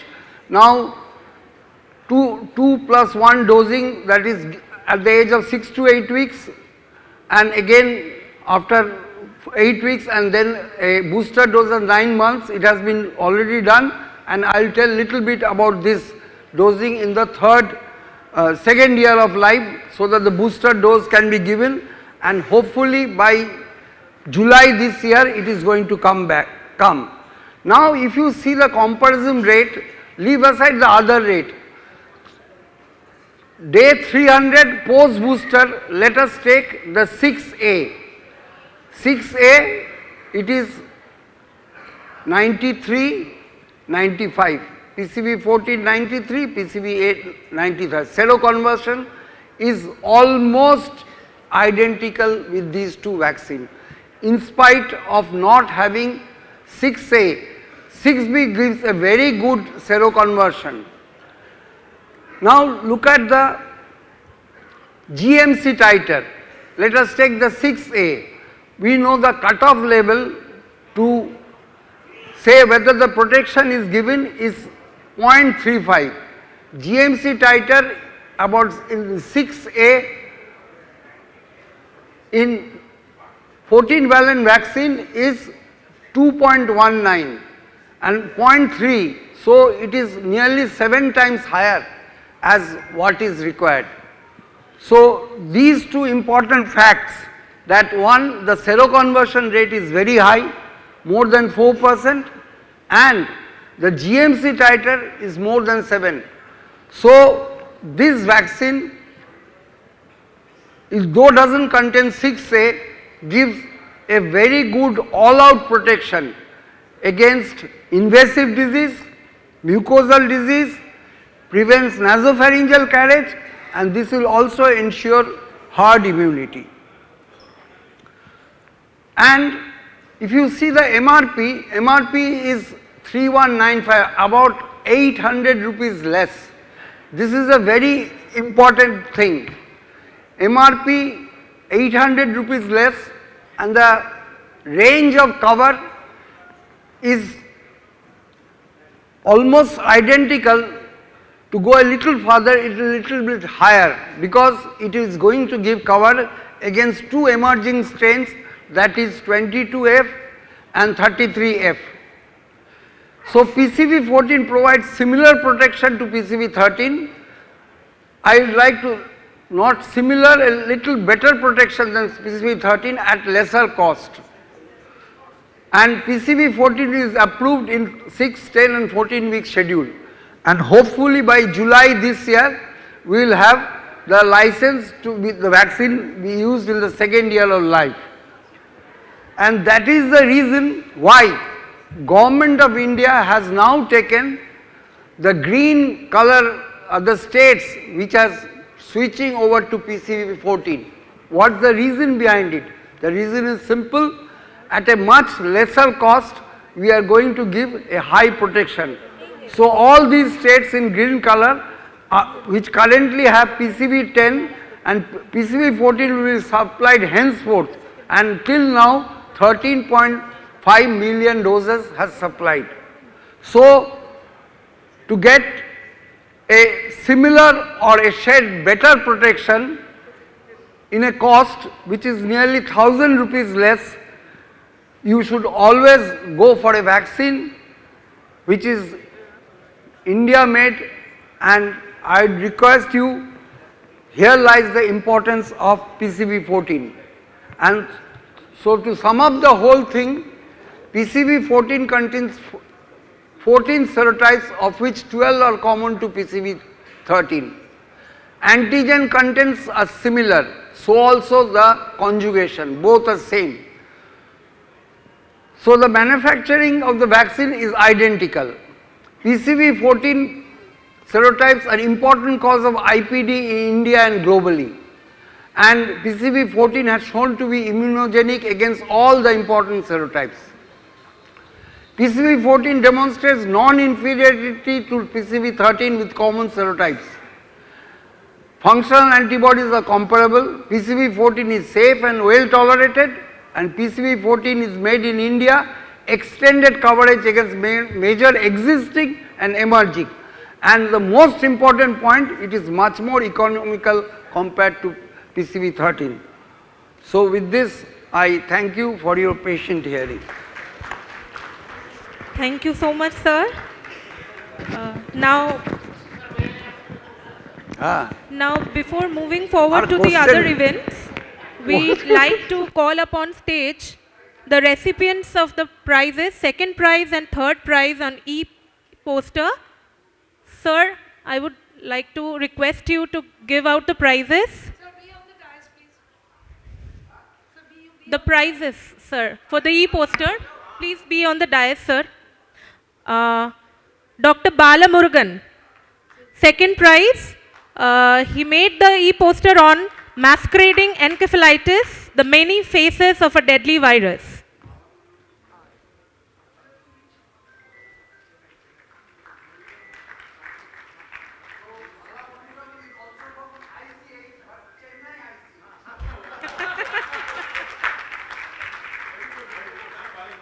Congratulations, Dr. Murugan.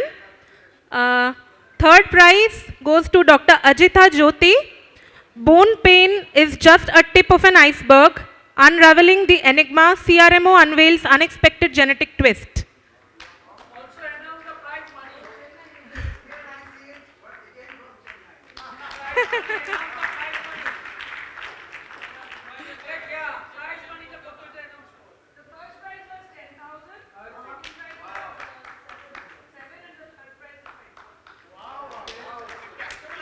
Congratulations, everyone. Now we'll move forward with our events. The next session, I'd like to call upon stage Dr. S. Balasubramaniam to moderate the session. And may I please request our panelists to join? Dr. Anurag Agarwal, Dr. Arun K. Manglik, Dr. Shubhashish Roy, and Dr. Shumantro Shorkar. Over to you, Dr. Balasubramaniam.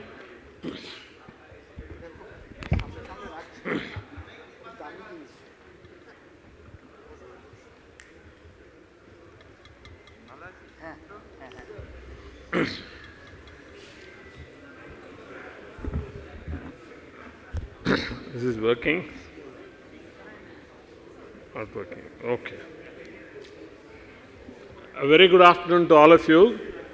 After that sumptuous Bengali lunch and the desserts, I know it's going to be very difficult for all of you to concentrate. But before we start, all of you raise your hands and say, "Ah!" Okay, thank you. So all of you are awake, okay? Thank you. Thank you. The topic is childhood tuberculosis, learning from mistakes in diagnosis. will be almost like a confession session, right? And I have 4 distinguished senior pediatricians to help me learn from the mistakes. First, I call upon Dr. Arun Manglik, senior pediatrician of West Bengal. The next is the pulmonologist of West Bengal, Dr. Subhashish Roy, my good friend. And of course, the man who thrilled us with his talk on rabies and dog bite this morning, Dr. Anurag. And of course, the young Turk, Dr. Sumantra Sarkar. Now, what are we going to do in the next 43 minutes available to us? First, we will just see why there is a need to talk about the mistakes. We will talk about some case scenarios with mistakes in the diagnosis of TB, and we'll hear from our experts on the lessons learned from such mistakes. Unless we learn, we won't improve, and end up with a summary and take-home messages. Before we start discussing, I have an audience question. How many of you think that pediatric TB is underdiagnosed? Please raise your hands. How many of you think that it is overdiagnosed? Raise your hands. How many of you are confident that neither underdiagnosis nor overdiagnosis takes place? Neutral. So, majority feels it is underdiagnosed, but if you ask the moderator's verdict, from what I see in practice, it is overdiagnosed. But we will come to it. But before we go into it, there are several reasons why pediatric TB, I think, is overdiagnosed. One, the clinical picture is overlapping with several other diseases, starting from lymphoma to asthma. There is no easy single point of care test, just like HIV ELISA or HIV PCR. There is no single test for TB. And difficult to get sputum from young infants and children. And most pediatric disease is paucibacillary. Below 8 years, we hardly get the bacilli. And we tend to rely on X-rays for diagnosis and CT for diagnosis and MRI for diagnosis rather than microbiological tests. Now, look at this picture. What you see looks like a lion on top, but down the shadow suggests it's a cat. Look at this another picture. What you see up is the picture of a cat, and what you see actually down is the picture of a lion. So, the answer for the first question is both overdiagnosis and underdiagnosis are rampant. Why am I saying it? The reason is very simple. In general practice in private setting, any manto positivity, any X-ray reported as COX, ATT. But on the other hand, in poor situations, villages, contacts of adults with drug-resistant tuberculosis, they die like flies. It gets underdiagnosed. So both things happen, both things should not happen. With this introduction, let us move on to the case 1, which is a 3-year-old child with chronic cough. Cough is dry, fever low grade, parents feel child is not growing well, picky eater, father has chronic cough, only 3 courses of antibiotic including azithromycin given, not better, weight is 10.7 kg, 3 years, mild pallor, no lymphadenopathy, he has wheeze, crackles, other systems are normal. So, the pediatrician asked for a Manto 5TU, that's the only Manto available for him, 15 millimeter, ESR he routinely does 32, and X-ray is reported as right hilar adenopathy, and the radiologist says it is suggestive of COX, and the pediatrician starts ATT and salbutamol, but the parents are not happy. They want your second opinion. So with this background, I am going to ask Dr. Arun Manglik How do you review this child and what do you think is going wrong in this? Thank you, sir. First thing first, let's go back to the history. The first slide, the previous slide where the history was there, the one before that. There has been cough for 1 month, if I remember correctly. There's practically almost no fever. And this cough has not been qualified in this history, whether the cough was continuous for a month or was it coming and going. It's very possible that the cough was there for 3 days. The child was not coughing practically almost for another 4-5 days, and the child is again coughing. Apart from that, in the history there was something else also. This weight was around 10.7 for a 3-year-old, slightly on the lower side, but not hugely low. And there is no suggestion that there was a weight loss or which are supposed to be the parameters where we think of tuberculosis. Next, the gentleman goes and gets a Mantoux test done, which does not at all suggest a tuberculosis which has affected the child. It just suggests that there was an infection, does not suggest disease. So, basing on a tuberculosis, a Mantoux being 15 does not at all justify that the child has got Where are the mistakes, Dr. Arun Magan? Next, the mistake he has relied too much on the radiology, and as I said, the recurrent symptoms are there, but this is not a continuous problem. So all these taken together suggest that there was no reason to start anti-tuberculosis treatment for this child. The X-ray also, to me, it looks absolutely fine. What do you think we should all learn from this? How do you go about getting so I think correct this slide, history of symptoms? You've taken this slide from possibly from the NTEP, or we have those tuberculosis guidelines. This persistent unexplained fever for more than 2 weeks and more than 38 as reported and recorded at least once, persistent cough. And this persistent thing is important. Non-remitting persistent cough, it was cough for 1 month, but nowhere it was mentioned that it was persistent, and a definite weight loss. We did not have any of these three in the history mentioned by your patient. Okay, thank you very much. The learning points are... Sir, can I come in?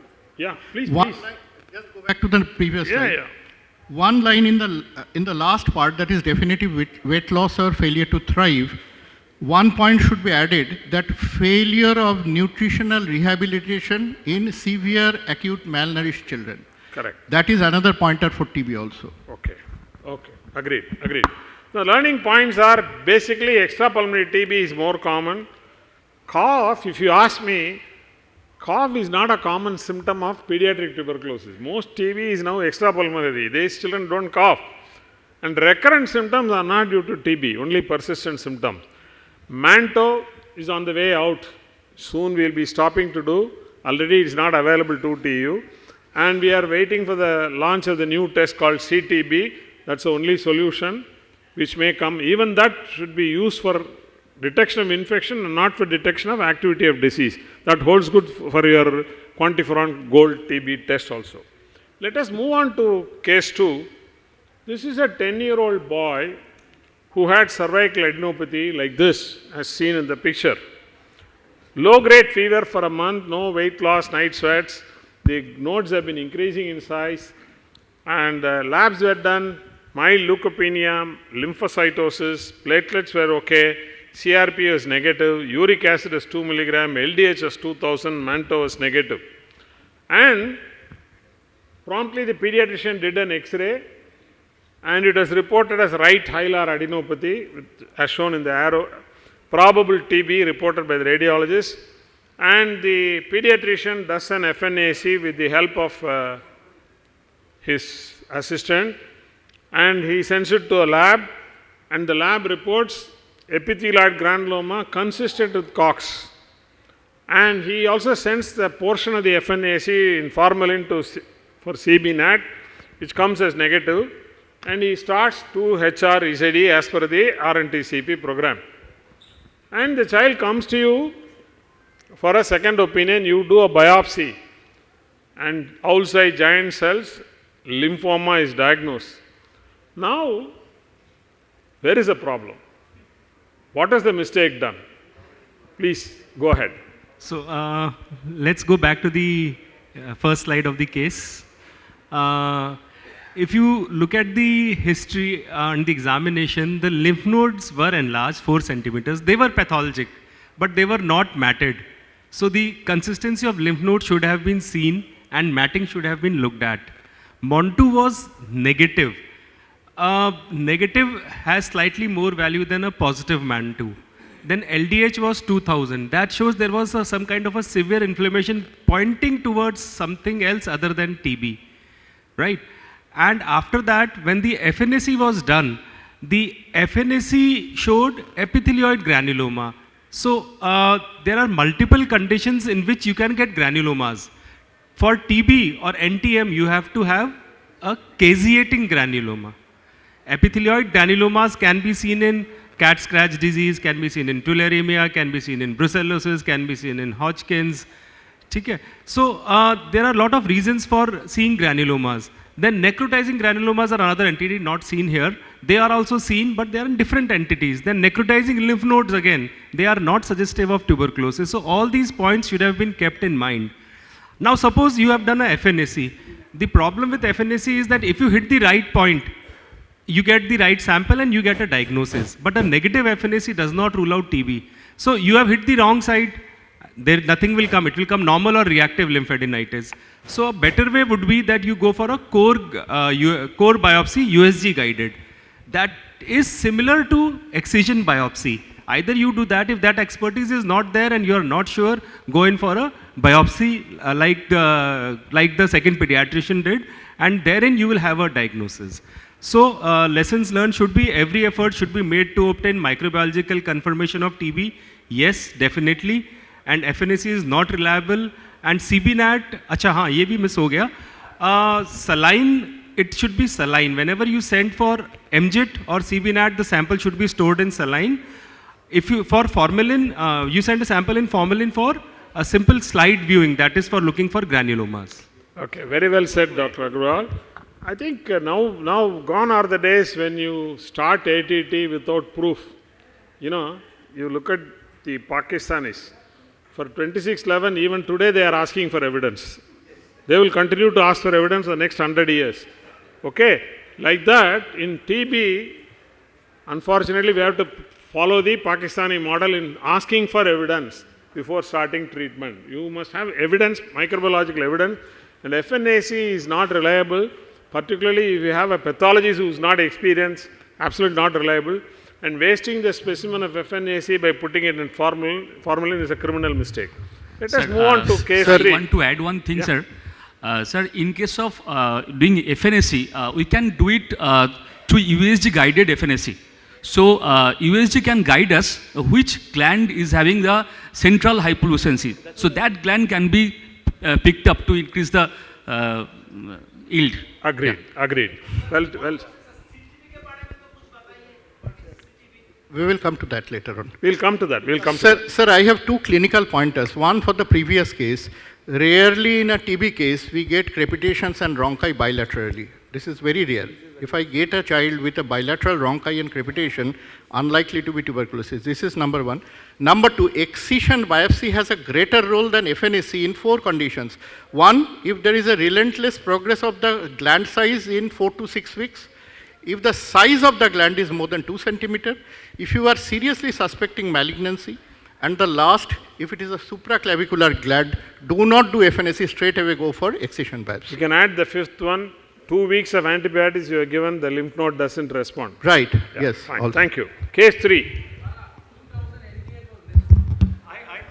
Sir, it is elevated. I talked about both things. This LDH was raised and USG guided biopsy, FNAC, and in fact there is a core biopsy, this separate different kind of a needle which they claim is equivalent to excision biopsy, but for that expertise is needed. It is not a routine thing.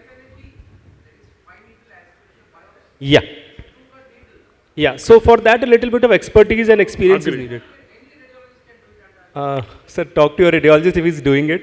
But most radiologists go for biopsy. Is it routine to do LDH and uric acid for every lymphadenopathy? I don't think so. I would definitely do LDH and uric acid in anybody in whom I suspect malignancy. There is no doubt at all. I can give a clue. It may not be positive also. It's a screening test. Okay. Case 3. Dr. Sumantra, 11-year-old male child, anorexia, loss of weight in 4 months, occasional cough. Grandma had TB spine. Weight was 26 kg, mild pallor, no lymphadenopathy. And I'll quickly go through the case. Leukocytosis, mild anemia, ESR was 70. And the X-ray was like this, which was reported as right middle lobe consolidation with hilar adenopathy. And then Manto was negative. This is a true case. This is a mistake which I made and I learnt. HIV was negative, AFB smear was negative, gene expert negative, AFB smear negative, induced sputum was done, everything was negative. Then at this point of time, TB was, workup was negative, history of contact, pot spine is there, mild pallor is there, CT chest was reported as tuberculosis by the clinician, and multiple enlarged lymph nodes are reported in the CT, and of course we did a bronchoscopy. We wanted a biopsy of the pulmonary lesion. The parents refused. This is a true story. They refused, and we had no other alternative. We started on ATT. And this child did not respond. So it was a clinically diagnosed tuberculosis. Because I'm honest in admitting I could not get a consent for biopsy. I had no alternative, so I started on ATT. Child did not improve. 2 weeks, child developed drug-induced liver injury, SGOT, SGPT was very high. We stopped the drugs, changed the regimen. And now at this point of time, repeat X-ray showed further increase in consolidation. And what happened? No response. When there is no response like this, what do you do, Dr. Sumantra? Sir, it was a wonderful case, but it's a common scenario. We often find it. The clue was there, the temptation was there. The patient had a weight loss, that is one thing, and is a history of pot spine in the family. Contact is there, weight loss is there, fever is there. So there is every temptation to start ATD, and there is a radiological change. That is a radiological change. One circumscribed pneumonia was there. But and also CT scan also served that purpose also. So it was a very temptation. 2 weeks liver injury has occurred. What to do at this point of time? Sir, at this point of time, we didn't have any evidence of any microbiological proof. So we suspected this to be a clinically suspected tuberculosis on the basis of history and radiology. So once it is not responding and the size is increasing, there is every temptation once again to think this to be a resistant tuberculosis, but not. Before that, we have to check whether the dose was correct or not, whether there is a compliance was correct or not, and also we should think for the alternate diagnosis, what we could miss in this patient. Excellent. Any non-response, first mistake that can happen is poor compliance. Parent may not be giving at all. That is one. In this case, we checked that parents are giving. Okay, HIV is negative. We had already done an immunological workup. The parents are still not not willing for biopsy. But then they agreed for a PET CT. At that point of time, again the PET CT radiologist reported, sir, 100% this is tuberculosis, this is not lymphoma or malignancy. But what happened was that when we did a biopsy, they gave consent. Okay, we did a biopsy, both the cervical node as well as the pulmonary lesion. It was actually Hodgkin's lymphoma.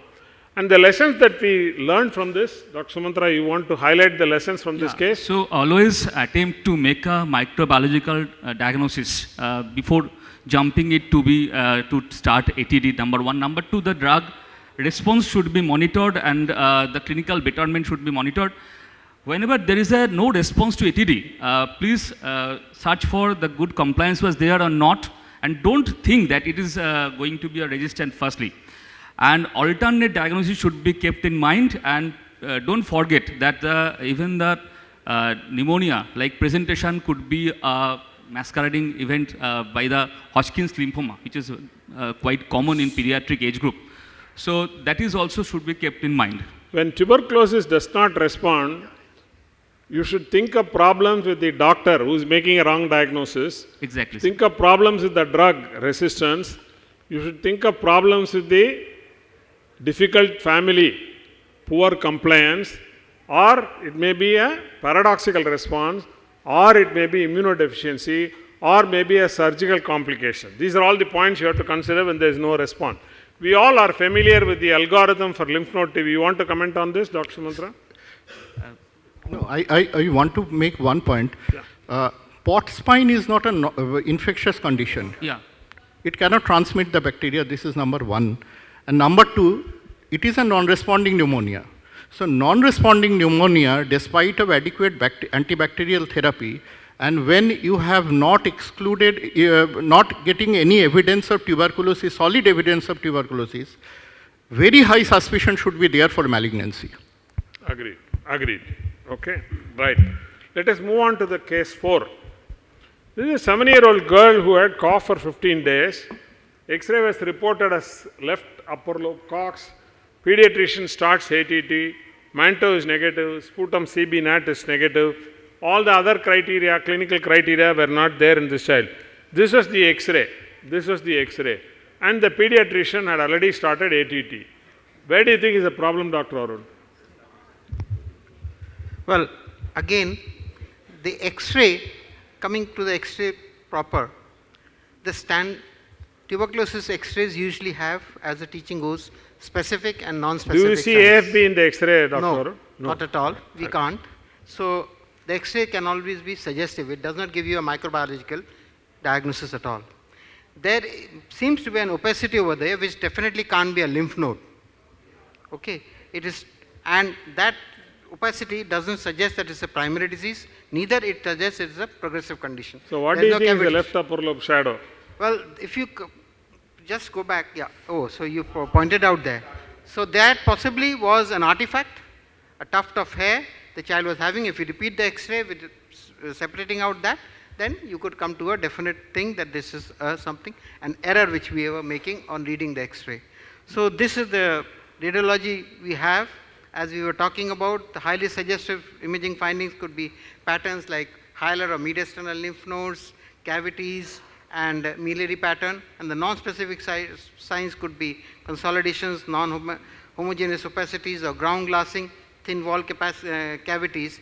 So despite the radiology being suggestive, it is always very important that we try to get a microbiological diagnosis. And that is why we always highlight nowadays, without a proper microbiological diagnosis, we don't start ATDs. Thank you for those very important points. You know, time has come for us to rely only on microbiological tests and not on CT, not on X-ray for diagnosis of tuberculosis. Your X-ray, in fact, I have seen normal X-rays in AFB positive children. Normal X-ray, that can also happen. Yes. However, the clues that may be present, like lymphadenopathy, chronic cavities, miliary pattern, they may be nearly specific for tuberculosis, but all other lesions like consolidation, so-called ground glass appearance, thin walled cavities, non-homogeneous opacity, they are not very specific for tuberculosis as far as radiology is concerned. And of course, all of us should always know how to read an X-ray properly, and also perhaps consider doing a lateral X-ray and learning to report the lateral X-ray properly. I am sure Subhashish would have some comment on this. No, nowadays it is better to do USD than going for a lateral X-ray. So that will tell about the exact pathology much more clearly. Definitely we can do a lateral X-ray. Consolidation, alveolar consolidation we can get in the primary complex also. But again, as you have said, it is very non-specific. Normally the TB cavities are thick-walled fibrocavitary lesion. But if it is the virulence of the bacteria and is high and immunity is low, then even in the primary TB you can have a thin-walled cavity also. And such cavitary disease you see only in adolescents or immunodeficient young children, am I right? Yes. Okay. Let us move on to case 4. This is actually a true story, sad story I would say.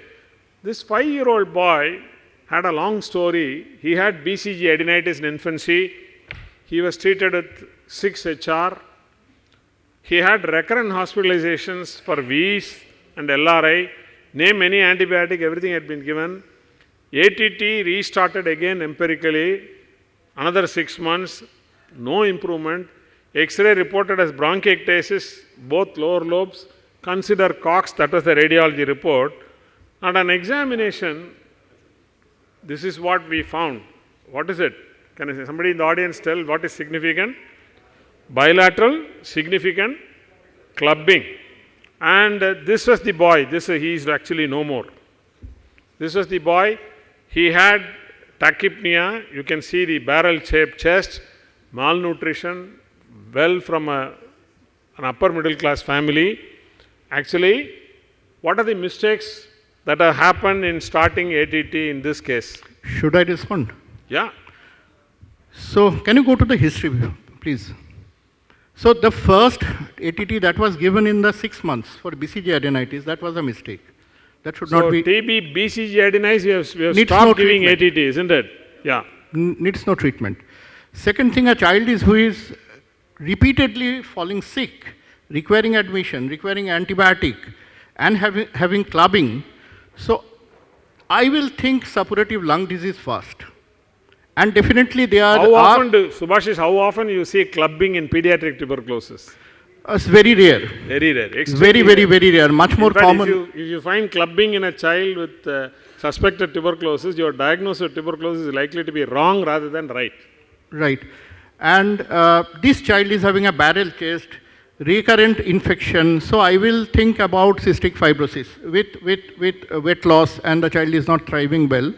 Definitely pediatric immunodeficiencies that are also very common.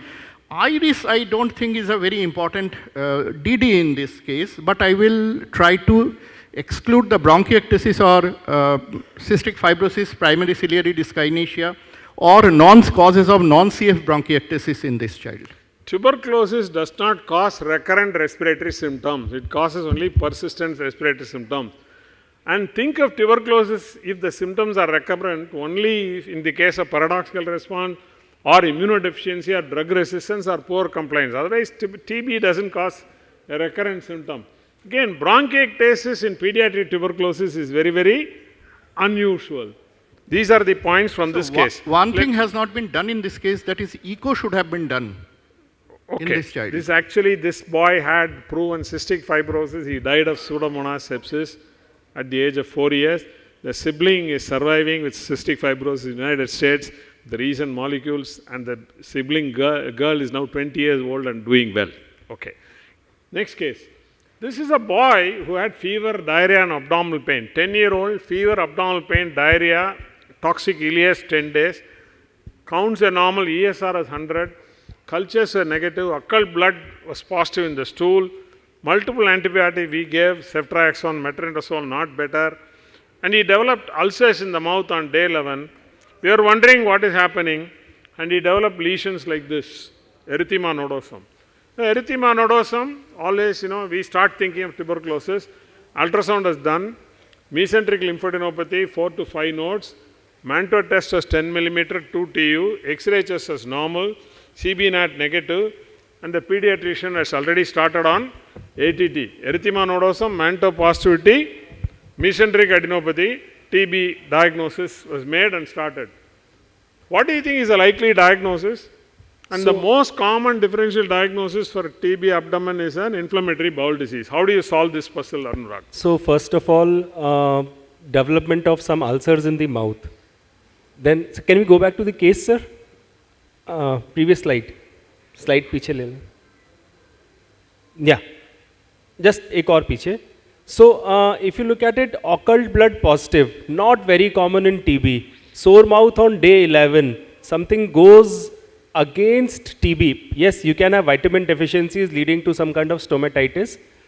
And then ESR 100 is a bit too high. So, these are something which are not favoring TB, although you cannot say कि इससे TB नहीं है. Then we go to the next slide, sir. Next, sir. Yeah. So now look at the ultrasound. Mesenteric lymphadenopathy, 4 to 5 nodes, 8 mm. So ideally this should not be reported by the radiologist. Good center radiologists don't report it, because this creates so much of confusion for everybody, from the patient to the treating physician. Everybody is all lost ki now what to do with these lymph nodes. So again, piche jana hai. Look at the lesions on the lower limbs. Something is there, suggestive of some kind of a vasculitis or something going on. Then CB-NAT is negative, we don't have a finding. MON2 10 mm simply shows that the child has been exposed to TB, nothing more than that. So now you have to be careful.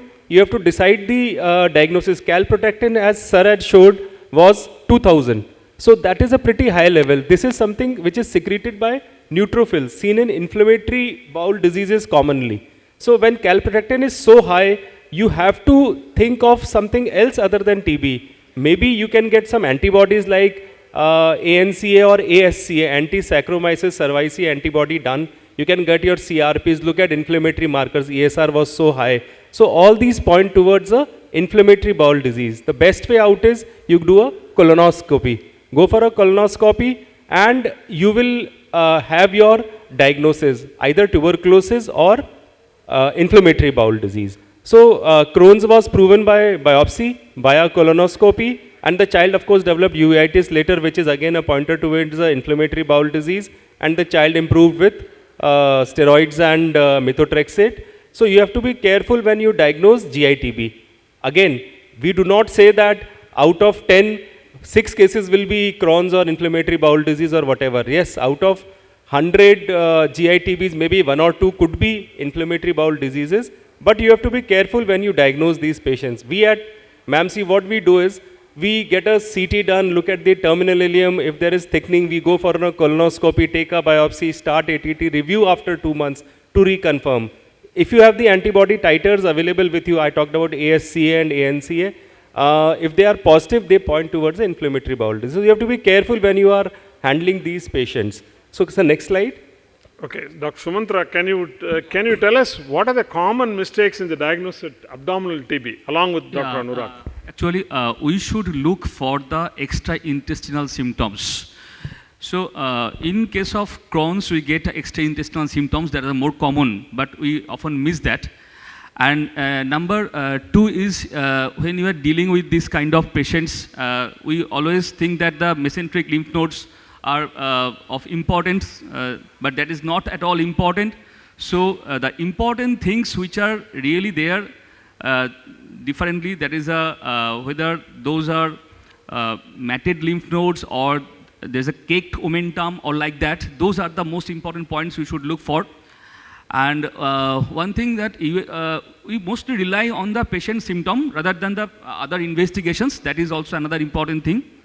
And recurrent pain abdomen, that is one of the most important presentation, recurrent pain abdomen. But along with that, mesenteric lymphadenopathy usually tempts us to think of abdominal TB.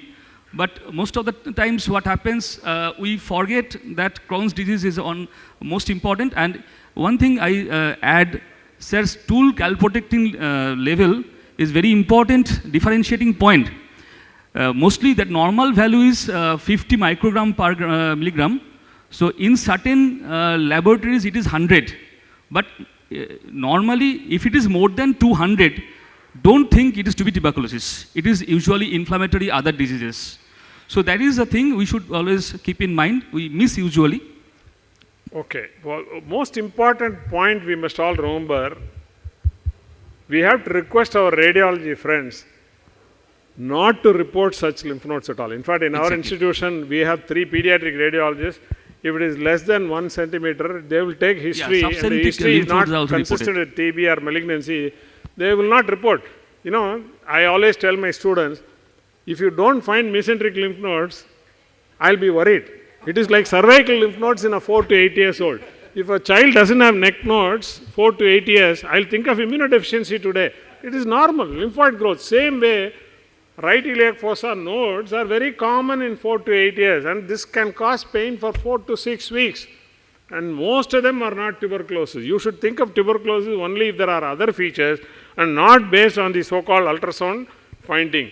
In fact, if you see Dr. Yacha's data, criteria. Most patients he reported that they get unnecessary ATT, and because of ultrasound showing subcentimetric lymph nodes, some manto positivity, some failure to gain weight, chronic diarrhea, etc. Anurag, you have any comments on this? Criteria, previous slide, sir. Previous slide. That is a good slide. So you have to look at these criteria. Significant abdominal pain may suggest tuberculosis, particularly when there is abdominal lymph nodes with central necrosis, conglomerate lymph nodes, peripheral enhancement, caked omentum, as Dr. Saab rightly said, multiple SOLs in liver, spleen, loculated ascites, mesenteric thickening, and specificity is increased with the presence of abnormalities other than isolated lymphadenopathy. So very important. And you have to look for X-ray chest. You may find you get a finding there. Do a contact survey, a family survey. A lot of things have to be done. Starting ATT for simply pain abdomen is horrendous. Should not be done. Even these findings, they are just like hilar adenopathy. That's all. They don't give you microbiological diagnosis. Am I right?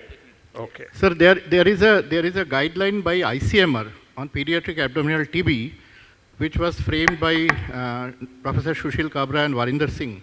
Three very important clinical pointers so far as the USG findings has been given. One is the lymph node should be more than 15 millimeter in short axis diameter. Omental thickening, this radiologist has not commented on omental thickening, it should be more than 15 millimeter. There is a criteria also, and third is ileocecal thickness.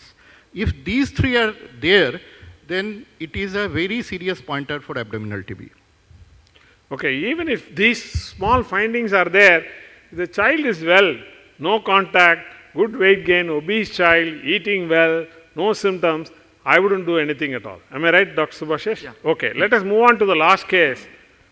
This is a toddler with encephalopathy and dog bite, Dr. Anurag's area.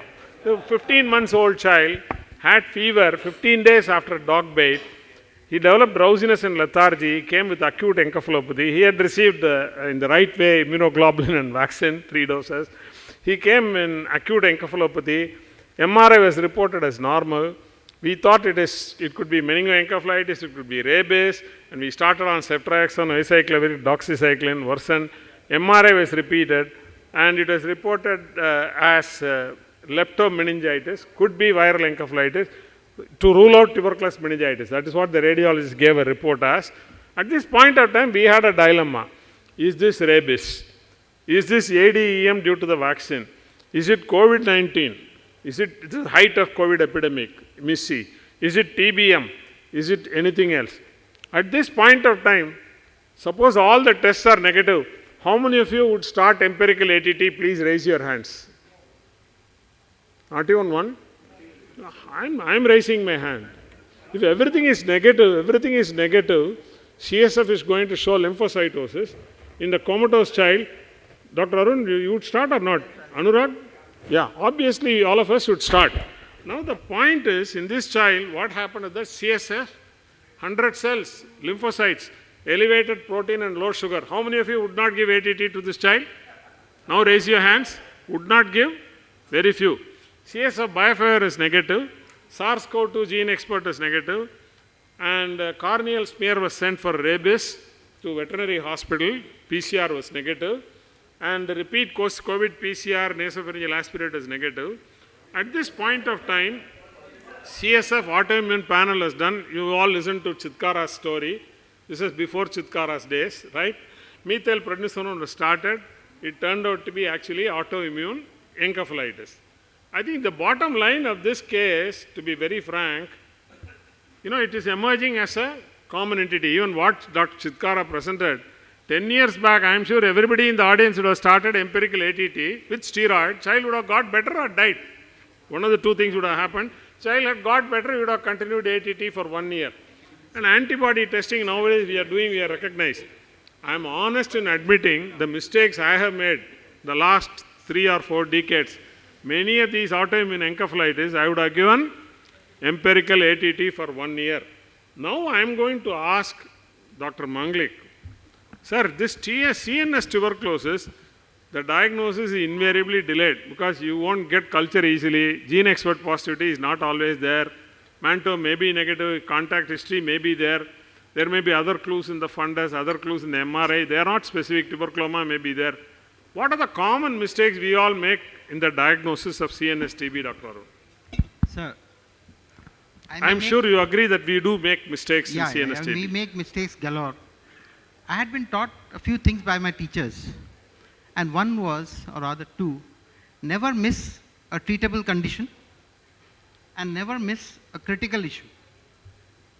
Because there, we may lose the patient by the time we realize we can do anything about it. Now, CNS TB is something which has got long-term implications.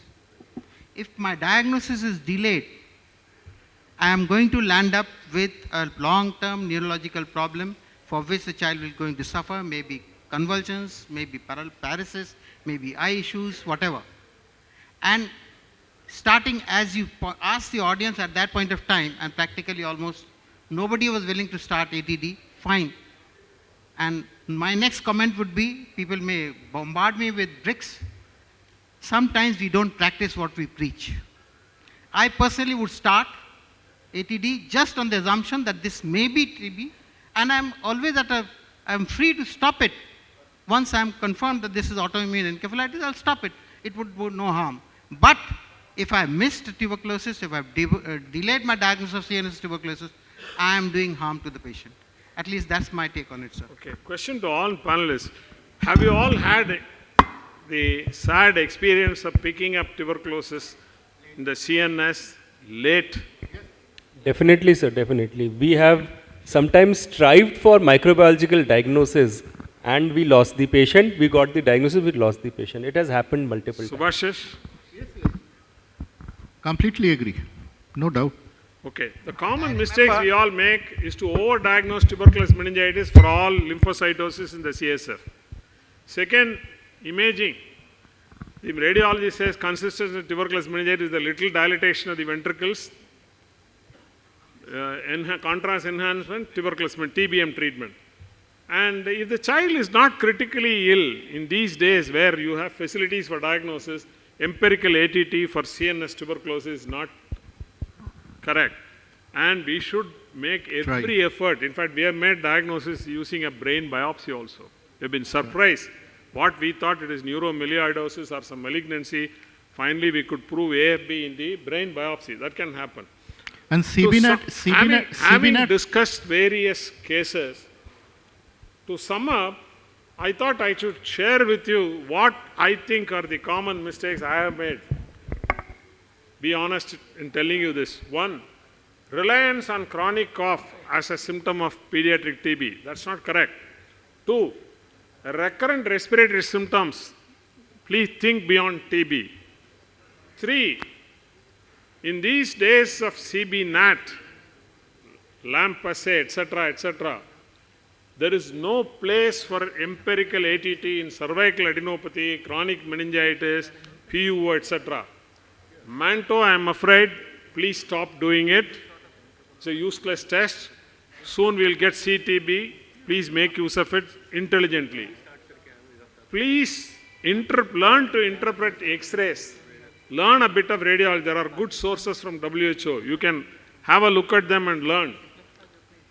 And don't get misguided by CT or ultrasound reports or incomplete FNAC or histopathology reports. Please make every effort to get the bug with cultures, with PCR. Don't label all non-responding TB as drug-resistant and start linezolid and amikacin and moxifloxacin. Think of something like iris. Please remember, we are moving away from infection to autoimmunity and malignancy. I am sure TB, meningitis, TB will become increasingly less common in future. More will be Nithin's leukemia and lymphoma and vasculitis. Giving ATT to BCG adenitis routinely is wrong. And not investigating or tracing contacts is a mistake. And finally, just because you don't have any other diagnosis, starting 2 HRZE, 4 HRE is absolutely criminal. Last mistake is not to inform the government about the diagnosis of TB. Thank you very much. So what should we all do? Please follow NTEP guidelines. The standard treatment workflows are available for us online. Please follow NTEP program. Let me thank my brilliant panelists for good time management. We are on time. Thank you very much. Sir, before ending, sir, finally, so one question was there regarding CTB. That was the question.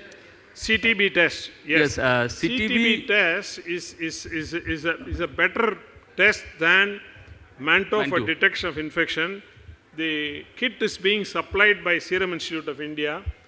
It is now available for use routinely above 18 years of age. The ICMR is going to introduce across the country in children They are waiting for more production from Serum Institute and some logistic clearance.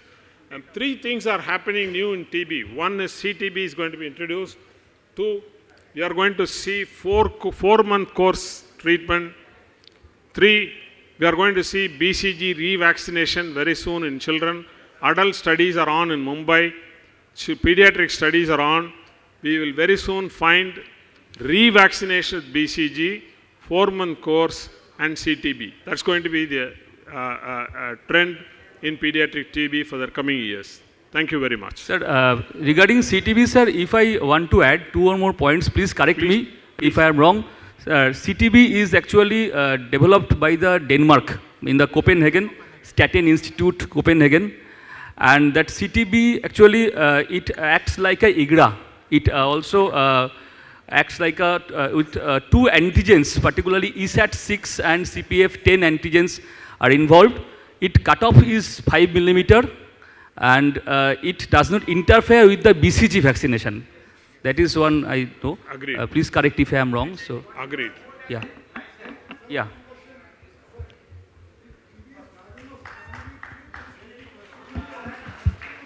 Thank you, sir.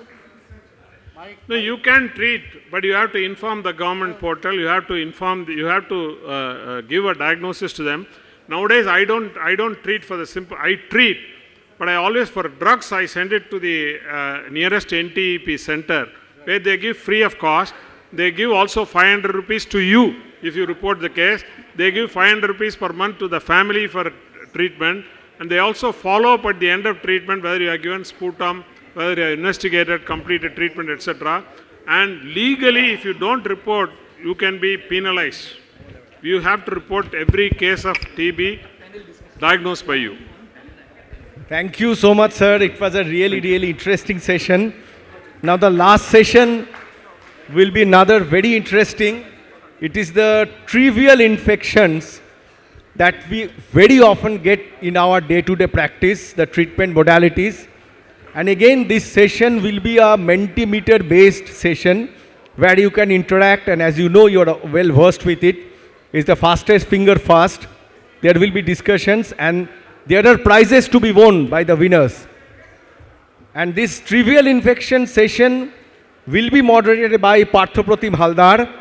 And may I request the panelists, Dr. K.K. Arora, Dr. Joydeep Dash and Chandrani Bhattacharya to please come up to the dais. So, in the group, I'm so sorry, Chandri Bhattacharya, so sorry. And the Mentimeter passcode has already been shared in the group. I will share in the faculty group if not shared yet.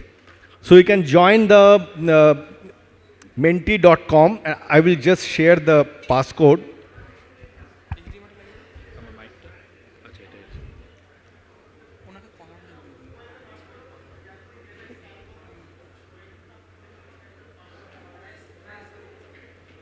Oh, in faculty session also it's there. It's menti.com and there is joining code 52691516.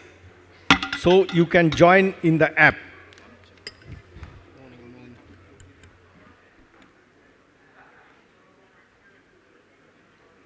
Just bear with us for a minute as the system needs to be changed. In the meantime, just a brief announcement about the National Infectious Disease Chapter Program. Other than the summer CME, there are 2 chapter programs.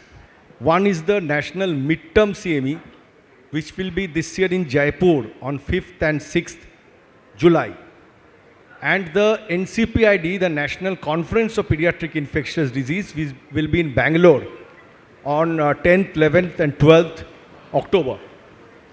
So these are the 3 ID chapter programs that has been organized over the years, other than the summer CME, the midterm and the NCPID. So if you are interested, you may join. Is it ready? So please. Good afternoon. This is the last session. So I'll try to discuss 5 common cases that we encounter in our office practice. Now, these cases are very common. So, I have tried to make the presentation in a quiz format. So, we will have some questions for audience, and you can join the quiz on Mentimeter. The link and passcode has been shared in the group.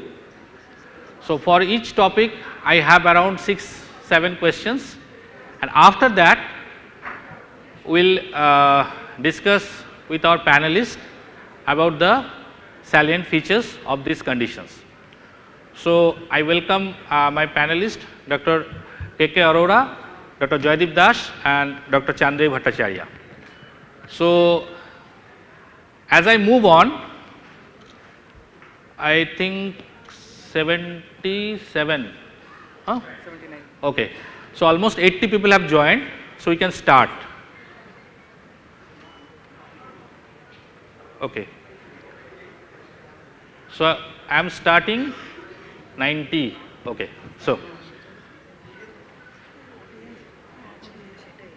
So this is the first question. Oh, more.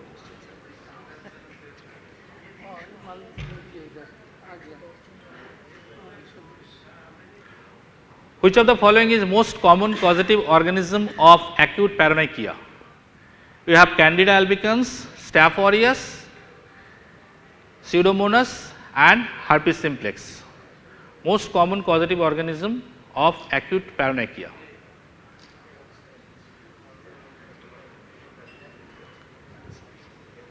Okay. So, right answer is Staphylococcus aureus, and around 90 people have answered correctly. Moving to the next question.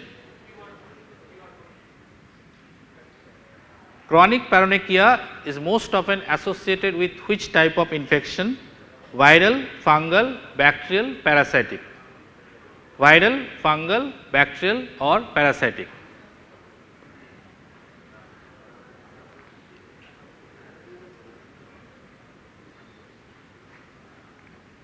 So, almost everybody answered correctly. What the price? Last year. Or last year? Total. Total points. Total. So, third question. Sorry. Third question.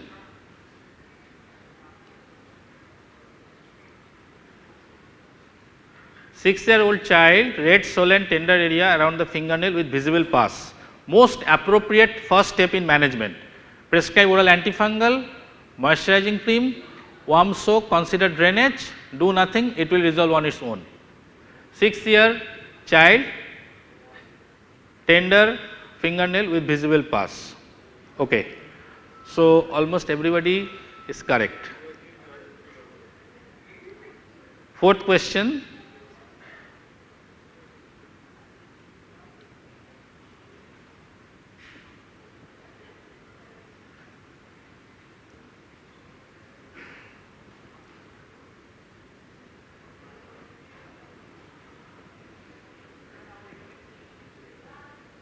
Which of the following is not a typical risk factor for developing paronychia in children? Thumb sucking, playing in the dirt, nail biting, eczema. Not a typical risk factor for developing paronychia in children.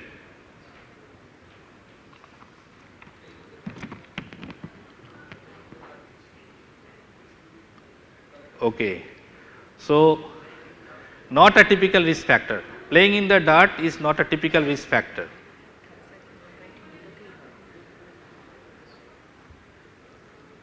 Fifth question. We have around 146 participants now.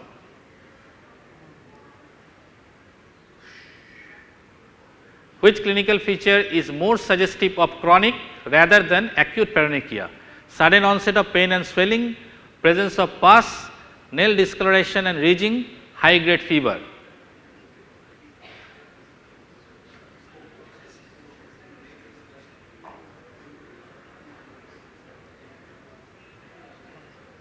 So, correct answer is nail discoloration, and almost all have answered correctly.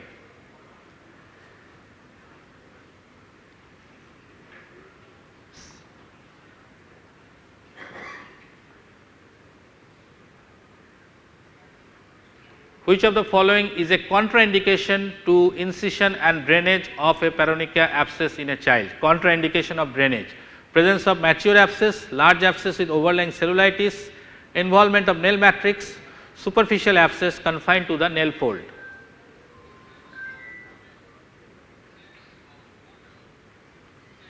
Okay. So, the third is the right answer, involvement of the nail matrix. I think there is some confusion regarding the indication of drainage. Okay, we will discuss. And seventh,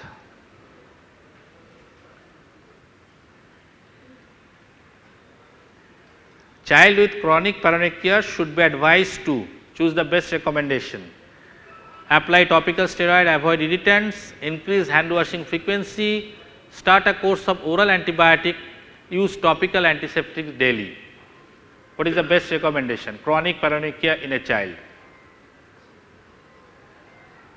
Okay. So, apply topical steroid and avoid irritants is the right answer. And last question, I think, in this topic.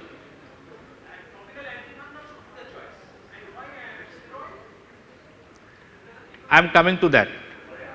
Definition of chronic paronychia is duration: more than 2 weeks, more than 4 weeks, more than 6 weeks, more than 8 weeks.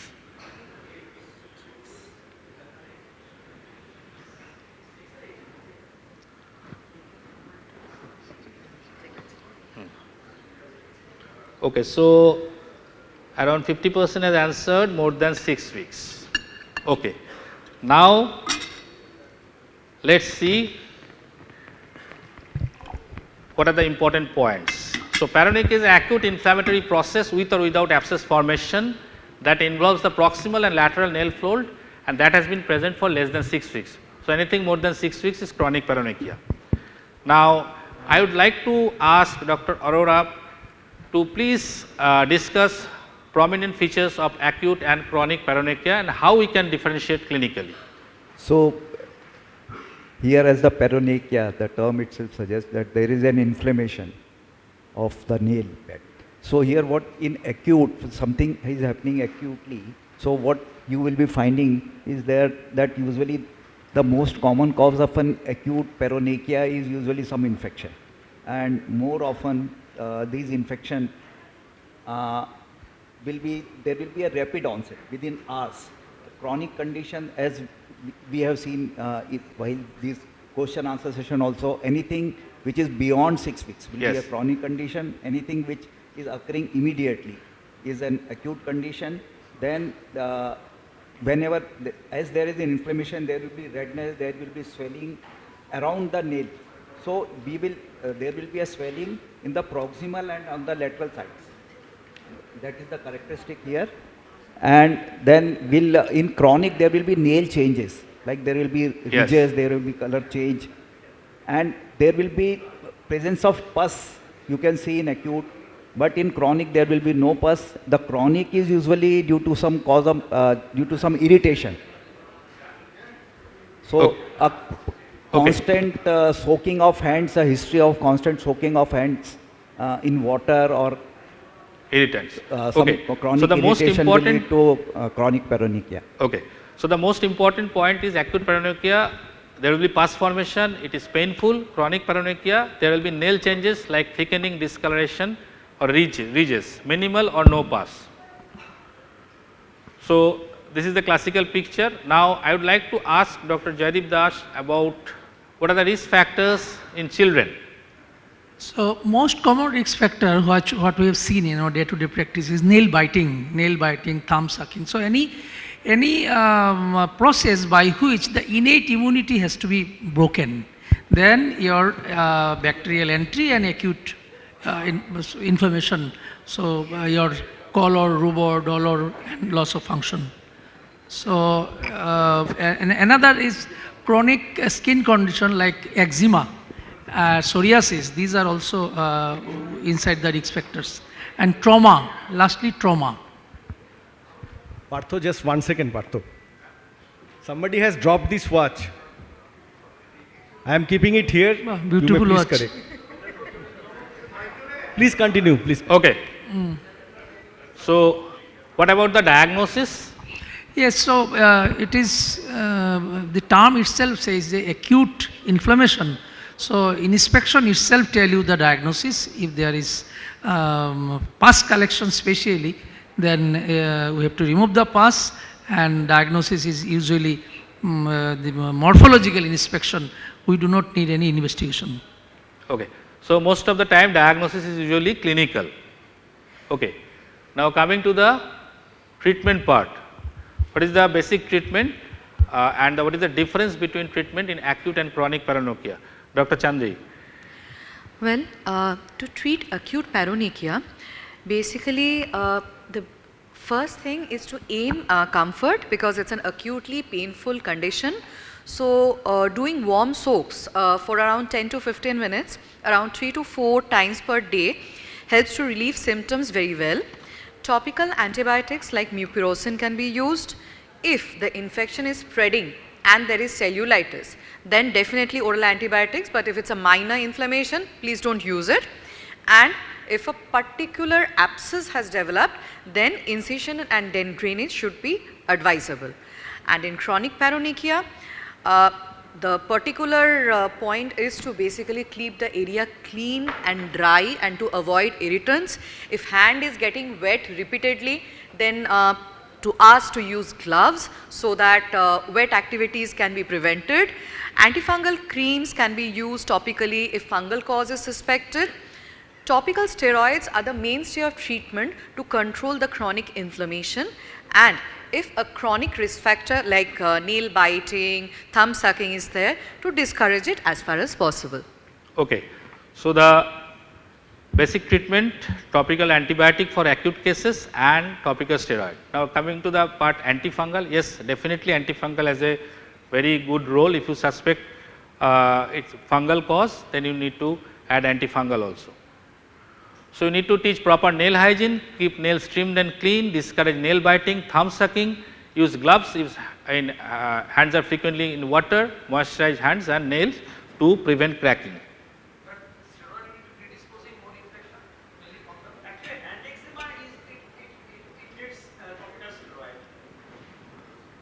Oh. May I have Rohit? Where is Rohit? Sorry?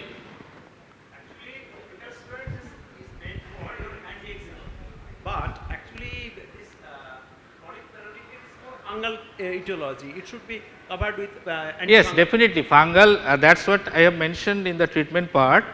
Keep the area dry and avoid irritants. That is the most important thing, because most of the time the thumb sucking is the main culprit. Antifungal creams if fungal cause is suspected, and topical steroid for inflammation. So, if there is inflammation, this topical steroid will reduce the pain and irritation. So, that's it. You can discontinue it. Yes, for short term. Okay, so I will move to next topic, but the thing is I need, where is Rohit? Mentimeter assistance. Mentimeter is not working. Rohit? Rohit Mukherjee. Rohit's team members. And actually we bite our nails. The son of Somnath Mukherjee.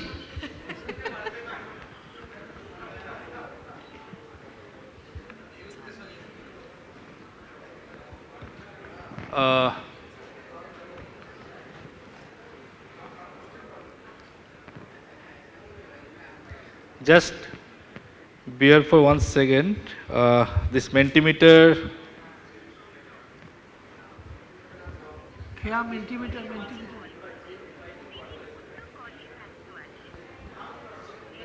কোথায়?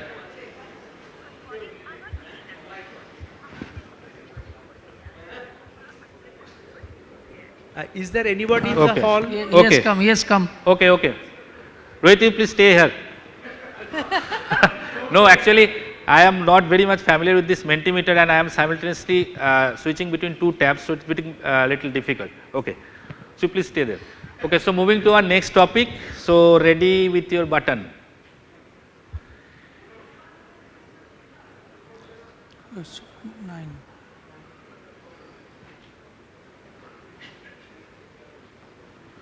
What is the most common causative organism of a sty? Most common causative organisms: Streptopneumoniae, Candida albicans, Staph aureus, herpes simplex.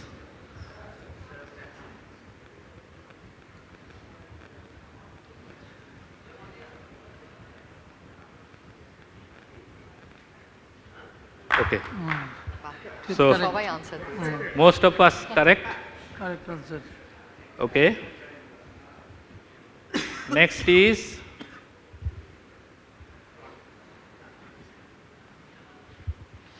a sty in a child usually involves which part of the eyelid? Lacrimal gland, meibomian gland or eyelash follicle, retina, conjunctiva. Which part of eyelid is involved?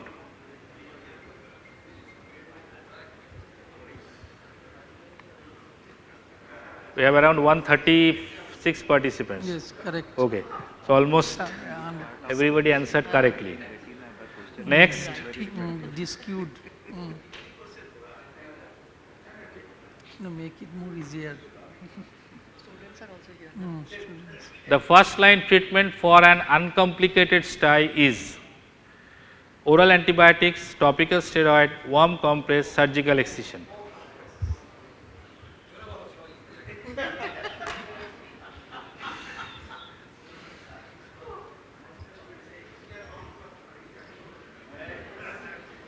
Compress. Okay.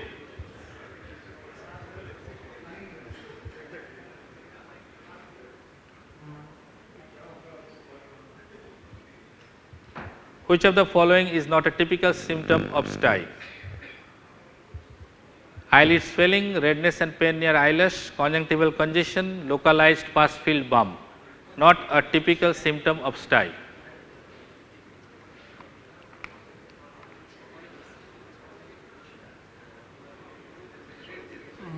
Correct. Okay. So conjunctival congestion is the right answer. Next question 13.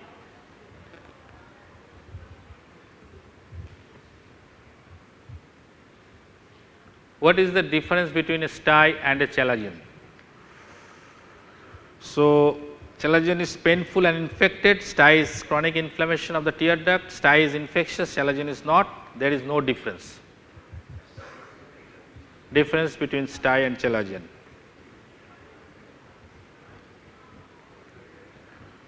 Okay, so the sty is infectious, chalazion is not. We will show some images later.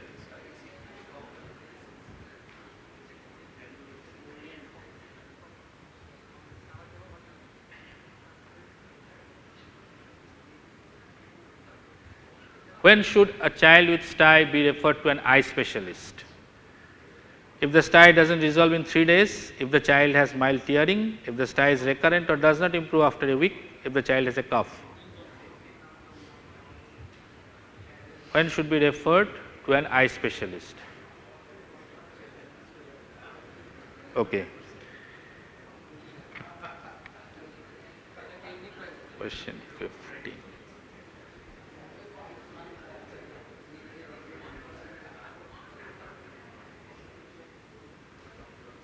Which of the following best explains why styes are more common in adolescent compared to young children?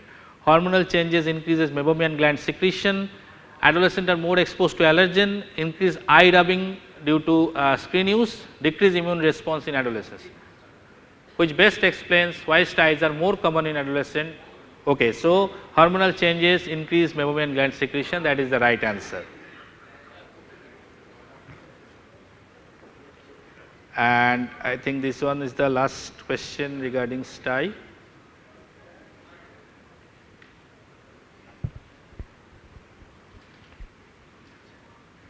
A child presents with periorbital edema, fever and rapidly enlarging internal sty. Which complication must be ruled out urgently? Herpes simplex blepharitis, chalazion, preseptal cellulitis, retinoblastoma. periorbital edema, fever and rapidly enlarging internal sty. Okay. So, the preseptal cellulitis we cannot afford to miss.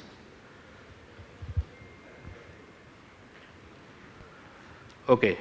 Now, moving to sty.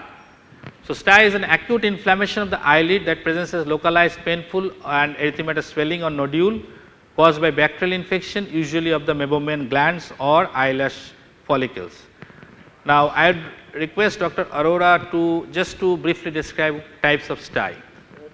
The sty can be either an internal sty or an external sty, and it's very simple. The internal one is which is inside the eyelid, and the cause is usually the infection of the meibomian gland, and the external one is because of outside the edge of eyelid, and this is because of the infection of the eyelash follicles. Okay. So, Dr. Jairib Das, please briefly describe the risk factors in children, some of the causes. Yes, it is the contact. Babies, in some babies, some other reason is touching the eye frequently, especially when there is air pollution, or especially when there is your pillow is not that comfortable. They rub the eye, and from hands it lodged into the conjunctival sac and the follicle. So it is the hand contact. So bacterial contamination, if you see the commensal of our hand, the most common is staph. Staph E. coli pseudomonas. So these implanted into the conjunctival sac, and secondary it enters into the follicle, and sometimes it happens 2, 3, 4 follicles simultaneously, and whole lid there is edema. So blepharitis can be, it is a spreading of infections. And what are the and yes, if there is a history, past history, so there are some families due to some unknown cause, the chalazion is recurrent, or blockage, or some change in composition of the sebum is there in some families. So it is more common in some families. Okay. And regarding the symptoms? Yes, a symptom is acute inflammation. So I have already said the pain, swelling, redness, and excessive, tearing, and all signs and symptoms related to pain. So there will be, there will be constriction of the orbicularis oculi. So one eye will be more, the aperture will be different from other, and sometimes a small pus can be seen in the closure line. So if you look at the anatomy, so you have this gland of G's and gland of mole around the hair follicle, and you have that meibomian gland opening. So sty involves the external sty involves the gland of mole or G's, and internal is for meibomian glands, whereas chalazion is a sterile condition. This mostly due to blockage of the opening. So how will you treat, Dr. Chandri? Treatment of sty is mostly conservative. Warm compress again is very helpful to relieve the pain and swelling, everything. So again 3 to 4 times a day, 10 to 15 minutes each time. This can help in draining the sty naturally. Also, eyelid hygiene is to be maintained. For cleaning the secretions, warm water should be used, warm saline can be used, and if there is stickiness, a little bit of baby shampoo diluted sufficiently in water, that can be very useful in cleaning the leads, and it actually relieves the symptoms very well. Antibiotic ointment and eye drops only come into play if the sty is quite big or persistent, or is spreading or associated with secondary infections significantly, and it is rarely required, though it is very routinely prescribed. And for pain relief, paracetamol or ibuprofen to control the discomfort.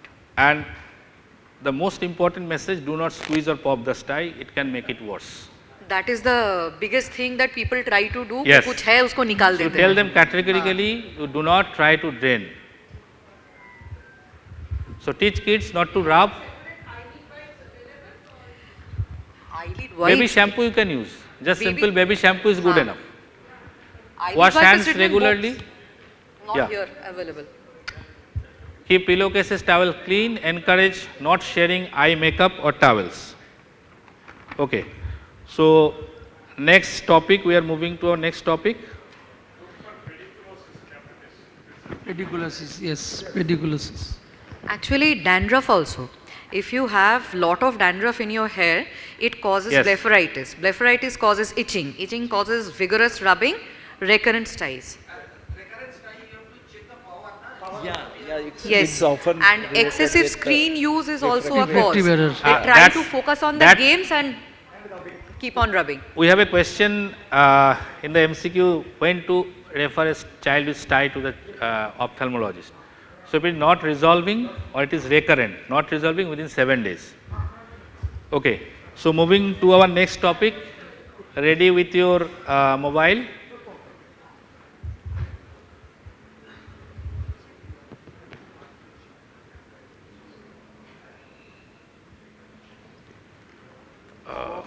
It is not getting connected again. Rohit is there. Rohit? দেখা যাচ্ছে Oh. না?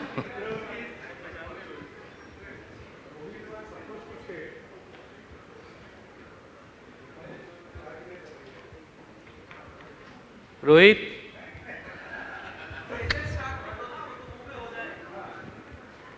No, I think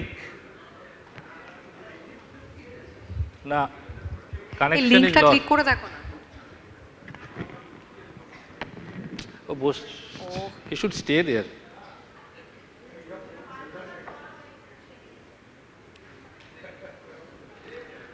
আরে চলছে না, তুমি এখানে এসো, তুমি কোথায় চলে যাচ্ছ?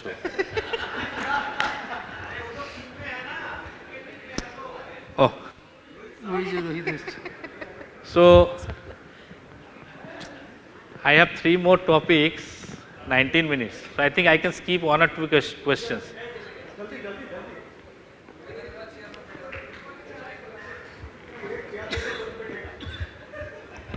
ওকে প্যানেলে বসিয়ে দাও। কানেকশন তো আসছে না।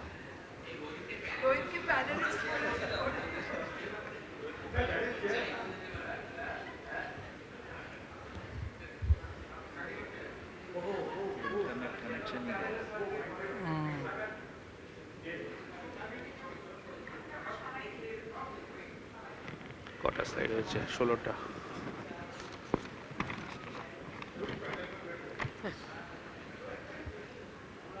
Okay, so next question.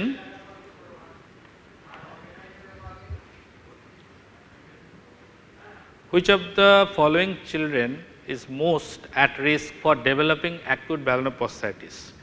7-year-old uncircumcised boy, 5-year-old uncircumcised boy, 4-year-old uncircumcised boy, or a 12-year-old boy with diabetes who is circumcised? Most at risk for developing acute balanoposthitis. Okay. So, third one is the answer. Diabetic, they are high risk, but that child is circumcised, so that reduces the risk. No, predominant age involving the 3 to age 5 group. years. Predominant 3 to age 5 group years is the is less than 5 years. Lower the age group. So compared, if you compare these options, 4 years is the best option. Okay. Sexual gratification behavior. So next, 3 to 5 years. জানে না, হ্যাঁ, ওইটাও একটা। the most common causative organism of acute bacterial balanoposthitis in children, Candida, Staph, E. coli, Neisseria. Most common causative organism.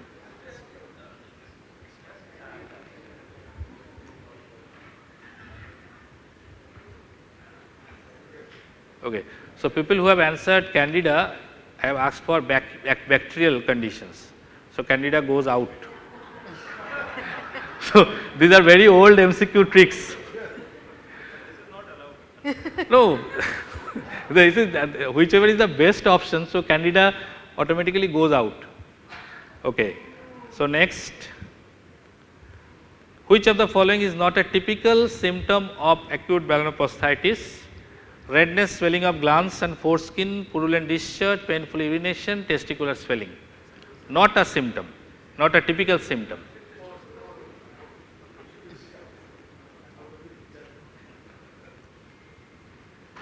Okay, so almost everybody has answered correctly. Rest 3 are common symptoms.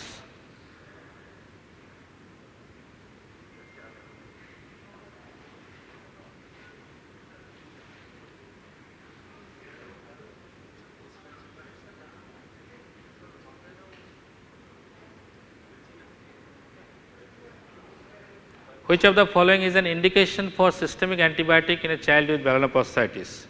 Mild local redness, no discharge, fever and spreading cellulitis, itching only.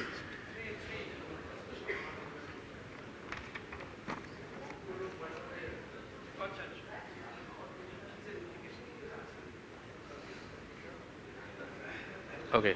So, almost everybody has answered correctly.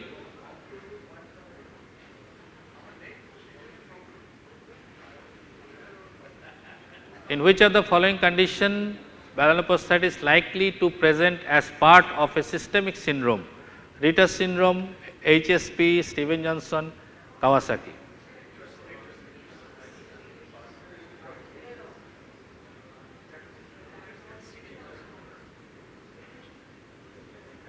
Yes. So, the answer is Ritter syndrome. It can present with balanitis.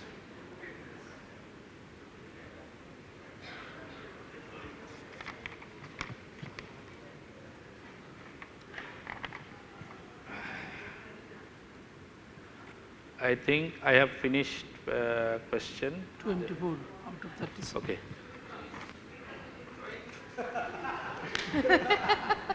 Okay. So, it is an inflammation of glans penis, that is balanitis and foreskin. So, usually these two are very commonly overlapped, that is why it is termed balanoposthitis. More common in uncircumcised boys, particularly under the age of 5. Okay.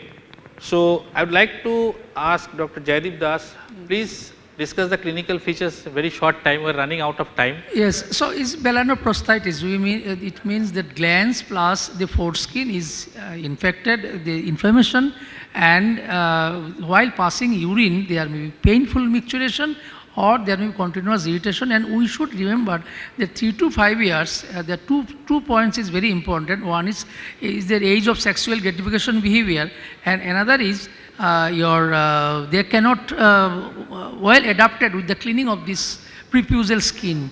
So these two makes the child very prone, and the pain, redness, and as well as the painful micturition. Painful micturition. So, what are the common causes, Dr. Arora? No, common causes, as we have seen, Staph aureus is the most common cause, followed by streptococcal, and at times even it could be because of E. coli as well. Although fungus could also be one of the cause, but not that common. Usually occurs in those who have phimosis, and when somebody tries to retract foreskin, so trauma of that can also cause it. And even the use of irrigation with soap and diaper wipes could be another cause, because of friction can cause balanitis. So, forceful retraction is to be avoided. That is very commonly practiced. A newborn baby goes home and grandmother tries to open the penis by applying the mustard oil, the ideal condition for developing a balanoposthitis. So, how will you diagnose and what are your treatment options, Dr. Chandri? Diagnosis is mostly clinical. If you see there is redness, swelling, edema, so definitely that. Now, however, if it is very severe and spreading, we have to see if there is any urinary source, and also if it is recurrent. And if a child is repeatedly getting trivial infections, any form, not just balanoposthitis, blood sugar checking should be warranted. And regarding treatment, gentle cleansing, gentle being the keyword, only with warm water, no need for any particular soap or anything like genital hygiene products. They are actually irritants and actually worsen the condition.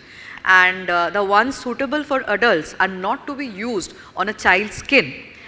Topical mupirocin or fusidin can be used for local antibiotic application, and if candida infection is suspected, use antifungal. Mild topical steroid often combined with antibiotics for a short duration, is given to control the infection as well as inflammation. Oral antibiotics is only given when there is any spreading infection, cellulitis, etc. Pain relief again by paracetamol or ibuprofen. Okay.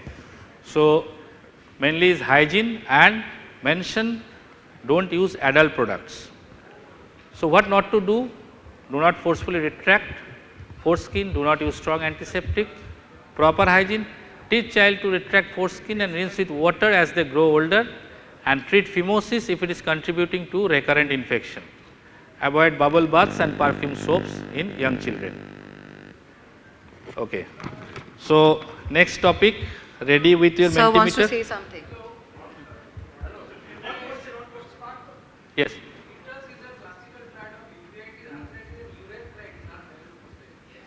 No. It can present with balanoprosthitis, that is called balanitis Cercinata. No.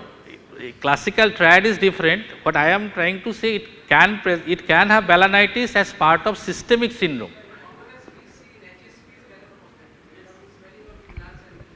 Yes, HSP can also have the. Okay, Sir, okay. balanoprosthitis. Okay. See, sir, HSP most common is your testes, is not balanoprosthitis. Lots of vascularity in the testes, and HSP will affect the testes first. Okay, point well taken. Okay. No, it is no. Dr. Partho is actually talking about a form of balanitis called balanitis cercinata. Yes. Okay, point well taken. So moving to once our you say balanitis cercinata, then next. it becomes okay. Before starting, one question: if the child has recovered from balanoprosthitis, should he undergo your circumcision? It is not mandatory after a single episode. Yes, if it is getting repeated episodes, then you can consider circumcision. Okay. So, moving to our next topic, I think I am running late. Two topics left. Which of the following is the most common cause of epididymoarthritis in prepubertal boys? Prepubertal boys: chlamydia, Neisseria, E. coli, mumps.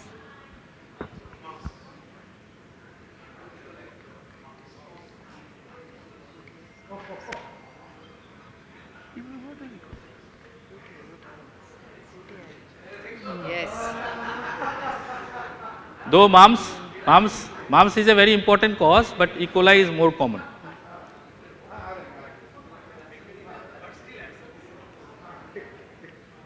So, next question: in which of the following condition would mumps virus be the most likely cause of epididymoarthritis?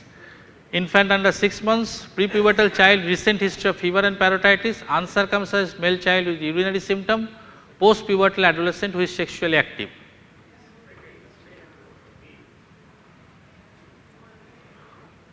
So, second, almost everybody answered rightly. Post-pubertal, the organism is different. I will show that.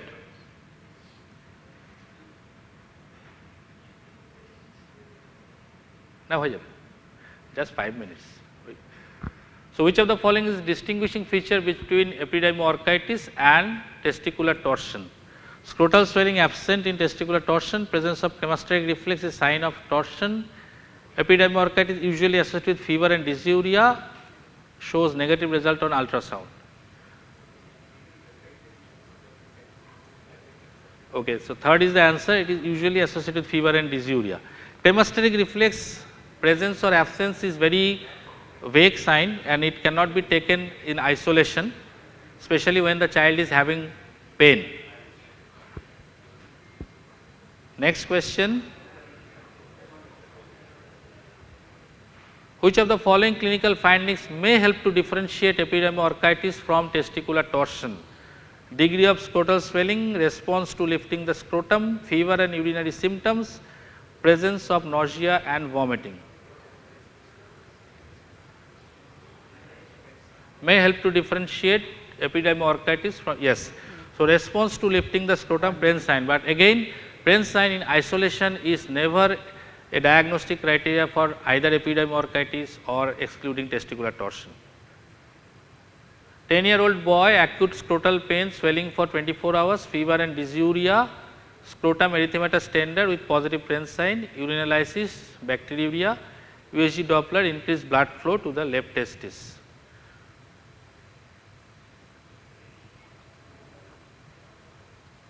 So, which of the following is the most likely etiologic organism causing this condition in this patient? Neisseria, chlamydia, E. coli, mycoplasma.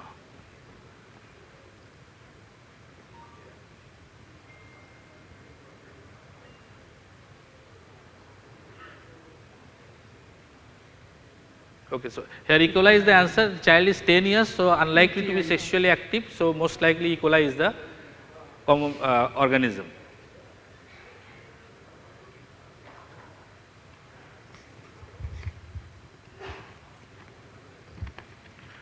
Which imaging feature on scrotal ultrasound may strongly support a diagnosis of epidermolysis? Absent blood flow, heterogeneous testicular ecotexture, hypervascularity of the epidermis, hydrocele alone.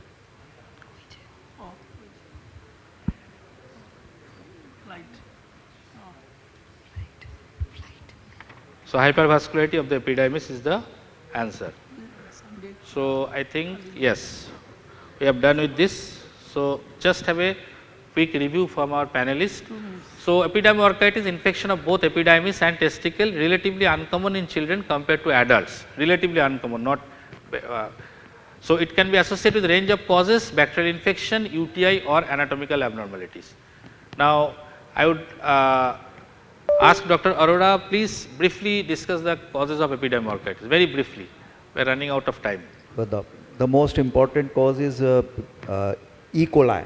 Yes. And if the say if the is an adolescent and sexually active, then think of chlamydia and gonorrhea. Yes. And so organism is different in smaller children and sexually active teens. And even we have a question regarding that. One may have because of mumps also. The mumps Yes. orchitis is another thing which is there. Again, a trauma or post surgery can also be another cause. And even the other bacteria, the skin like streptococcus and staph could also be one of the causes. So, Dr. Jaideep Das, clinical features? Yes, clinical feature is very interesting. So, what we have quoted, that Fresnel test is not that sensitive nowadays. So, with the advent of ultrasound or point of care ultrasound. So, there will be early vomiting in case of torsion, and there will be vomiting in late cases of epidermolysis. This is one point. And if there is swelling, so epidermolysis, there will be whole symmetric swelling, and in testicular torsion, testes will be lifted up, and the swelling will be increasing progressively, as the time goes. And next is your painful micturition is more goes in favor of your epidermolysis, and the age band. Age band is extreme of age. For example, around 15 years or pubertal peak years, there will be torsion, and in newborn period or early part of infancy, there is chance of torsion. So this is in brief. So diagnosis, Dr. Chandri? Yes, it's mostly clinical once again. Child will complain of pain, and there can be tenderness over epidermis and the testis, and there can be some redness, swelling, often associated with UTI. So, symptoms of UTI might be there. Urine analysis is warranted for a case of epidermolysis, and contrasting to the findings of torsion, in epidermolysis, if we do an ultrasound, it will actually show more blood flow to the affected site. And if a child is older, having pus discharge, etc., from the local area, and suspected sexual infections are there, take a local swab for urethral discharge. And blood culture and count only if there is systemic symptoms. Yes.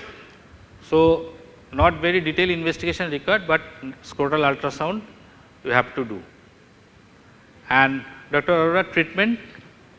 Treatment, if the cause, say, is related with UTI, then probably the drug of choice will be like amoxicillin or cefixime should be used.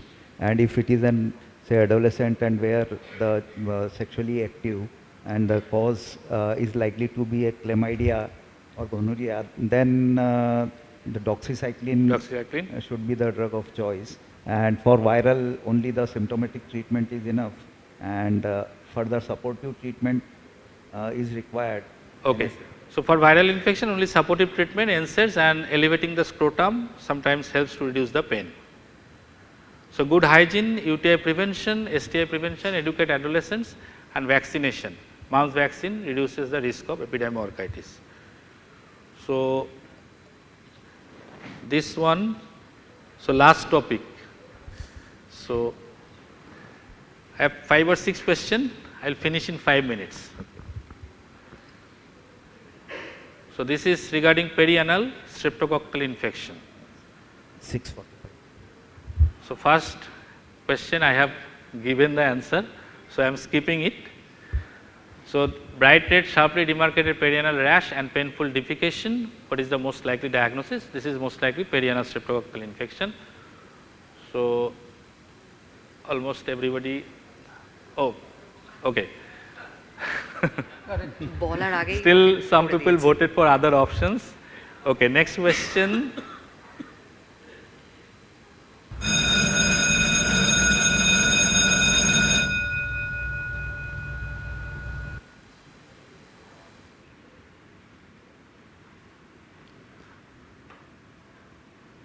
Which of the following is the most appropriate first line treatment for perianal streptococcal infection? Oral cefodoxime, topical steroid, oral amoxicillin, topical mupirocin. First line treatment for perianal streptococcal infection.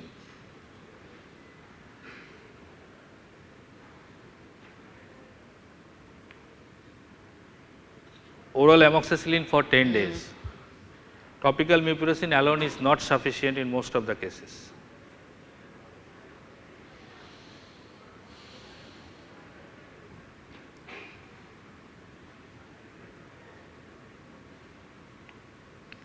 So which symptom is least likely associated with perianal streptococcal dermatitis? Least likely. Bright red rash, blood streaked stool, pain during defecation, nighttime anal itching. Least likely associated with perianal streptococcal dermatitis.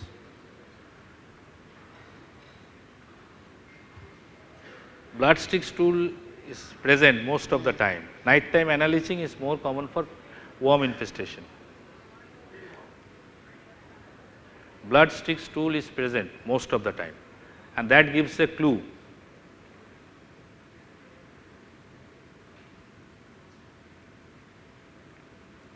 Okay. So child is being treated for perianal streptococcal infection but has recurrent symptoms. What is the most appropriate next step? Start antifungal, increase dose of antibiotic, treat family members who may be the carriers, start antibiotics and observe. Recurrent symptoms. Yes. So you need to treat the family members who may be the carriers. 2 more questions.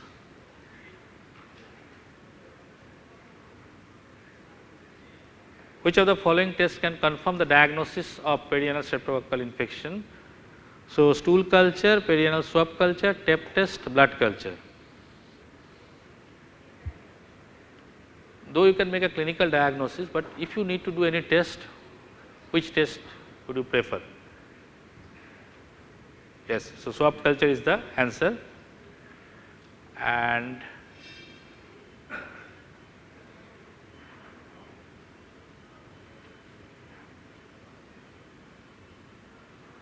which feature most helps differentiate perianal streptococcal infection from candidal diaper dermatitis? Satellite lesions are present, rash is beefy red with white flecks, rash extend into inguinal folds, intensely erythematous sharp rash without satellite lesion. Yes. So perianal streptococcal infection will not have satellite lesion, intensely erythematous sharp rash, and the Last question. This is the clinical 4-year male, 3-day history of perineal erythema, painful defecation, well demarcated bright red rash around the anus with slight fissuring and tenderness. No rectal prolapse, abscess formation or fever. So, the question is,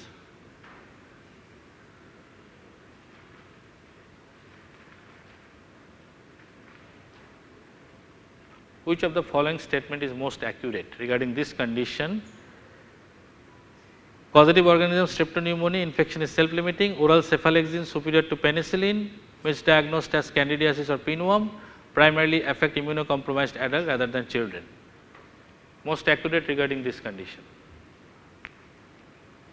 Yes, so it is most often misdiagnosed as candidiasis or pinworm infestation.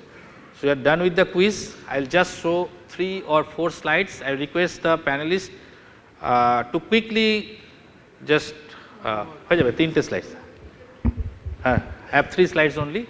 So, perianal streptococcal infection likely spread by direct contact, hand to butt transfer, can also be transferred from family members or caregivers, most common in children aged 6 months to 10 years and often misdiagnosed as other causes like pinworms, eczema and candidiasis.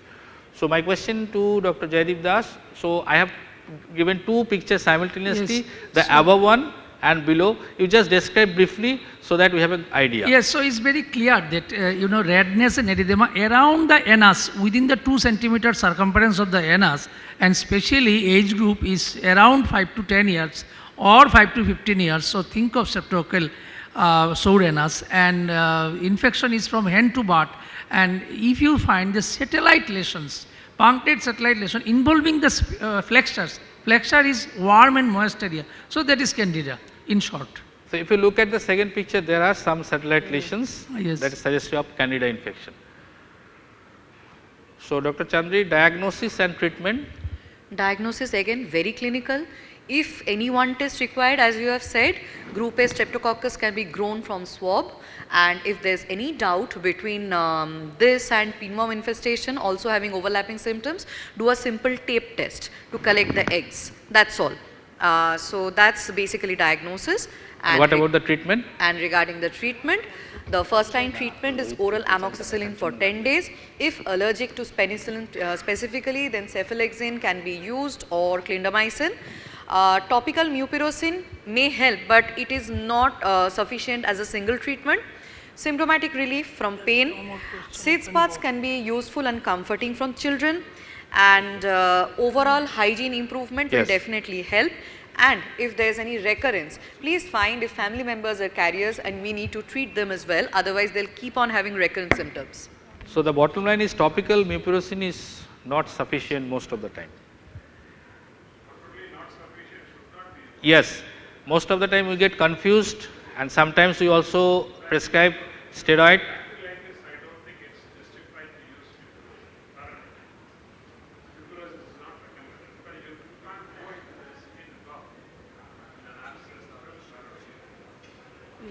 Okay. So, you can have recurrence if family members are untreated carriers. So, if a child is coming with recurrent infection, look at the family members, poor hygiene and incomplete antibiotic course. Differential diagnosis pinworms, that is very important. Itching worse at night, visual confirmation with tape test can be done. Candidiasis satellite lesion we have discussed. Irritant diaper dermatitis in infants, but it usually lacks the sharp demarcation that is hallmark of the perianal streptococcal infection. And obviously, in chronic cases with personal or family history, you need to keep in background mind eczema or psoriasis. So, I think with this I am coming to the end. Sir is rushing. Aurora is leaving us. Yes. Sir has flight. So, if yes, so I will just wait for 1 second. Rohit is coming. So, we have that Mentimeter result.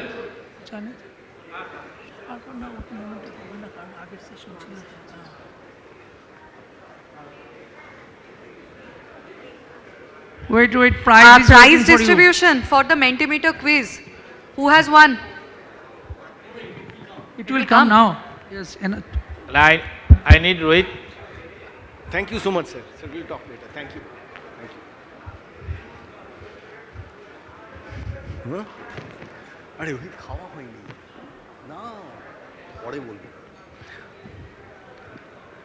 So as we wait for the Mentimeter to decide the winner, so a thank you to all of you and thank you to the faculty member who has come from all over India. So just a minute, we will have the Mentimeter quiz answer.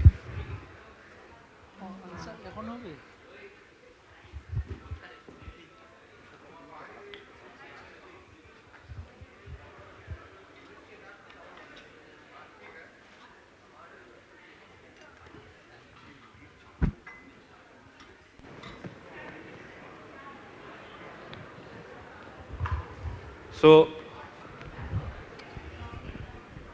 who is Pavi? Somebody has logged in as Pavi. Pavi is the same person.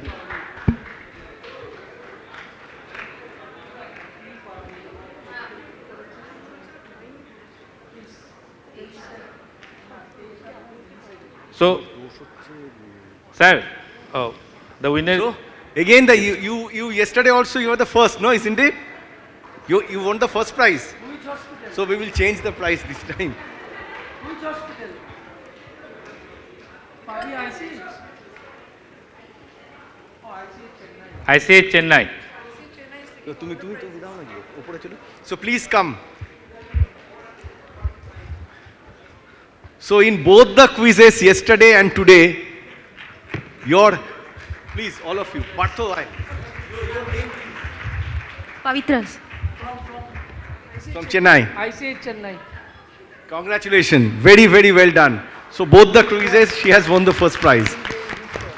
And because the first prizes were same, so I changed the price. Thank you, sir. A net connection. Second, hey, Partho, second. Second is Preeti Khemka. Preeti.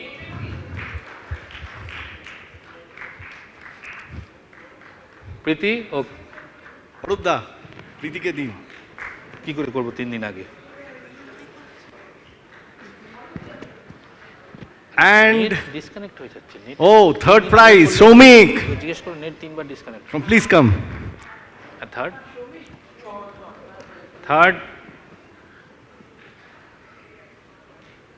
so third prize Dr. Somik Dhar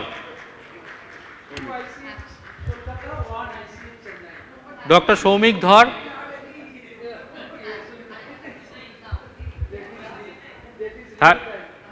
third prize Dr. Somik Dhar second and third West Bengal first is from Chennai so thank you so much those who are still present we can have a group photo here come ashun dekho বন্ধ করে দাও and let us have the memento here only you please get the mementos net connection please make the slide change করা যাবে ওইটা করে দিন national summer হ্যাঁ ঠিক আছে খুব ভালো হয়েছে আরে হয়ে যেত আমার তো না না আরে এত টাইম লেগে গেল না তোমার পড়াশোনা করছি বলে পারলাম হ্যাঁ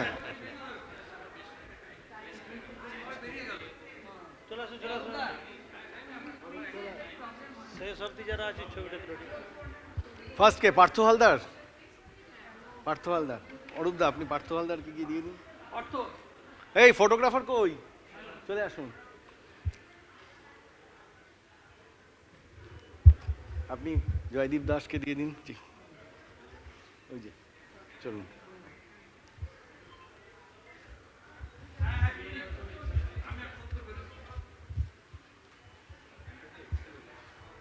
কেমন তোর সামনে বসে বসে তৈরি হচ্ছিল তো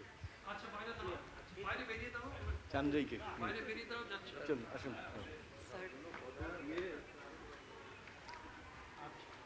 থ্যাংক ইউ সো মাচ আর রেখে দে আর দিতে হবে না রেখে দে ওখানে রেখে দে